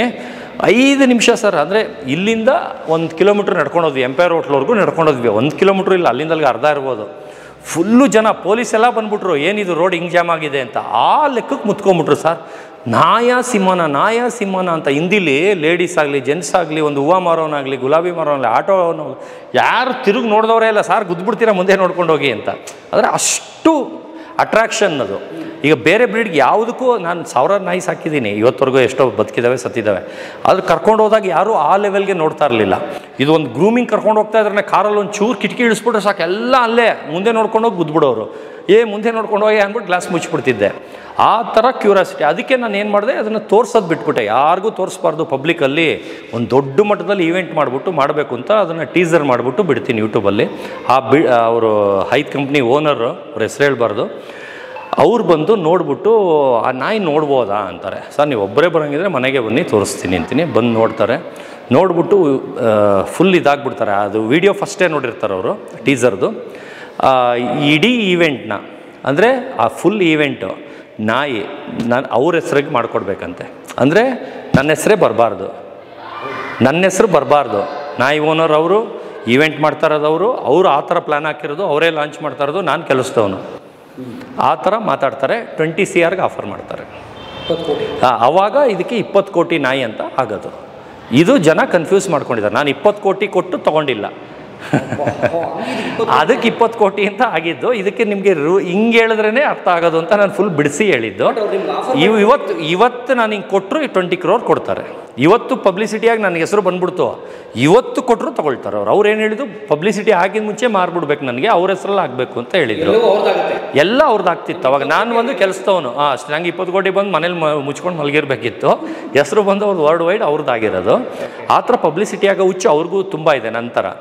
ಅದಕ್ಕೆ ಅವರು, ನಾನು ದುಡ್ಡು ಮಕ್ಕ ನೋಡಿಲ್ಲ, ನನಗೆ ಹೆಸರು ಮುಖ್ಯ. ಇದು ಕೊಟ್ಟರೆ ಕೆಟ್ಟೆ ಅಂದರೆ ಹೆಸರು ಮಾಡೋ ನಾಯಿನ ನಾನು ಹೆಸರು ಮಾಡೋದು ಬಿಟ್ಟು, ಈಗ ಒಂದು ಫಿಲಿಮ್ ಕ್ಲಿಕ್ ಆಗುತ್ತೆ ನೀವು ಹೀರೋ ಮಾಡಿದ್ರೆ ಅಂದರೆ, ನೀವೇ ಹೀರೋ ಮಾಡ್ತೀರಾ, ಇನ್ನೊಬ್ಬನ ಹೀರೋ ಹಾಕೊಂಡು ಮಾಡ್ತೀರಾ? ನೀವು ಮಾಡ್ತೀರಾ, ನಿಮ್ಗೆ ಹೆಸರು ಬರಲಿ ಅಂತ, ನಿಮ್ಮ ಬಂಡವಾಳ. ಹಂಗೆ ಆ ಥರ ನಾನು ಕೊಡಲಿಲ್ಲ. ನಾನು ದುಡ್ಡಾಸೆ ನೋಡಿ ಎಷ್ಟೋ ಜನ ಮಾರ್ಕೊಬಿಡು ಅಂತ ಸ್ನೇಹಿತರೇ ತಲೆ ಕೆಡಿಸಿದ್ರು. ಯಾವತ್ತು ನೋಡ್ತೀವಿ 20 ಕೋಟಿ ತೊಗೊಂಬಿಡು ಇಸ್ಕೊಬಿಡು ಅಂತ. ನನಗಿಲ್ಲ, ನನಗೆ ಗೊತ್ತು ಈ ನಾಯಿಂದ ಏನು ರಸ ಬರುತ್ತೆ, ಕೊನೆಗೆ ಏನು ರಿಸಲ್ಟ್ ಬರುತ್ತೆ, ಯಾವ ಲೆವೆಲ್ಗೆ ನನ್ನ ಹೆಸರಾಗುತ್ತೆ, ಅದು ಮೊದಲೇ ನನಗೆ ಗೊತ್ತಿರುತ್ತೆ. ಅದು ಚಿಕ್ಕದ್ರಿಂದ ಗೊತ್ತಿರುತ್ತೆ. ಆ ಮರಿಲಿ ಹುಡ್ತಾನೆ ಅದು ಸೂಪರ್ ನ್ಯಾಚುರಲ್. ಅಂದರೆ ಅವಾಲೇ ಕಾಲುಗಳು ಇಷ್ಟಪ್ಪ, ತಲೆ ಇಷ್ಟಪ್ಪ, ಮೂಗು ಇಷ್ಟಪ್ಪ. ಸರ್ ಇವಾಗ ಬೇರೆಯವ್ರು ಮಾತಾಡ್ತಾರಲ್ಲ 50,000 1 ಲಕ್ಷಕ್ಕೆ ಸಿಗುತ್ತೆ ಅಂತ, ಇದ್ರ ಮೂಗು ಎಷ್ಟು ದಪ್ಪ ಇದೆ ಅಷ್ಟು ದಪ್ಪ ಆ ದೊಡ್ಡ ನಾಯಿ ತಲೆ ಇರುತ್ತೆ. ಇದು ಮೂಗು ಎಷ್ಟು ದಪ್ಪ ಇದೆ ನೋಡಿ, ಆ ಮೂಗು ಎಷ್ಟು ದಪ್ಪ ಇದೆ ಕೈಯಲ್ಲಿ ಇಟ್ಕೊಂಡು ನೋಡಿ. ಈ ಮೂಗು ಇಷ್ಟು ದಪ್ಪ ಇಲ್ಲಿರುತ್ತೆ. ಈ ಮೂಗಿದೆಯಲ್ಲ, ಈ ಮೂಗಷ್ಟು ದಪ್ಪ ಇಲ್ಲಿರುತ್ತೆ, ತಲೆ ಇಷ್ಟು ದಪ್ಪ ಇರುತ್ತೆ. ಈ ಮೂತಿ ಬಂದು ಈ ಕೈ ಎಷ್ಟು ದಪ್ಪ ಇರುತ್ತೆ ಚೂಪಿಗೆ. ಅದು ಕಂತ್ರಿ ಕ್ವಾಲಿಟಿ ಅಂತ ಹೇಳ್ತೀವಿ ನಾವು. ಕಂತ್ರಿ ಕ್ವಾಲಿಟಿ ಸರ್ ಅದು. ಸರ್ ಈಗ ರೈಸಲ್ಲೇ ಹೋಲಿಸ್ಬಿಡ್ತೀವಿ ಸರ್. ರೇಷನ್ ಅಕ್ಕಿ, ಸೋನಾ ಮಸೂರಿ, ಬಾಸುಮತಿ ಅಕ್ಕಿ. ಈಗ ಪಾಪ ಬಡವರು ರೇಷನ್ ಅಕ್ಕಿ ತಿಂತಾರೆ, ಅವ್ರಿಗೆ ಇದ್ರದ್ದೆಲ್ಲ ರೇಟು ಗೊತ್ತಿರಲ್ಲ, ಅಷ್ಟೊಂದು ರೇಟ್ ಇದೆಯಾ ಅಂತ ಅವ್ರು ಬಾಯಿ ಬಿಡ್ತಾರೆ. ಯಾರು ಈ ಅಕ್ಕಿ ತಿನ್ನೋರು ಬಾಯಿ ಬಿಡ್ತಾರೆ. ಈ ಅಕ್ಕಿ ತಿನ್ನೋರು ಇವ್ರ ಮೇಲೆ ಬಾಯಿ ಬಿಡಲ್ಲ. ಇವ್ರಿಗೆ ಗೊತ್ತಿರುತ್ತೆ ಇದು ಲೋ ಕ್ವಾಲಿಟಿ, ಇದು ಹೈ ಕ್ವಾಲಿಟಿ ಅಂತ. ಇವ್ರಿಗೆ ಪಾಪ ಕ್ವಾಲಿಟಿ ಗೊತ್ತಾಗಲ್ಲ. ಅವ್ರು ರೈಸೇ ಅಂತಾರೆ. ಅಂದರೆ ಹೇಳಿದ್ರೆ ಇದು 100 ರೂಪಾಯಿ ಅಕ್ಕಿ ಅಂದರೆ ಅಂತಾರೆ ಅವರು. ಏನಕ್ಕಂದರೆ ಇವ್ರಿಗೆ ಇದೇ ತಿನ್ನೋದು, ಇವ್ರಿಗೆ ಇಷ್ಟೇ ಗೊತ್ತಿರುತ್ತೆ. ಆ ಥರ ನಾಯಲ್ಲಿ ಸರ್ ಒಂದೊಂದು ಜಾತಿಲೂ, ಅದು ಲ್ಯಾಬ್ರಡಾರ್ ಆಗ್ಬೋದು, ಪಮರಿಯನ್ ಆಗ್ಬೋದು, ಡ್ಯಾಶುಂಡ್ ಆಗ್ಬೋದು, ಜರ್ಮನ್ ಶೆಪರ್ಡ್ ಆಗ್ಬೋದು, ಡೋಬರ್ಮೆನ್ ಆಗ್ಬೋದು, ಕ್ವಾಲಿಟಿ ಇದೆ. ಕ್ವಾಲಿಟಿ ಅಂದರೆ ಕಾಸು ಕೊಟ್ಟಂಗೆ ಕಜ್ಜಾಯ. ಇವಾಗ ನಿಮ್ಮ ಬಜೆಟ್ 15,000, ಅದಕ್ಕೆ ಅಪ್ಪ ಅಮ್ಮ 15,000 ಕ್ವಾಲಿಟಿದೇ ಇರುತ್ತೆ, ಅದಕ್ಕೆ 15,000 ಕೊಡ್ತಾರೆ. ಅದೇ 5-10 ಲಕ್ಷ ಕೊಟ್ಟು ತಂದಿರ್ತಾರೆ, ಅವ್ರಿಗೋಗಿ 15,000 ಕೇಳಿದ್ರೆ ಒದ್ದೋಡಿಸ್ತಾರೆ. ಏನಕ್ಕೆ ಅಂದರೆ ಅಷ್ಟು ಕ್ವಾಲಿಟಿ ಇರುತ್ತೆ. ಆ ಕ್ವಾಲಿಟಿ ತೊಗೋಬೇಕಂದ್ರೆ ಅವ್ರ ಮನೆ ಬಾಗಿಲಿಗೆ ಹೋಗ್ಬೇಕಂದ್ರೆ ಆ ಕ್ವಾಲಿಟಿ ಗಂಧ ಗೊತ್ತಿರೋನೇ ಹೋಗ್ತಾನೆ. ಅದೇ ಗಂಧ ಗೊತ್ತಿಲ್ಲದೆ ಇರೋನು ಹೋದರೆ ಅವನು ಏನಕ್ಕೆ ಇಷ್ಟು ರೇಟು ಅಂತಾರೆ. ಆ ಥರ ಇದ್ರ ಬಗ್ಗೆ ಮಾತಾಡ್ತಾ ಇದ್ದಾರೆ. ಆದರೆ ನಂಗೆ ನೆಗೆಟಿವ್ ಕಮೆಂಟ್ ಮಾಡಿದ್ರೆ ತುಂಬ ಇಷ್ಟ. ಯಾಕಂದರೆ ಬೇಗ ಹೆಸರು ಬರೋದು ಅವಾಗಲೇ, ಸರ್. ಕಾಂಟ್ರವರ್ಸಲ್ಲಿ ಸರ್ ನನಗೆ ಫಸ್ಟು ಬರೀ ಒಂದು 150 ಜನ ಸೆಲ್ಫಿ ಹೊಡ್ಕೊಳ್ಳೋರು ಸರ್. ಗಾಂಜಾ ಕೇಸ್ ಬಂತು ಗೊತ್ತಾ ಸರ್? Drug case. ನಾನು ಹುಟ್ಟಿದಾಗಿಂದ ಹುಕ್ಕ ಹೊಡೆದಿಲ್ಲ, ಸಿಗರೇಟ್ ಹೊಡೆದಿಲ್ಲ, ಹಾರ್ಡ್ ಡ್ರಿಂಕ್ಸ್ ಹೊಡೆದಿಲ್ಲ, ಗಾಂಜಾ ಹೊಡೆದಿಲ್ಲ, ಏನೂ ಹೊಡೆದಿಲ್ಲ. ಬರೀ ಸಂಜನಾ ಮೇಡಮ್ ಜೊತೆ, ರಾಗಿಣಿ ಮೇಡಮ್ ಜೊತೆ ಫೋಟೋ ಇದೆ ಅಂತ ನನಗೆ ಒಂದು ನಾರ್ಮಲ್ ಕಾಲ್ ಬ್ಯಾಕ್ ಅಂತ CCBಯಿಂದ ಮೆಸೇಜ್ ಬರುತ್ತೆ. ನನಗೆ ಯಾವ ನೋಟಿಸು ಬಂದಿಲ್ಲ. ಕಾಲ್ ಬ್ಯಾಕ್ ಅಂತ ಮೆಸೇಜ್ ಬರುತ್ತೆ. ನಾನೇನು ಮಾಡ್ತೀನಿ, ಸರ್ ಯಾರು ಅಂತ ಕಾಲ್ ಮಾಡ್ತೀನಿ. ಹಿಂಗೆ CCBಯಿಂದ ಹಿಂಗೆ ಚಾಮರಾಜಪೇಟೆ ಕಾರ್ನರು, ಅಲ್ಲಿಗೆ ಬೆಳಗ್ಗೆ ಬರೋಕ್ಕಾಗತ್ತಾ ಅಂತಾರೆ. ಸರ್ ಎಷ್ಟೊತ್ತಿಗೆ ಬರಬೇಕು ಅಂತೀನಿ. 11 o'clock ಅಂತಾರೆ. ಓಕೆ ಸರ್ 10:45ಗೆ ಇರ್ತೀನಿ ಅಂತ ಹೋಗ್ತೀನಿ. ಸೀದಾ ಹೋಗ್ತಿದ್ದಂಗೆ ಮೀಡಿಯಾ ಎಲ್ಲ ಓಡ್ಬರ್ತಾರೆ. ಸತೀಶ್ ಸರ್ ನೀವು ನಾನು ಹೊಡೆದಿರೋರಾದರೆ ಎದ್ಕೊಂಡು ಓಡೋಗ್ತಾರೆ, ಬರಲ್ಲ. ಈಗ ತಪ್ಪು ಮಾಡಿರೋರು ಅವ್ರು ಫೋನ್ ಹೊಡೆದ ತಕ್ಷಣ ಸ್ವಿಚ್ ಆಫ್ ಮಾಡಿ ಊರು ಬಿಟ್ಟು ಓಡೋಯ್ತಾರೆ. ನಾನು ಅವ್ರು 11 ಗಂಟೆ ಅಂದರೆ 10:45 ಓಡೋದೆ. ಹೋಗದೆ ಧೈರ್ಯವಾಗಿ ಒಳಗೋಗ್ತಾ ಇದ್ದೀನಿ. ಮೀಡಿಯಾ ಎಲ್ಲ ಓಡ್ಬೋದು. ಸತೀಶ್ ಸರ್ ನೀವು ತಗ್ಲಕ್ ಅಲ್ಲ, ನೀವು ಸೇರ್ತೀರಾ ಅನ್ನೋದು ಅವ್ರಿಗೆ ಗೊತ್ತು. ನಾ ಸೇದಲ್ಲ ಅಂತ ಎಲ್ಲ ಮೀಡಿಯಾ ಅವರು ಪರಿಚಯ ಸರ್. ಅವರೆಲ್ಲ ಫ್ರೆಂಡ್ಸ್ ಥರ ಹೋಗಿದ್ದಾರೆ. ಅವ್ರಿಗೆಲ್ಲ ಗೊತ್ತು ನಾ ಸೇದಲ್ಲ, ಕುಡಿಯಲ್ಲ, ಏನೂ ಇಲ್ಲ. ಕಂಡವ್ರು ಕುಡಿಸ್ತೀನಿ, ನಾನು ಕುಡಿಯಲ್ಲ. ನಾನು ಕಂಡವ್ರು ಖರ್ಚು ಮಾಡ್ತೀನಿ, ನಾನು ಕುಡಿಯಲ್ಲ. ಆದರೆ ಕುಡಿದ್ರೆ ಬಿಯರ್ ಒಂದು ಕುಡಿತೀನಿ, ರೇರ್ ತಿಂಗಳಿಗೊಂದ್ಸಲಿನ 2 ತಿಂಗಳಿಗೊಂದ್ಸಲಿನ ಸ್ನೇಹಿತರು ಸೇರಿ ಕಂಪ್ನಿ ಥರ ಇದ್ದರೆ ಮಾತ್ರ ಒಂದು ಬಿಯರ್ ಕುಡಿತೀನಿ. ಅದು ಒಂದು ಬಿಯರ್ಗೆ ಟೈಟಾಗಿ ಹೋಗ್ತೀನಿ. ಅದು ಬಿಟ್ಟು ಜ್ಯೂಸ್ ಅಂತೂ ಫ್ರೂಟ್ ಜ್ಯೂಸ್ ಅಂತೂ ಒಂದು ಮಣ ಕುಡ್ಕೊತೀನಿ. ಮಟನ್ ಅಂತೂ 1.5 kg ಮಾಂಸ ತಿಂತೀನಿ ಒಬ್ಬನೇ. ಎಲ್ಲರೂ ಊರಬ್ಬ ಅಂದರೆ ಇಲ್ಲಿಂದ 200 ಕಿಲೋಮೀಟ್ರ್ ಕರೆದಿದ್ರು ಓಡೋಗ್ತೀನಿ. ಊರಬ್ಬ ಅಂದರೆ ಬಕೆಟ್ ಮಾಂಸ ಕೊಡ್ತಾರೆ ಅಂತ. ಅಷ್ಟು ನಾನ್ ವೆಜ್ ಅಂದರೆ ಹುಚ್ಚು. 3 ಹೊತ್ತು ನಾನ್ ವೆಜ್ ಇರಲೇಬೇಕು ನನಗೆ. ಒಂದು ಅನಾಥ ಮಕ್ಕಳಿಗೆ ನಾನು ದಾನ ಮಾಡಬೇಕಂದ್ರೆ ಬರೀ ನಾನ್ ವೆಜ್ ಊಟನೇ ಕೊಡೋದು. ಯಾರೋ ನಾರ್ತವನು ಬೈದ, ಏನು ಅನಾಥ ಮಕ್ಳಿಗೂ ನೀನು ನಾನ್ ವೆಜ್ ಊಟ ಕೊಡಬೇಕಾ ಅಂತ. ಅಯ್ಯೋ ನಾನು 3 ಹೊತ್ತು ತಿಂತೀನಪ್ಪ, ನಾನು ಖುಷಿಯಾಗಿದ್ದೀನಿ. ನಾನು ಅವ್ರಿಗೂ ಖುಷಿ ಪಡಿಸೋಕ್ಕೆ ಅವ್ರಿಗೆ 3 ಹೊತ್ತಿಗಾಗೋಷ್ಟು ಅಡುಗೆ ಬಿಸಿ ಮಾಡಿಸಿ ಕೊಡ್ತೀನಿ. ಬೇರೆಯವರು ಕಂಡವ್ರ ದುಡ್ಡು ಕಲೆಕ್ಷನ್ ಮಾಡಿ ಬೇರೆಯವ್ರ ಹೋಟ್ಲಲ್ಲಿ ಮದುವೆ ಮನೇಲಿ ಮಿಕ್ಕಿರೋದನ್ನು ತಂದ್ಬಿಟ್ಟು ಕೊಟ್ಬಿಟ್ಟು ಹೆಸರು ತೊಗೊಳ್ತಾರೆ. ಅದೇ ವೇಸ್ಟ್ ಊಟಗಳನ್ನ ಅದು ಇದು, ಆಮೇಲೆ ಹಳೆ ಬಟ್ಟೆಗಳನ್ನ ಕಲೆಕ್ಷನ್ ಮಾಡೋದು ಅವ್ರಿವರಿಂದ ದುಡ್ಡು ಕಲೆಕ್ಷನ್ ಮಾಡಿ ಆ ದುಡ್ಡಲ್ಲಿ ಕೊಡೋದು ಮಾಡ್ತಾರೆ. ಅದು ವೆಜ್ ಊಟ ಕೊಡ್ತಾರೆ. ಅದು ವೆಜ್ ಊಟ ಕೊಡ್ಬೇಕಾದ್ರೂ ಲೋ ಕ್ವಾಲಿಟಿ ಹೋಟ್ಲಲ್ಲಿ ಹೋಗಿ ತೊಗೊಂಡು ಬಂದು ಕೊಡ್ತಾರೆ. ನಾನು ಬಂದು fresh chicken, fresh mutton, fresh fish, fresh prawns ಆ ಥರ ತೊಗೊಂಡೋಗ್ಬಿಟ್ಟು 20-25 kg ಒಂದು ಅನಾಥಾಶ್ರಮಕ್ಕೆ ಒಂದು ಸಲ ಹೋಗಿ ಅಡುಗೆ ಮಾಡಿಸ್ಕೊಟ್ಟು ಬಂದರೆ ಮಧ್ಯಾಹ್ನಕ್ಕೆ ಅವ್ರು ಊಟ ಮಾಡಿದ್ರೆ ತಿರ್ಗಾ ರಾತ್ರಿಗೆ ಮಾಡಿ ತಿರ್ಗಾ ಬೆಳಿಗ್ಗೆಗೆ ಮಾಡಬೇಕು. 3 ಹೊತ್ತಿಗೆ ಆಗೋ ಅಷ್ಟು ಕ್ವಾಂಟಿಟಿ ಅಷ್ಟನ್ನು ಬಿಸಿ ಊಟ ಮಾಡಿಸಿ ಬರ್ತಿದ್ದೆ. ಆಮೇಲೆ ಒಂದೂ ಫೋಟೋ ಓಡಿಸ್ಕೊಳ್ಳೋ ಶೋಕಿ ಇರಲಿಲ್ಲ. ಈ ಬ್ಯಾಡ್ ಕಮೆಂಟ್ಸ್ ಮಾಡ್ತಾರಲ್ಲ, ನೆಗೆಟಿವ್ ಕಮೆಂಟ್ಸ್, ಅವರು ನಾಯಿಗೆ ಯಾಕೆ ಇಷ್ಟು ದುಡ್ಡು ಕೊಡ್ತೀಯಾ, ಅದ್ರ ಬದಲು ಬಡವ್ರ ಮಕ್ಕಳಿಗೆ ಅನ್ನದಾನ ಮಾಡು ಅದು ಇದು ಅಂತಾರಲ್ಲ, ಅವ್ರಿಗೋಸ್ಕರ ಫೋಟೋ ಓಡಿಸ್ಕೊಳ್ಳೋಕೆ ಸ್ಟಾರ್ಟ್ ಮಾಡಿದೆ. ನನಗೆ ಫೋಟೋ ಓಡಿಸ್ಕೊಳ್ಳೋ ಶೋಕಿ ಇಲ್ಲ. ನಾನು ದಾನ ಮಾಡಿದ್ದು ಯಾರಿಗೂ ಗೊತ್ತಾಗಬಾರ್ದು ಅಂತ. ನೀವು ಕ್ಯಾಡಬಾಮ್ಸ್ ಫೌಂಡೇಶನ್ಗೆ ಹೋದರೆ ಗೊತ್ತಾಗುತ್ತೆ. ಬರೀ ನಾನ್ ವೆಜ್ಜು ಅದನ್ನ ನೋಡಿ ಎಷ್ಟು ಜನ ಉಗಿದಿದ್ದಾರೆ. ಅದು ಒಳ್ಳೇದು ಮಾಡಿದ್ರೂ ಕಷ್ಟ, ಒಳ್ಳೆ ಊಟ ಹಾಕಿದ್ರೂ ಕಷ್ಟ. ನಾನು ಕಂಡವ್ರ ದುಡ್ಡಲ್ಲಿ ಏನು ನಾನ್ ವೆಜ್ ಊಟ ಹಾಕ್ತಿಲ್ಲ. ತಿಂದಿದ್ದಾರೆ, ಅವ್ರು ಇಷ್ಟ ಬಿದ್ದು ತಿಂದರೆ ನನ್ನ ನೆನೆಸ್ಕೊತಾರೆ. ಸತೀಶಣ್ಣ ಅಂತ ಅಷ್ಟು ನೆನೆಸ್ಕೊತಾರೆ. ಅವನು ಪಂಜಾಬ್ ಆ ಸೈಡ್ ಇರೋನು ಹಿಂದೀಲಿ ಬೈದಿದ್ದಾನೆ. ಅವ್ರಿಗೆ ನಾನ್ ವೆಜ್ಜೇ ಕೊಡಬೇಕಾ, ವೆಜ್ ಕೊಡೋಕ್ಕಾಗಲ್ವಾ ಅಂತ. ಅಯ್ಯೋ ನನ್ನ ದುಡ್ಡು ನನ್ನ ಇಷ್ಟ, ನಾನು ಕಂಡವ್ರ ದುಡ್ಡಲ್ಲಿ ತಿನ್ನೋರು ಇಷ್ಟ, ಅವ್ನಿಗೇನಂತೆ ವೆಜ್ಜೇ ಕೊಡಬೇಕಂತೆ ರೂಲ್ಸ್ ಥರ ಹೇಳ್ತಾ ಇದ್ದಾನೆ. ಅಯ್ಯೋ ನಿನಗೆ ಅವನಯ್ಯ, ನಾನು ಕಂಡವ್ರ ದುಡ್ಡು ಕಲೆಕ್ಷನ್ ಮಾಡಿ ದುಡ್ಡು ಉಡಿಸ್ ಮಾಡ್ತಾ ಇಲ್ಲ. ನನ್ನ ದುಡ್ಡಲ್ಲಿ ನನಗೆ ಮಕ್ಳಿಗೆ ನಾನು 3 ಹೊತ್ತು ನಾನ್ ವೆಜ್ ತಿಂತೀನಿ. ನಾನು ಮೂವಿಲಿ ಆ್ಯಕ್ಟ್ ಮಾಡ್ಬೇಕಾದ್ರೆ ಅಲ್ಲಿ ವಾರಕ್ಕೆ 1 ದಿವಸ ನಾನ್ ವೆಜ್, ನನಗೆ 3 ಹೊತ್ತು ನಾನ್ ವೆಜ್ ಬೇಕು. ಈಗ ನಾನು ಹೊಸಬ, ನಾನೀಗ 3 ಹೊತ್ತು ನಾನ್ ವೆಜ್ಜು ಪಾರ್ಸಲ್ ತಂದು ತಿಂತಾ ಇದ್ರೆ ನೀವೆಲ್ಲ ಬೈಕೊಂತೀರ. ಅದಕ್ಕೆ ಏನು ಮಾಡ್ತಾ ಇದ್ದೆ ಹೇಳಿ, 20 kg ಹಸಿ ಮಾಂಸ ತಂದು ಅಡುಗೆಯವ್ರಿಗೆ ಕೊಟ್ಬಿಟ್ಟು ಎಲ್ಲರಿಗೂ ತಿನ್ನಿಸ್ತಿದ್ದೆ ದಿನ. ಅಂದರೂ ಯಾರಿಗೂ ಮೂವಿಲಿ ನಿಯತ್ತಿಲ್ಲ, ತುಳಿದು ಬಿಡ್ತಾರೆ ಸರ್. ಅಲ್ಲಿ ದೊಡ್ಡ ಸೆಲೆಬ್ರಿಟಿ ಮಕ್ಕಳಾಗಿ ಹುಟ್ಟು ಬಂದ್ರೇ ಮೇಲೆ ಬೆಳೆಸೋದು. ಅದು ತುಂಬ ದೊಡ್ಡ ಮನುಷ್ಯರು ಮಕ್ಕಳಾಗೇ ಇರಬೇಕು, ಇಲ್ಲ ಅಂದರೆ ಅಲ್ಲಿ ಏನು ಮಾಡಿದ್ರು ಮೇಲೆ ಬೆಳೆಸಲ್ಲ ಸರ್. ಇಷ್ಟು ಬೆಳ್ಳಗಿದ್ದೀನಿ, ಇವತ್ತು ಟಯರ್ಡಾಗಿ ಬಂದು ಇಷ್ಟು ಬೆಳ್ಳಗಿದ್ದೀನಿ. ಫುಲ್ ಬ್ಲ್ಯಾಕ್ ಮಾಡಿಬಿಡೋದು, ಆಯಿಲ್ ಫೇಸ್ ಮಾಡಿಬಿಡೋದು, ಚೆನ್ನಾಗಿ ಕಾಣ್ದಿರಾಗಿ ಮಾಡೋದು ಇನ್ನೊಬ್ರು ಹೀರೋ ಮುಂದೆ, ಆ ಥರ ಫುಲ್ ತುಳಿತಾ ಇದ್ರು. ಇವಾಗ ಅಲ್ಲಿ ನಾನು ಬೆಳೆಯಲ್ಲ ಅಂದಮೇಲೆ ನಾನು ಯಾಕೆ ಅಲ್ಲೇ ಕಚ್ಕೋಬೇಕು ಮೂವಿ ಲ್ಯಾಂಡಲ್ಲಿ? ಈಗ ಅಲ್ಲಿ ಬೆಳೀತಾ ಇದ್ದೀನಿ ಅಂದರೆ ಖುಷಿಯಾಗಿ ಬೆಳ್ಕೊಂಡು ಹೋಗ್ಬೋದು. ಬೆಳೀತಾನೆ ಇಲ್ಲ ಅಂದಮೇಲೆ ಏನಕ್ಕೆ ಟೈಮ್ ವೇಸ್ಟ್ ಮಾಡಲಿ? ಬೇರೆಯವರಾದರೆ ಒಂದು ಮೂವಿ ಮಾಡ್ತಿದ್ದಂಗೆ ಅಡಿಕ್ಟ್ ಆಗಿಬಿಡ್ತಾರೆ. ರೋಡಲ್ಲಿ ಹೋಗ್ತಿದ್ದಂಗೆ ನೀನು ಆ ಮೂವಿಲಿ ಮಾಡಿದ್ಯಾ ಅಂತ ತಕ್ಷಣ ಉಬ್ಬೋಗ್ಬಿಡ್ತಾರೆ. ಅಷ್ಟಕ್ಕೆ ಅವ್ರಿಗೆ ಹೊಟ್ಟೆ ತುಂಬೋಗ್ಬಿಡುತ್ತೆ. ಜೋಬಲ್ಲಿ ಕಾಸಿಲ್ಲ ಅಂದರೂ ಹೊಟ್ಟೆ ತುಂಬೋಗ್ಬಿಡುತ್ತೆ. ಅವ್ರೇನು ಮಾಡ್ತಾರೆ, ಮೂವಿಲಿ ಏನೋ ಇದೆ, ಎಲ್ಲ ಜನ ಇದು ಮಾಡ್ತಾವ್ರೆ ಅಂದ್ಬಿಟ್ಟು ಮೂವಿ ಹುಚ್ಚಿಡಿಸ್ಕೊಂಡು ಒಂದು ಟೀಗೆ ಗತಿ ಇಲ್ಲದೆ ಇದ್ರೂ ಮೂವಿ ಲ್ಯಾಂಡಿಂದ ಗಾಂಧಿನಗರಲ್ಲಿ ಅಲಿತಾ ಇರ್ತಾರೆ. ನಮಗೇನಂದರೆ ಅದು ಬೇಗ ಅರ್ತ್ಕೊಂಬಿಟ್ಟೆ, ಇಲ್ಲಿ ಏನೂ ಇಲ್ಲ, ನನ್ನ ಬೆಳೆಯೋಕ್ಕೆ ಬಿಡಲ್ಲ ಅಂತ. ಅಂದರೆ ಈಗ ನನ್ನ ಮಗನ್ನ ಒಂದು ದೊಡ್ಡ ಮಟ್ಟದಾಗಲೇ ಪ್ಯಾನ್ ಇಂಡಿಯಾ ಮೂವಿಲಿ ರಿಲೀಸ್ ಮಾಡ್ತಾಯಿದ್ದೀನಿ. ನನ್ನ ಮಗ ಹರ್ಷ ಕ್ಯಾಡಬಾಮ್ಸ್ ಅಂತ, ಅವನ್ನ ಹೀರೋ ಆಗಿ ಮಾಡ್ತಾಯಿದ್ದೀನಿ. ಇವಾಗ ಇನ್ನೂ 10th ಸ್ಟ್ಯಾಂಡರ್ಡು, 2nd PU ಇನ್ನು 2 ವರ್ಷದಲ್ಲಿ ಮಾಡ್ತಾಯಿದ್ದೀನಿ. ನನಗಿಂತ ನಾನೇ 6'1" ಅಂದರೆ ಅವ್ನು 6'3" ಇದ್ದಾನೆ SLCಲಿ 10th ಸ್ಟ್ಯಾಂಡರ್ಡ್ಗೆ. ಅಷ್ಟು ಹೈಟ್ ಇದ್ದಾನೆ, ಅಷ್ಟು ಲುಕ್ಕು ಇದ್ದಾನೆ. ಕನ್ನಡ ಫಿಲಿಮ್ ಲ್ಯಾಂಡಲ್ಲಿ ಯಾರೂ ಇಲ್ಲ ಅನ್ಬೋದು, ಆ ಲೆವೆಲ್ಗೆ ಲುಕ್ ಇದ್ದಾನೆ. ಅಂದರೆ ಒಂದು ಕಾಂಪಿಟೇಟರ್ ಆಗಿ ಬರ್ಬೋದು ಅವನು ಫ್ಯೂಚರು. ಆ ಥರ ಅವ್ನಿಗೆಲ್ಲ ಟ್ರೈನ್ ಎಲ್ಲ ಮಾಡಿಸಿ ಇವಾಗ ಮೂವಿ ಲ್ಯಾಂಡ್ಗೆ ಅವನ್ನ ಲಾಂಚ್ ಮಾಡ್ತಾಯಿದ್ದೀನಿ. CCBದು ಹೇಳ್ಬಿಡ್ತೀನಿ ತಾಳಿ. ಈಗ CCPಗೆ ಒಳಗೆ ಹೋಗ್ತಿದ್ದಂಗೆ ಮೀಡಿಯಾ ಎಲ್ಲ ಬಂದ್ಬಿಟ್ಟು ಸತೀಶ್ ಸರ್ ನೀವುನಾ ಅಂತ ಅಂದರು. ಅಂದರೆ ನಾನು ಹೊಡೆದಿದ್ರೆ ತಾನೇ, ಏನೋ ಫೋಟೋ ಇದೆ ಅಂತ ಕರೆದಿದ್ದಾರೆ, ಹೋಗ್ತಾ ಇದ್ದೀನಿ. ಆಮೇಲೆ ನನ್ನ ಫೇಸ್ಬುಕ್ಕು, ಇನ್ಸ್ಟಾಗ್ರಾಮು, ಯೂಟ್ಯೂಬಲ್ಲೆಲ್ಲ ಅವ್ರ ಜೊತೆ ಎಲ್ಲ ಇರೋದು, ವೀಡಿಯೋ ಎಲ್ಲ ಇದೆ. 5 ದಿವಸ ಹಾಕಿ ಚಚ್ಚಿ ಬಿಸಾಕ್ಬಿಡಿ ಅಂದ್ಬಿಟ್ಟು ಒಳಗೋದೆ. ನನಗೆ ಪಬ್ಲಿಸಿಟಿ ಹುಚ್ಚು. ಅದು ನೆಗೆಟಿವ್ ಆದರೆ ತುಂಬ ಇಷ್ಟ, ಪಾಸಿಟಿವ್ ಆದರೆ ಸ್ವಲ್ಪ ಇಷ್ಟ. ಅಂದರೆ ಅರ್ಥ ಆಯ್ತಾ? ಬೇಗ ಆಗುತ್ತೆ, ಬೇಗ ಹರಡುತ್ತೆ ಸರ್. 150 ಜನ ಸೆಲ್ಫಿ ಹೊಡ್ಕೊಳ್ತಾ ಇದ್ದವರು 550 ಜನ ಸೆಲ್ಫಿ ಕಾರವರೆಗೂ ಬಂದು ಹೊಡ್ಕೊಳಂಗಾದ್ರು. ಇವಾಗ 1.5 ಲಕ್ಷ ಜನ ಸೆಲ್ಫಿ ಹೊಡ್ಕೊಳ್ತಾರೆ. ಆ ಲೆವೆಲ್ಗೆ ಹೊಟ್ಟೋಗಿದ್ದೀನಿ. 1.5 ಲಕ್ಷ ಜನ. ಒಂದು ಮಿನಿಸ್ಟ್ರು ದುಡ್ಡು ಕೊಟ್ಟು ಕರೆಸಿದ್ರು ಅಷ್ಟು ಜನ ಸೇರಲ್ಲ. ಬಳ್ಳಾರಿಯಲ್ಲಿ 1.5 ಲಕ್ಷ ಜನ. ಅದೇ ಮಂಗ್ಲಿ ಸಿಂಗರ್ ಎಲ್ಲ ಬಂದಿದ್ರು, 3000 ಜನ. ಅವ್ರಿಗೆ 3 ಚಾನಲಲ್ಲಿ ಬಂತು ಅವ್ರದ್ದು, ನಂದು 300 ಚಾನಲಲ್ಲಿ ಬಂತು ಅವತ್ತು. 1.5 ಲಕ್ಷ ಜನ ಪ್ಲಸ್ 300 ಚಾನಲಲ್ಲಿ ಬಂತು ಬಳ್ಳಾರಿ ಉತ್ಸವದು. ಆಯ್ತು, ಇದು ಇರೋದು ಡ್ರಗ್ ಕೇಸ್ ಅಂತ ಹೇಳ್ಬಿಡ್ತೀನಿ. ಆಮೇಲೆ ಇವ್ರಿಗೆಲ್ಲ ಮೀಡಿಯಾಗೆ ನಾನೇ ಹೇಳ್ಬಿಟ್ಟು ಹೋಗ್ತೀನಿ ಎಲ್ಲ. ಅದಕ್ಕಿಂತ ಮುಂಚೆ ನನ್ನ ಫ್ರೆಂಡ್ಸ್ ಎಲ್ಲ ಅವ್ರ ಜೊತೆ ಇರೋದು ತೆಗಿ ಫೋಟೋ, ಇವ್ರ ಜೊತೆ ಇರೋದು ತೆಗೆದುಬಿಡು, ನಿನ್ನ ಹಿಡ್ಕೊಂಡು ಹೋಗ್ಬಿಡ್ತಾರೆ ಹೆಂಗೆ ಅಂದರೆ, ಅಯ್ಯೋ ನಾನು ತಪ್ಪು ಮಾಡಿದರೆ ತಾನೇ ಹೆದರಬೇಕು, ಹಂಗೆ ಇರುತ್ತೆ, ಸಾಯೋವ್ರಿಗೂ ಹಂಗೆ ಇರುತ್ತೆ. ನನಗೆ ಅವ್ರು ಮರ್ಯಾದೆ ಕೊಡ್ತಾರೆ, ನಾನು ಅವ್ರಿಗೆ ಕೊಡ್ತೀನಿ. ಅವ್ರು ತಪ್ಪು ಮಾಡಿಲ್ಲ, ನನಗೆ ಗೊತ್ತು. ಯಾಕಂದ್ರೆ ನನ್ನ ಕಣ್ಣು ಮುಂದೆ ಯಾವತ್ತೂ ಅವ್ರು ಏನೂ ಮಾಡಿಲ್ಲ, ಸೇದಿಲ್ಲ, ಏನೂ ಇಲ್ಲ. ಒಂದಿನ ಅವ್ರ ಮನೇಲಿ ಹೊಗೆ ನೋಡಲಿಲ್ಲ, ಏನೂ ಇಲ್ಲ, ಸ್ಮೆಲ್ ನೋಡಲಿಲ್ಲ, ಏನೂ ಇಲ್ಲ. ಬರೀ ಪಾರ್ಟಿ ಮಾಡ್ತಾಯಿದ್ವಿ, ಬರ್ತಾಯಿದ್ವಿ. ಅದೇನಾಯಿತು, ಆಮೇಲೆ ಒಳಗೆ ಕರೀತಾರೆ ಅವರು. ಇವ್ರು ಮೀಡಿಯಾ ಅವ್ರಿಗೆಲ್ಲ ಹೇಳ್ಬಿಟ್ಟು ಹೋಗ್ತೀನಿ, ಎಲ್ಲ ಕಡೆ ಫೋಟೋಸ್ ಇದೆ, ಎಲ್ಲ ಕಡೆ ವೀಡಿಯೋ ಇದೆ. 5 ದಿವಸ ಎಲ್ಲ ಚಾನಲ್ಲು ಚಚ್ಚಿ ಬಿಸಾಕಿ ಅಂದ್ಬಿಟ್ಟು ಒಳಗೆ ಹೋಗ್ತೀನಿ. ಆದರೆ ಮೀಡಿಯಾವರು ಏನು ಹಾಕಿದ್ದಾರೆ ಅಂದರೆ, ಸೇದಿರಬಹುದಾ, ಮಾಡಿರಬಹುದಾ ಕ್ವಶನ್ ಮಾರ್ಕ್, ಎಲ್ಲ ಕ್ವಶನ್ ಮಾರ್ಕ್. ಯಾಕಂದರೆ ಪ್ರೂವ್ ಅಲ್ಲ, ನನಗೇನು ನೋಟಿಸ್ ಬಂದಿಲ್ಲ. ನೋಟಿಸ್ ಬಂದರೆ ಸಾಕ್ಷಿ ಇದೆ ಅಂತ ಸರ್. ನೋಟಿಸ್ ಕಳಿಸ್ಬಿಟ್ರೆ ನೀವು ಸಿಗಾಕೊಂಡಿದ್ದೀರಾ, ಅದಕ್ಕೆ ನಿಮ್ಮನ್ನ ಕರೆದಿದ್ದಾರೆ ಅಂತ. ನಂಗೆ ನೋಟಿಸ್ ಬಂದಿಲ್ಲ. ಅವ್ರ ಜೊತೆ ಅವ್ರೂ ಕರೆಯೋಕ್ಕಿಂತ ಮುಂಚೆ 4 ಕಡೆ ವಿಚಾರಿಸ್ಕೊಂಡಿರ್ತಾರೆ. ಅವ್ರಿಗೆ ಗೊತ್ತಾಗಿರುತ್ತೆ ನಾನು ಸೇದಲ್ಲ ಅಂತ. ಅದಕ್ಕೆ ಫೋನ್ ಕಾಲಲ್ಲಿ ನನ್ನ ಕರೀತಾರೆ.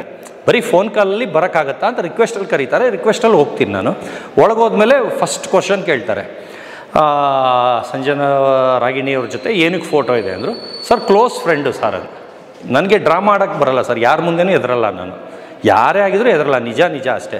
ನೋಡಿ ಸರ್, ಅವ್ರ close friend, Young friend sir, dog ಕೊಟ್ಟಿದ್ದೀನಿ ಅದಕ್ಕೆ, ಬೇರೆ ದುಡ್ಡು ವ್ಯವಹಾರ ಅಂದರು. ಇಲ್ಲ ಸರ್ ಏನಿಲ್ಲ ಅಂದೆ. ಅದು ಬಿಟ್ಟು ಡ್ರಗ್ಗು ಗಿಗ್ಗು ಅಂದರು. ಸರ್ ಹುಟ್ಟಿದಾಗಿಂದ ಸ್ಕೂಲ್ ಫ್ರೆಂಡ್ಸ್ ಆಗ್ಬೋದು, ಕಾಲೇಜ್ ಫ್ರೆಂಡ್ ಆಗ್ಬೋದು, ಬಿಸ್ನೆಸ್ ಫ್ರೆಂಡ್ ಆಗ್ಬೋದು, ಇವಾಗ ಸೆಲೆಬ್ರಿಟಿ ಫ್ರೆಂಡ್ಸ್ ಆಗ್ಬೋದು, ಯಾರು ಒಬ್ಬ ಸಿಗರೇಟ್ ಬಿಟ್ಬಿಡಿ ಸರ್, ಸಿಗರೇಟು ದೊಡ್ಡದು, ಆದರೆ ಗಾಂಜಾ ತುಂಬ ದೊಡ್ಡದು, ಸಿಗರೇಟು ಸ್ಟಾರ್ಟಿಂಗ್ ಲೆವೆಲ್ಲು, ಅದಕ್ಕಿಂತ ಚಿಕ್ಕದು ಅಂದರೆ ಹುಕ್ಕ. ಸರ್ ನಾನು ಹುಕ್ಕ ಸೇರ್ತೀನಿ, ಇದನ್ನು ಮರ್ತೇ ಬಿಡಿ, ನೀವು ಕನ್ಸಲ್ಲೂ ನೆನೆಸ್ಕೊಬಿಡಿ. ಹುಕ್ಕ ಸೇರ್ತೀನಿ, ಬಾಯಲ್ಲಿ ಇಟ್ಕೊಂಡಿರೋದು ಒಂದು ಫೋಟೋ, ಒಂದು ವೀಡಿಯೋ, ಇಲ್ಲ ಹುಕ್ಕ ಸೇರ್ತೀನಿ, ಇಲ್ಲ ನನ್ನ ಬ್ಲಡ್ಡಲ್ಲಿ 1 ಸಿಗರೇಟ್ ಇದೆ ಅಂದರೆ 1 ಲಕ್ಷ ಬಹುಮಾನ ಸರ್ ಅಂದೆ. ಅಷ್ಟಕ್ಕೆ ನಕ್ಬಿಟ್ರು. ಅವ್ರಿಗೆ ಗೊತ್ತಾಗುತ್ತೆ, ಅವ್ರ ತುಟಿಲ್ ನೋಡಿ, ಬಿಹೇವ್ ನೋಡಿ, ಕಣ್ಣು ಇದರಲ್ಲೇ ಗೊತ್ತಾಗ್ಬಿಡುತ್ತೆ ಅವ್ರಿಗೆ ಕೋರ್ಸ್ ಮಾಡಿಸಿರ್ತಾರೆ ಸರ್. ಅವ್ರಿಗೆ ಮನುಷ್ಯ ಹೆಂಗೆ ಅನ್ನೋದು ನೋಡ್ತಿದ್ದಂಗೆ ಮಾತಲ್ಲೇ ಗೊತ್ತಾಗ್ಬಿಡುತ್ತೆ. ಅಷ್ಟೇ ಸ್ಟಾಪ್ ಮಾಡೋದು ಸರ್. 3 ಕ್ವಶನ್ ಕೇಳ್ಬಿಟ್ಟು ಸ್ಟಾಪ್ ಮಾಡಿಬಿಟ್ರು. ಅವ್ನು ನಕ್ಕೊಂಡು, ನಿಮ್ಮ ಕೊರಿಯನ್ ಮಾಸ್ಟಿಫ್ ಹೆಂಗಿದೆ, ಮರಿಯಾಗ್ತಾ ಎಲ್ಲಿಟ್ಟಿದ್ದೀರಾ, ಹಂಗೆ ಹಿಂಗೆ ಅಂತ ನಕ್ಕೊಂಡು ಮಾತಾಡ್ಸಿದ್ರು. 15 ನಿಮಿಷ ನಕ್ಕೊಂಡು, ನಮ್ಮ ತಾಯಣ್ಣೆ ನನ್ನ ಮಗನ ಮೇಲೇ ನಕ್ಕೊಂಡು ಮಾತಾಡ್ಸಿದ್ರು. 3 ಕ್ವಶನ್ ಆಗ್ತಿದ್ದಂಗೆ 3 ಕ್ವಶನ್ ಕೇಳಿದ್ದು. ನಾನು 3ನೇ ಕ್ವಶನ್ಗೆ 1 ಲಕ್ಷ ಬಹುಮಾನ ಹೇಳಿದೆ. ಆದರೆ ಇವಾಗಲೇ ಚೆಕ್ ಮಾಡಿ, ಒಂದೇ ಒಂದು ಸಿಗರೇಟು ಸಾರ್ 35 ವರ್ಷದಿಂದ ಸೇದಿದ್ದ ಅಂತ ಪ್ರೂಫ್ ಸಿಕ್ಬಿಟ್ರೆ ಸರ್ ನಾನು ನೀವು ಹೇಳ್ದಂಗೆ ಕೇಳ್ತೀನಿ ಅಂದೆ. ಯಾಕಂದ್ರೆ ನಾನು ಬಾಯಲ್ಲೂ ಇಟ್ಕೊಂಡವನಲ್ಲ ಸರ್, ನಾನು ಬಿಡಿಸಿರೋನು, ಕುಡಿಯೋರನ್ನ ಸಿಗರೇಟ್ ಸೇದೋರನ್ನ ಬಿಡಿಸಿರೋನು. ಅವೆಲ್ಲ ನಮ್ಮಪ್ಪ ಅಂತೂ ಒಂದು ಹೋಟ್ಲು ಟೀನೂ ಕುಡಿಯಲ್ಲ, ಅಷ್ಟು ಸ್ಟ್ರಿಕ್ಟ್ ಅವರು. ನಮಗೂ ಅಭ್ಯಾಸನೇ ಇಲ್ಲ. ಬೇಕಾದ್ರೆ ಇವಾಗಲೂ ಹತ್ರ ಬರ್ತೀನಿ, ಬಾಯಿ ವಾಸನೆ ನೋಡಿ, ಇಲ್ಲ ಕಾರೊಳಗೆ ಬನ್ನಿ, ನಮ್ಮ ಮನೆಯೊಳಗೆ ಬನ್ನಿ, ಸಿಗರೇಟ್ ಸೇದೋರ ಮನೇಲಿ ಕಾರೊಳಗೆ ಎಲ್ಲ ಕಡೆಯೂ ಸಿಗರೇಟ್ ವಾಸನೆ ಇರುತ್ತೆ. ನೀವು ಕಾರೊಳಗೆ ಬನ್ನಿ, ನಮ್ಮ ಮನೆಗೆ ಬನ್ನಿ, ಇಲ್ಲ ನನ್ನ ಬಾಯಿನೇ ನಿಮ್ಗೆ ಉಫ್ ಅಂತೀನಿ, ಅವ್ರಿಗೂ ಉಫ್ ಅಂತೀನಿ, ಬೇಕಾದ್ರೆ ನೀವೇ ಚೆಕ್ ಮಾಡ್ಕೊಳ್ಳಿ. ನನಗೆ ಒಂದು ಸಿಗರೇಟು, ಡ್ರಿಂಕ್ಸು, ಹಾರ್ಡ್ ಡ್ರಿಂಕ್ಸು ಅವೆಲ್ಲ ಅಭ್ಯಾಸನೇ ಇಲ್ಲ. ಡ್ರಗ್ಸ್ ಅಂತೂ ಅವನ ಜೋಬಲ್ಲಿದೆ ಅಂದರೆ ಕಾರ್ಗತ್ಸಲ್ಲ.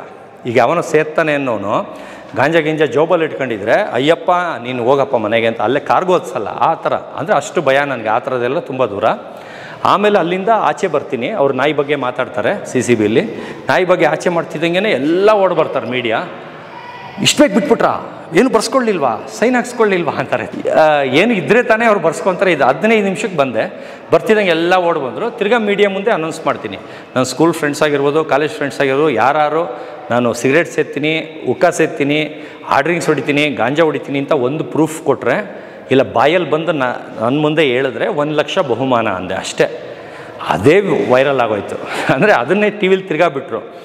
2 ದಿನ ಚಚ್ಚಿ ಬಿಸಾಕಿದ್ರು ನಂದು. ಅಂದರೆ ಎಲ್ಲೂ ನಾನು ಸೇದಿದ್ದೀನಿ ಅಂತ ಬಂದಿಲ್ಲ, ಸೇದಿರಬಹುದಾ ಮಾಡಿರಬಹುದಾ ಅಂತ ಬರ್ತಿತ್ತು ನಾನು ಆಚೆ ಬರೋವ್ರಿಗೂ. ಯಾವಾಗ ನಾನು 1 ಲಕ್ಷ ಬಹುಮಾನ ಅಂದೆ, ಅವಾಗ ಅದ್ರದ್ದು ಹಾಕಕ್ಕೆ ಸ್ಟಾರ್ಟ್ ಮಾಡಿದ್ರು.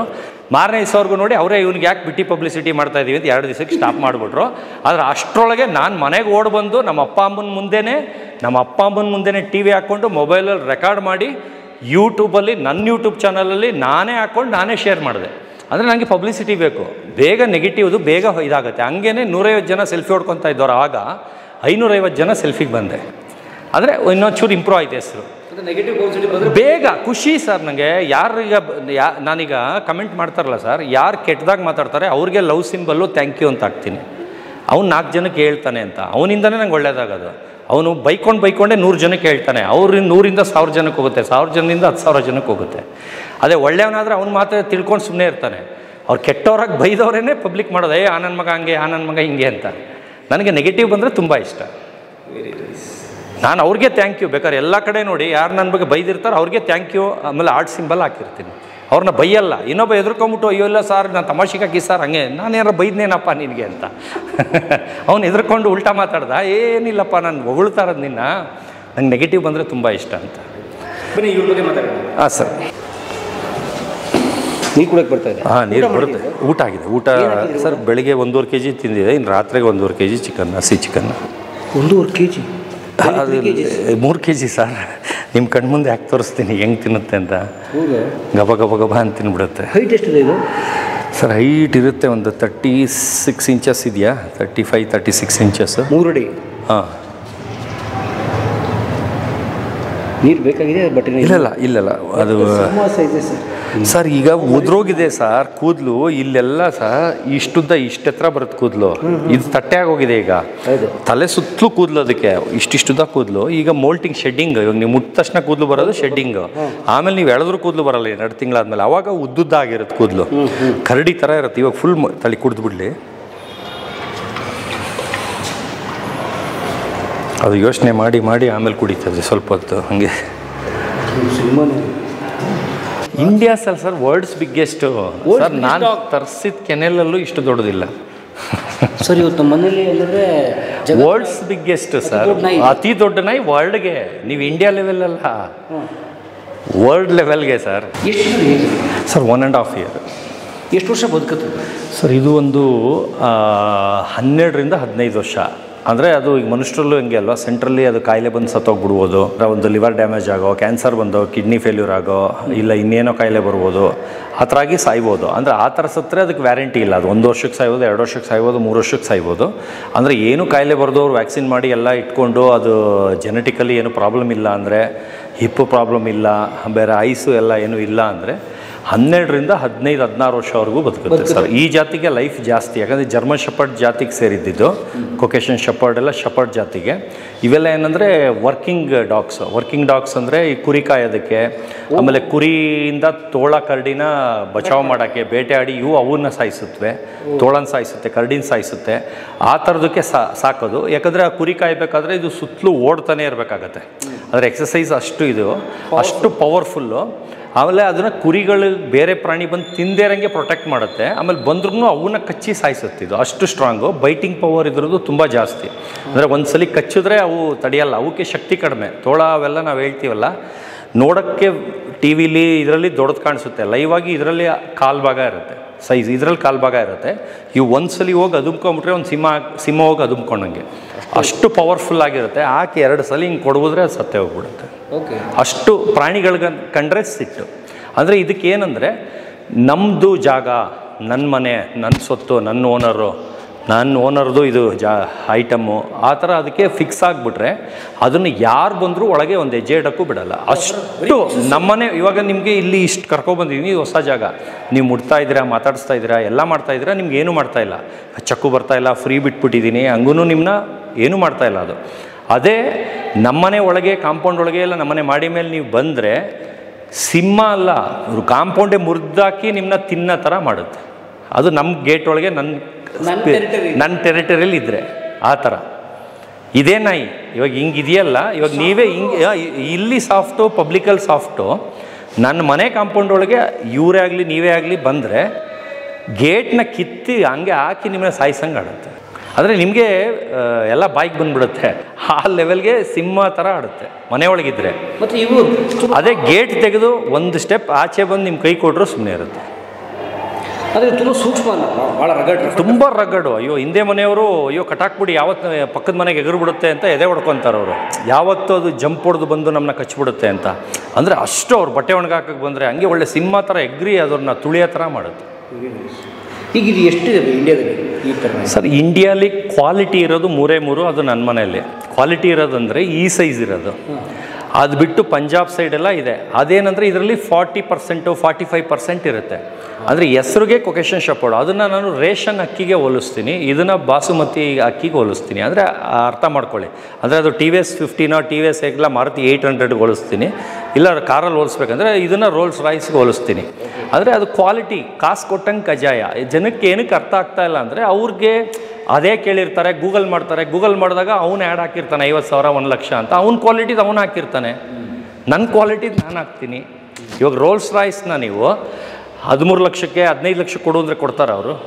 ಏನಕ್ಕೆ ಕೊಡೋಲ್ಲ? ಕ್ವಾಲಿಟಿ ಇದೆ. ಅವ್ರು ಅಷ್ಟು ಹೆಸರು ಮಾಡಿದ್ದಾರೆ, ಅಷ್ಟು ವರ್ಷದಿಂದ ಇದ್ದಾರೆ, ಅಷ್ಟು ಬ್ರ್ಯಾಂಡ್ ಆಗಿದ್ದಾರೆ. ನಾವೇನಂದರೆ ಹುಡುಕ್ಬೇಕಾದ್ರೆ ನಾವು ಬ್ರ್ಯಾಂಡಿಂದ ತಂದರೆ ನಮಗೆ ವ್ಯಾಲ್ಯೂ. ನಾನು ಕಾಂಜಿ ಪಿಂಜಿಯವ್ರನ್ನ ಆರ್ಮಲ್ಲು ಸ್ಲಮ್ಮಲ್ಲಿರೋರಿಂದ ನಾನು ತೊಗೊಂಡು ಬಂದರೆ ಪೆಟ್ ಕ್ವಾಲಿಟಿ 100 ವರ್ಷ ಆದರೂ ನಂಗೆ ಹೆಸರು ಬರೋಲ್ಲ. ಅದು ನಾನು 100 ಸಲ ಬ್ರೀಡ್ ಮಾಡಿದ್ರು ನಂಗೆ ಹೆಸರು ಬರೋಲ್ಲ. ಏನಕ್ಕಂದರೆ ಕ್ವಾಲಿಟಿ ಇಲ್ಲದೆ ಇರೋದು. ಅವನು ಅದೇ ಲೆವೆಲ್ಗೆ ಇರ್ತಾನೆ. 500 ರೂಪಾಯಿ ಡೀಲರ್ ಅಂತೀವಿ ಅವನ್ನ, 500 ರೂಪಾಯಿ ಡೀಲರು. ಇದೇ ಯಡಿಯೂರಲ್ಲಿ ಒಬ್ರು ಇದ್ದಾರೆ, ನಾನು ಅವರು ಒಟ್ಟಿಗೆ ಚಿಕ್ಕವರಿಂದ ಬ್ರೀಡಿಂಗ್ ಸ್ಟಾರ್ಟ್ ಮಾಡಿರೋದು. ಅವ್ರಿಗೆ ಬಂದಾಗೆಲ್ಲ ನಾನು ಊಟ ತಿಂಡಿ, ಬೇರೆ ಫ್ರೆಂಡ್ಸ್ ಬಂದ್ರೂ ಅವನ್ನ ಕರೆಯೋ ಅಂದ್ಬಿಟ್ಟು ಕರೆದು ಊಟ ತಿಂಡಿ ಹಾಕಿ ಕುಡಿಸ್ತೀನಿ. ಅವನು ನಾನು ಹೆಸರು ಮಾಡಿರೋದಕ್ಕೆ ಸಹಿಸಲಾಗದೆ ಕೆಟ್ಟದಾಗಿ ಕಮೆಂಟ್ ಆಗ್ತಾನೆ. ನಾನು ಅವನಿಗೆ ಥ್ಯಾಂಕ್ ಯು ಅಂತೀನಿ. ನನಗೆ 10 ಸಲ ಅಲ್ಲ 20 ಸಲ ಆದರೂ ಸಿಟ್ಟು ಬರಲ್ಲ. 100 ಸಲ ಆದಾಗ ಸಿಟ್ಟು ಬರುತ್ತೆ. ಆವಾಗ ನಾನು ಯಾರು ಅಂತ ತೋರಿಸ್ತೀನಿ ಅವ್ರಿಗೆ. ನನ್ನ ಇದರಲ್ಲೇ ಡಾಗ್ ಫೀಲ್ಡಲ್ಲೇ ನಂಗೆ ದುಶ್ಮನ್ ಅಂದರೆ ಇವಾಗ ಅವನು. ಅಂದರೂ ನನಗೆ ಅವನ ಮೇಲೆ ಸಿಟ್ಟಿಲ್ಲ, ಅವನಿಗೆ ನನ್ನ ಮೇಲೆ ಸಿಟ್ಟು ಅಷ್ಟು. ರಾತ್ರಿ ಹೊತ್ತು 12 ಗಂಟೆಗೆ ಫೋನ್ ಹೊಡ್ಸೋದು, 3 ಗಂಟೆಗೆ ಫೋನ್ ಹೊಡ್ಸೋದು, ನಾಯಿ ಇದೆಯಾ ಅದಿದೆಯಾ ನನ್ನ ನಿದ್ದೆ ಹಾಳು ಮಾಡೋಕ್ಕೆ ನಂಗೆ ಟೆನ್ಷನ್ ಮಾಡೋದು. ನಾನು ಕೂಲಾಗೆ ಆನ್ಸರ್ ಮಾಡ್ತೀನಿ. ನಾನು ಟೆನ್ಷನ್ ತೊಗೊಂಡ್ರೆ ತಾನು ನನಗೆ ತಲೆ ಕೆಡೋದು, ನನ್ನ ತಲೆನೇ ಕೆಡಿಸ್ಕೊಳ್ಳಲ್ಲ. ಅಂಥವ್ರು ಇದ್ರೇ 100 ಜನಕ್ಕೆ ನಾನು ಹೆಸರಾಗಿ ಗೊತ್ತಾಗೋದು. Super. So life is going on. ಹಾಂ ಸರ್, ಆರಾಮಾಗಿ ಓಡ್ತಾ ಇದೆ. Full time sir? Full time ಇದೆ ಸರ್, ಡಾಗ್ ಬ್ರೀಡಿಂಗೇ ಫುಲ್ ಟೈಮು. ಅದರಲ್ಲೇ ತುಂಬ ಹೆಸರು ಬಂದಿದ್ದಾಗ ಏನಕ್ಕೆ ಫೀಲ್ಡ್ ಚೇಂಜ್ ಮಾಡಬೇಕು? ಈಗ ಬೇರೆಯವ್ರು ಬಂದು ಅಲ್ಲಿ ಬಿಸ್ನೆಸ್ ಚೆನ್ನಾಗಿದೆ ಅಂದರೆ ಅಲ್ಲಿ ಓಡೋಗ್ತಾರೆ, ಇಲ್ಲಿ ಬಿಸ್ನೆಸ್ ಕೊನೆಗೆ ಯಾವ ಬಿಸ್ನೆಸ್ಗೂ ಇರಲ್ಲ ಅವರು. ಆ ಥರ ಆಗ್ಬಿಡುತ್ತೆ. ಇವಾಗ ಇದು ಒಂದು ಮೂವಿದೆ ಹೇಳ್ಬಿಡ್ತೀನಿ ನಿಮಗೆ.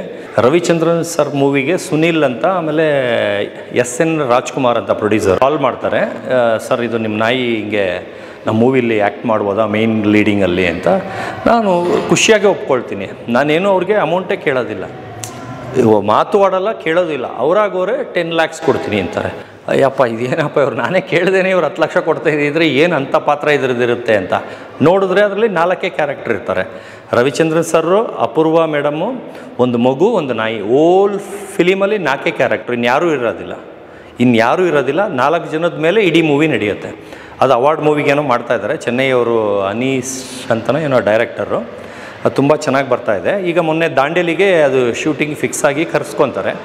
ನಾನು ಹೋಗೋ ಟೈಮಲ್ಲಿ ಏನಾಗುತ್ತೆ, ಫಾರೆಸ್ಟ್ ಆಫೀಸರು ದಾರಿಲಿ ಹೋಗ್ತಾ ಹಿಡಿದ್ಬಿಡ್ತಾರೆ. ಅಂದರೆ ನಾನು ಗ್ಲಾಸ್ ಎಲ್ಲ ಮುಚ್ಕೊಂಡು ಹೋಗ್ತಾ ಇರ್ತೀನಿ, ಫುಲ್ AC ಹಾಕ್ಕೊಂಡು ಹೋಗ್ತಾ ಇರ್ತೀನಿ. ನಾನು ಓಡಿಸೋದೇ ಸ್ವಲ್ಪ ಸ್ಪೀಡು. ಅಂದರೆ ಅವರು ಅಡ್ಡ ಹಾಕಿದಾಗ ಸ್ವಲ್ಪ ಸ್ಲೋ ಮಾಡಬೇಕು. ಸ್ಲೋ ಮಾಡ್ತಿದ್ದಂಗೆ ಸೈಡ್ಗೆ ಹಾಕ್ಸಿದ್ರು. ಸೈಡ್ಗೆ ಹಾಕ್ಬಿಟ್ಟು ಯಾವುದು ಏನು ಅಂತ. ನಾನು ನಾಯಿ ಅಂದರೆ ಕೇಳ್ತಾನೇ ಇಲ್ಲ.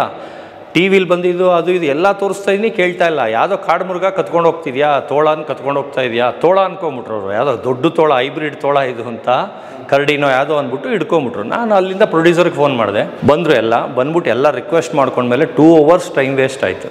ಎಲ್ಲ ಶೂಟಿಂಗ್ ಮಾಡಬೇಕಿತ್ತು, ಎಲ್ಲ ವೆಯ್ಟ್ ಮಾಡ್ತಾಯಿದ್ರು. ನಾನು ಹೋಗಿದ್ದೆ ಇಲ್ಲಿ ಬೆಂಗಳೂರಿಂದ ಸ್ವಲ್ಪ ಲೇಟು. 2 hours ಲೇಟ್ ಮಾಡಿದ್ರು. ಆಮೇಲೆ ಎಲ್ಲ ರಿಕ್ವೆಸ್ಟ್ ಮಾಡಿದ್ಮೇಲೆ ಅವರು ಕೈ ಬೆಚ್ಚ ಮಾಡಿದ್ರು ಏನೋ ಗೊತ್ತಿಲ್ಲ. ನನಗಂತೂ ಲಂಚ ಕೊಟ್ಟು ರೂಢಿ ಇಲ್ಲ. ಆಮೇಲೆ ಅಲ್ಲಿಂದ ರಿಲೀಸ್ ಮಾಡಿದ್ರು. ಆಮೇಲೆ ಹೋಗಿ ಶೂಟಿಂಗು 3 ದಿವಸ ಮಾಡಬೇಕಿತ್ತಿದ್ದು.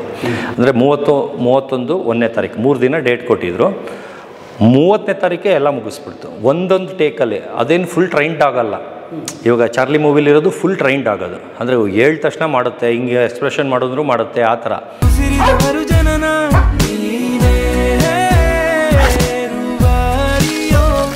ಇದು ಒಂದು ಟೇಕಲ್ಲೇ ಹೇಳಿದ ಮಾತೆಲ್ಲ ಕೇಳ್ಬಿಡ್ತು. ನನಗೆ ಆಶ್ಚರ್ಯ ಆಗ್ಬಿಡ್ತು, ನನ್ನ ನಾಯ ಇದು ಅಂತ. ಅಂದರೆ ನಾನು ಟ್ರೈನರ್ ಕೈಯಲ್ಲಿ ಟ್ರೈನ್ ಮಾಡಿಸಿಲ್ಲ, ಪ್ರೀತಿಯಿಂದ ಹೇಳ್ಕೊಡೋದು ಲೈಫ್ ಟೈಮ್. ಇದನ್ನು ಪಾಯಿಂಟ್ ಅರ್ಥ ಮಾಡ್ಕೊಳ್ಳಿ. ಒಂದು ನಾಯಿಗೆ ಮಾತ್ರ ತೊಗೊಂಡ ತಕ್ಷಣ ನಾವು ಟ್ರೈನರ್ ಇದ್ರೆ ಹೇಳಿ ಅಂತಾರೆ. ಟ್ರೈನರ್ ಇದ್ಬಿಟ್ಟು ಮಾತ್ರಕ್ಕೆ ಆ ನಾಯಿ ಟ್ರೈನ್ಡಾಗಿ ಆಗಲ್ಲ. ಅದು ಪ್ರೀತಿಯಿಂದ ಹೇಳ್ಕೊಟ್ರೆ ಲೈಫ್ ಟೈಮ್ ಕಲಿಯುತ್ತೆ. ಅವರು ಒಡೆದು ಹೇಳ್ಕೊಡೋದು 6 ತಿಂಗಳಾದ್ಮೇಲೆ ಮರ್ತೋಗುತ್ತೆ. ಅವ್ರು ಬಿಟ್ಟೋದ್ಮೇಲೆ 1 ತಿಂಗಳು ರಿಹರ್ಸಲ್ ಮಾಡಿಲ್ಲ ಅಂದರೆ ಮರ್ತು ಬಿಡುತ್ತದು. ಅವರು ಹೊಡೆದು ಎದುರಿಸಿ ಹೇಳ್ಕೊಟ್ಟಿರ್ತಾರೆ. ಅದು ಏನಂದರೆ ಬೈಕ್ ಮಾಡ್ತಿರುತ್ತೆ. ಅವ್ರು ಬಿಟ್ಟೋಗ್ತಾರೆ. ಅವ್ರೇನು ಲೈಫ್ ಟೈಮ್ ನಿಮ್ಮ ಮನೆಗೆ ಬಂದು ಟ್ರೈನ್ ಮಾಡಲ್ಲ. ಯಾವಾಗ ಅವ್ರು ಬಿಟ್ಟೋಗ್ತಾರೆ, 1 ತಿಂಗಳು ನೀವು ಮನೇಲಿ ಇಟ್ಕೊಂಡು ಸರ್ಕಸ್ ಮಾಡಿಸಲ್ಲ. ಅದಕ್ಕೆ ಸಿಟ್ಟು ರೋಲು ದಿನ ಏನು ಹೇಳಲ್ಲ. 1-2 ದಿನ ಬಿಸಿ ರಕ್ತ ಥರ ಬಟ್ಟೆ ಅಕ್ಸ ಓದ್ದಂಗೆ ಅದಕ್ಕೆ ಮಾಡಿಸ್ತಿರ್ತೀರ. 1 ವಾರ ಆಗ್ತಿದ್ದಂಗೆ ನೀವೇ ಬೋರ್ ಆಗಿ ಬಿಟ್ಬಿಡ್ತೀರ. ಆಮೇಲೆ ಒಂದು ನಾಯಿಗೆ ಟ್ರೈನ್ ಮಾಡಿದ್ರೆ ಕಳ್ಳ ಬಂದ್ರೂ ನೀವೇ ಕ್ಯಾಚ್ ಅನ್ಬೇಕು. ಅದೇ ನಾಯಿಗೆ ನೀವು ಟ್ರೈನ್ ಮಾಡಿಲ್ಲ ಅಂದರೆ ಕಳ್ಳ ಬಂದರೆ ಅದೇ ಹೋಗಿ ಅಟ್ಯಾಕ್ ಮಾಡುತ್ತೆ. ನೀವು ಇವಾಗ ಏನು ಮಾಡ್ತೀರಾ, ಕೀ ಕೊಟ್ಟರೆ ಮಿಷಿನ್ ಥರ ಮಾಡಿಬಿಡ್ತೀರಾ, ರೋಬೋಟ್ ಮಾಡ್ತೀರಾ. ವೇಸ್ಟ್ ಅದು. ಕಳ್ಳ ಬಂದಾಗ ನೀವು ಹೇಳೋದನ್ನೇ ಕಾಯ್ಕೊಂಡು ಕೂತಿರುತ್ತೆ, ನಮ್ಮ ಮನೆ ಓನರ್ ಹೇಳಿಲ್ಲ ಅಂತ ಅಷ್ಟೇ. ಅದರಿಂದ ನಾಯಿಗೆ ಟ್ರೈನಿಂಗ್ ನೆಸಿಟಿ ಇಲ್ಲ. ನೀವು ಪ್ರೀತಿಯಿಂದ ಹೇಳ್ಕೊಡ್ತೀರಲ್ಲ, ಅದು ಲೈಫ್ ಟೈಮು. ಒಂದು ನಾಯಿಗೆ ಪ್ರೀತಿಯಿಂದ ಹೇಳ್ಕೊಟ್ರೆ ನಿಯತ್ತಾಗಿರುತ್ತೆ. ಇವಾಗ ಒಂದು ಗೋಲ್ಡನ್ ರಿಟ್ರೀವರು ಇಲ್ಲಿ ಕತ್ರಿಗುಪ್ಪೆಯಲ್ಲಿ ನಮ್ಮ ಫ್ರೆಂಡ್ ಸುಹಾಸ್ ಅಂತ ಇವತ್ತು US ಇದ್ದಾರೆ. ಅವ್ರ ಮನೇಲಿತ್ತು ಸರ್. ಅವ್ರ ತಂದೆ ಅಡುಗೆ ಮನೆಗೆ ಹೋಗ್ತಾ ಇದ್ದಾರೆ, ಅಲ್ಲಿ ಗ್ಯಾಸ್ ಲೀಕ್ ಆಗ್ತಾ ಇದೆ. ಫಸ್ಟ್ ಆಗೋದು ಗೊತ್ತಾಗಿ ಅದು ಯಾವ ಟ್ರೈನರು ಹೇಳ್ಕೊಟ್ಟಿಲ್ಲ, ಏನೂ ಇಲ್ಲ.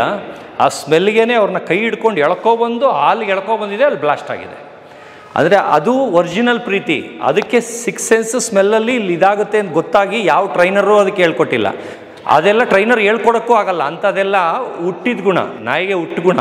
ಅದು ಟ್ರೈನರ್ ಹೇಳ್ಕೊಟ್ಟು ಬರೋದಲ್ಲ. ಟ್ರೈನರ್ ಹೇಳ್ಕೊಡೋದು ಸೆಲ್ಯೂಟು, ರೋಲು, ರೆಸ್ಟು. ಅದು ಏನಕ್ಕೆ ಬೇಕು? ಸರ್ಕಸ್ಗೆ ಕಳಿಸ್ಬೇಕು ನಾವು, ಸರ್ಕಸ್ಗ. ಅದ್ರ ಒಂದು ಪ್ರೀತಿಯಿಂದ ಹೇಳ್ಕೊಡಿ. ನೀವು ಪ್ರೀತಿಯಿಂದ ಹೇಳಿದ್ದು ಮಾಡುತ್ತಲ್ಲ, ಅದು ನಿಯತ್ತು. ನಮಗೆ ಎದುರಿಸಿ ಬದರಿಸಿ ಮಾಡಿದ್ದು ಲೈಫ್ ಟೈಮ್ ಅಲ್ಲ. ಪ್ರೀತಿಯಿಂದ ಹೇಳ್ಕೊಟ್ಟಿದ್ದು ನಿಮ್ಮನ್ನ ಕಾಪಾಡುತ್ತೆ.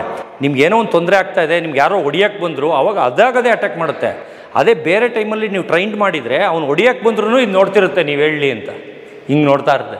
ಕ್ಯಾಚ್ ಅಂದಮೇಲೆ ಮುಂದಕ್ಕೆ ಹೋಗುತ್ತೆ ಅದು. ಪ್ರೀತಿ ಇಂಪಾರ್ಟೆಂಟ್ ಸರ್. ಈಗ ನಾಯಿ ನನ್ನ ಹತ್ರ 150 ನಾಯಿ ಇದೆ ಸರ್.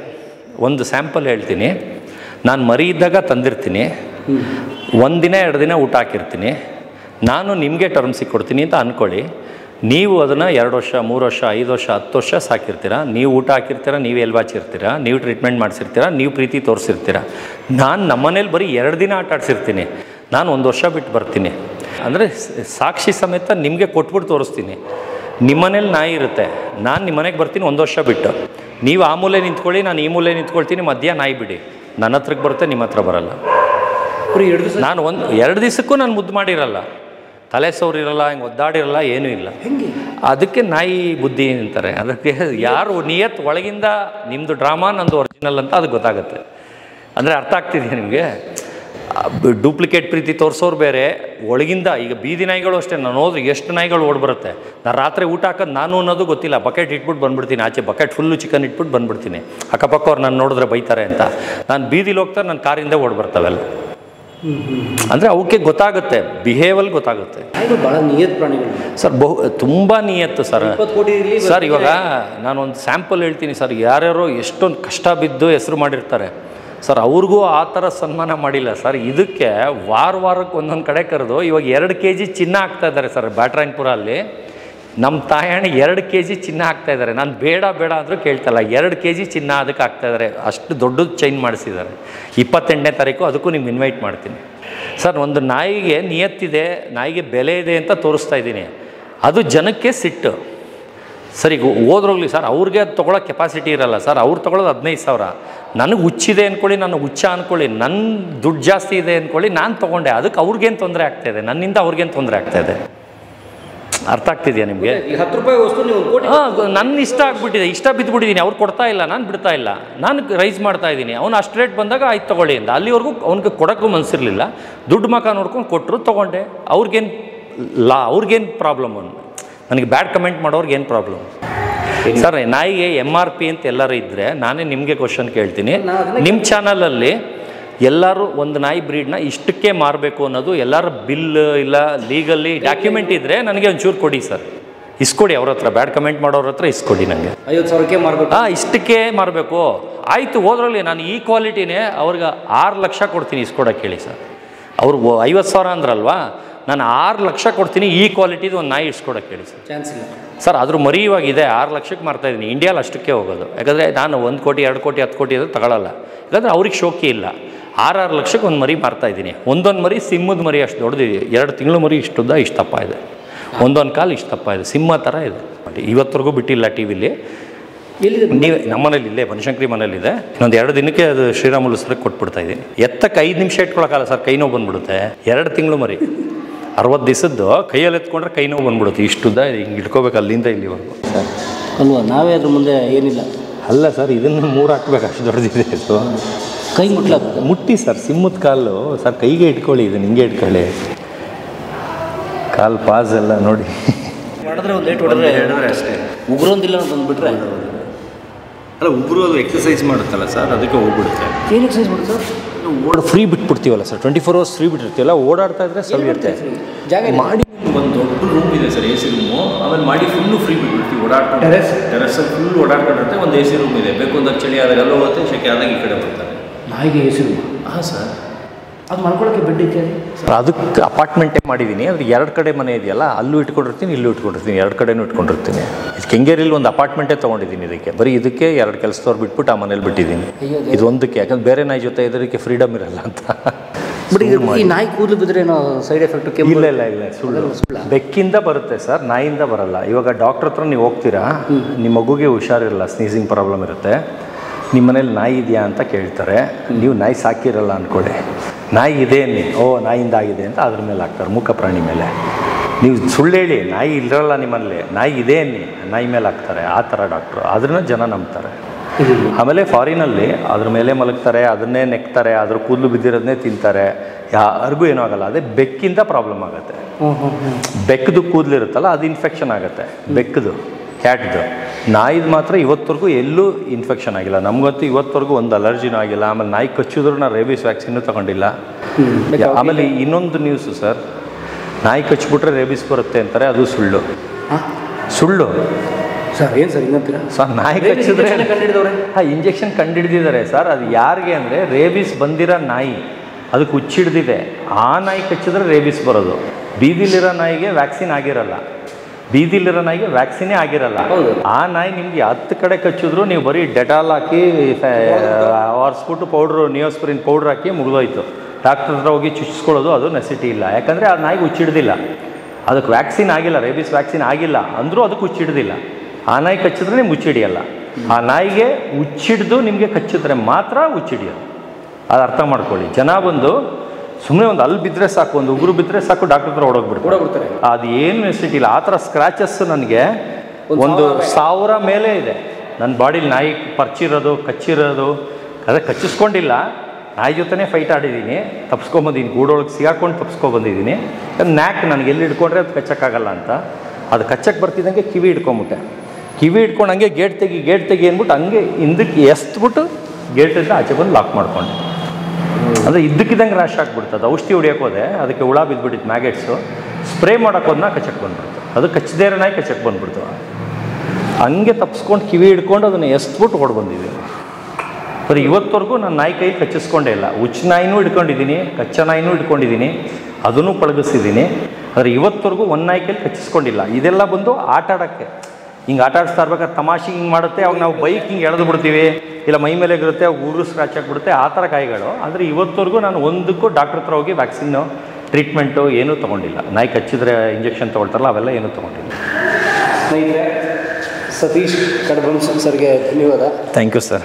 ತುಂಬ ಥ್ಯಾಂಕ್ಸ್ ಸರ್, ನಮ್ಮ ಸ್ಟುಡಿಯೋವರೆಗೆ ಬಂದರು ಸರ್. ನೀವು ನಮಗೆ ಮನಸಾರೆ ಕರೆದಿದ್ದಕ್ಕೆ ತುಂಬ ಥ್ಯಾಂಕ್ಸ್ ಸರ್. ನಮ್ಮ ಕೆಲಸನೇ ಅದಲ್ಲ. ಏನೇ ತುಂಬ ಸಂತೋಷ ಆಯಿತು. ಅಂದರೆ ನಾವು ಸಣ್ಣ ವಯಸ್ಸಿಂದ ಕೇಳಿದ್ವಿ ಶ್ವಾನ ಪ್ರೀತಿ ಅಥವಾ ಶ್ವಾನಗಳ ನಿಯತ್ ಬಗ್ಗೆ. ನಾನು ಇವತ್ತು ಕಣ್ಣಾರೆ ನೋಡಿದಾಗಾಯ್ತು, ಅದು ಇಷ್ಟ ನೋಡಿ. ಇಲ್ಲ, ಏನು ಮಾಡಲ್ಲ, ನೋಡೋದು ಕಣ್ಣಲ್ಲಿ ಐ ಕಾಂಟ್ಯಾಕ್ಟ್ ಮಾಡುತ್ತೆ, ಅದು ಅದಕ್ಕೂ ಗೊತ್ತಾಗುತ್ತೆ. ಒಂದು ಅಂತಃಕರಣ ಇದೆ ನಾಯಿಗಳಲ್ಲಿ. ಹೌದು, ನಾಯಿ ಮೋಸ್ಟ್ ಏನಂತಾರಲ್ಲ ನಿಯತ್ತಿನ ಪ್ರಾಣಿ ಅದು. ಅದು 20 ಕೋಟಿ ನಾಯಿ ಇರಲಿ ಅಥವಾ 20 ರೂಪಾಯಿ ನಾಯಿ ಇರಲಿ, ನಾಯಿಗಳು ಭಾಳ ಪ್ರೀತಿ. ಮನುಷ್ಯನ ಫ್ರೆಂಡ್ ನೋಡಿ, ಶಿಲಾಯುಗ ಕಾಲದಿಂದ. ಯಾಕಂದರೆ ಮನುಷ್ಯ ಶತಮಾನಗಳಿಂದ, ಕೋಟಿ ವರ್ಷಗಳಿಂದ ಅವನು ಯಾವಾಗ ಡೆವಲಪ್ ಆಗ್ತಾ ಬಂದಿಲ್ಲ, ಆದಿಮಾನವನಿಂದ. ನಾಯಿ ಅದು ನಮ್ಮ ಮಿತ್ರ. ಸೊ ಅದನ್ನು ನಾವು ಉಳಿಸ್ಕೊಂಡ್ಬಂದಿರೋದು ಒಂದು ಹೆಮ್ಮೆ. ಸರ್ ಧನ್ಯವಾದ. ತುಂಬ ಒಳ್ಳೆಯ ಕೆಲಸಗಳನ್ನು ಮಾಡ್ತಿದ್ದಾರೆ. ಕನ್ನಡಿಗ, ಒಬ್ಬ ಅಚ್ಚ ಕನ್ನಡಿಗರಾಗಿ, ನಮ್ಮ ಹಳೆ ಮೈಸೂರು ಭಾಗದ ಹುಡುಗರಾಗಿ ತುಂಬ ಒಳ್ಳೆಯ ಒಂದು ಕೆಲಸ ಮಾಡಿದ್ದಾರೆ. ಇಂಟರ್ನ್ಯಾಷನಲ್ ಲೆವೆಲ್ಗೆ ಈ ಒಂದು ಡಾಗ್ ಬ್ರೀಡಿಂಗ್ ಅಥವಾ ಡಾಗ್ ಪ್ರೊಟೆಕ್ಷನ್ ಈ ಕೆಲಸ ಮಾಡ್ತಾರೆ. ಶುಭವಾಗಲಿ.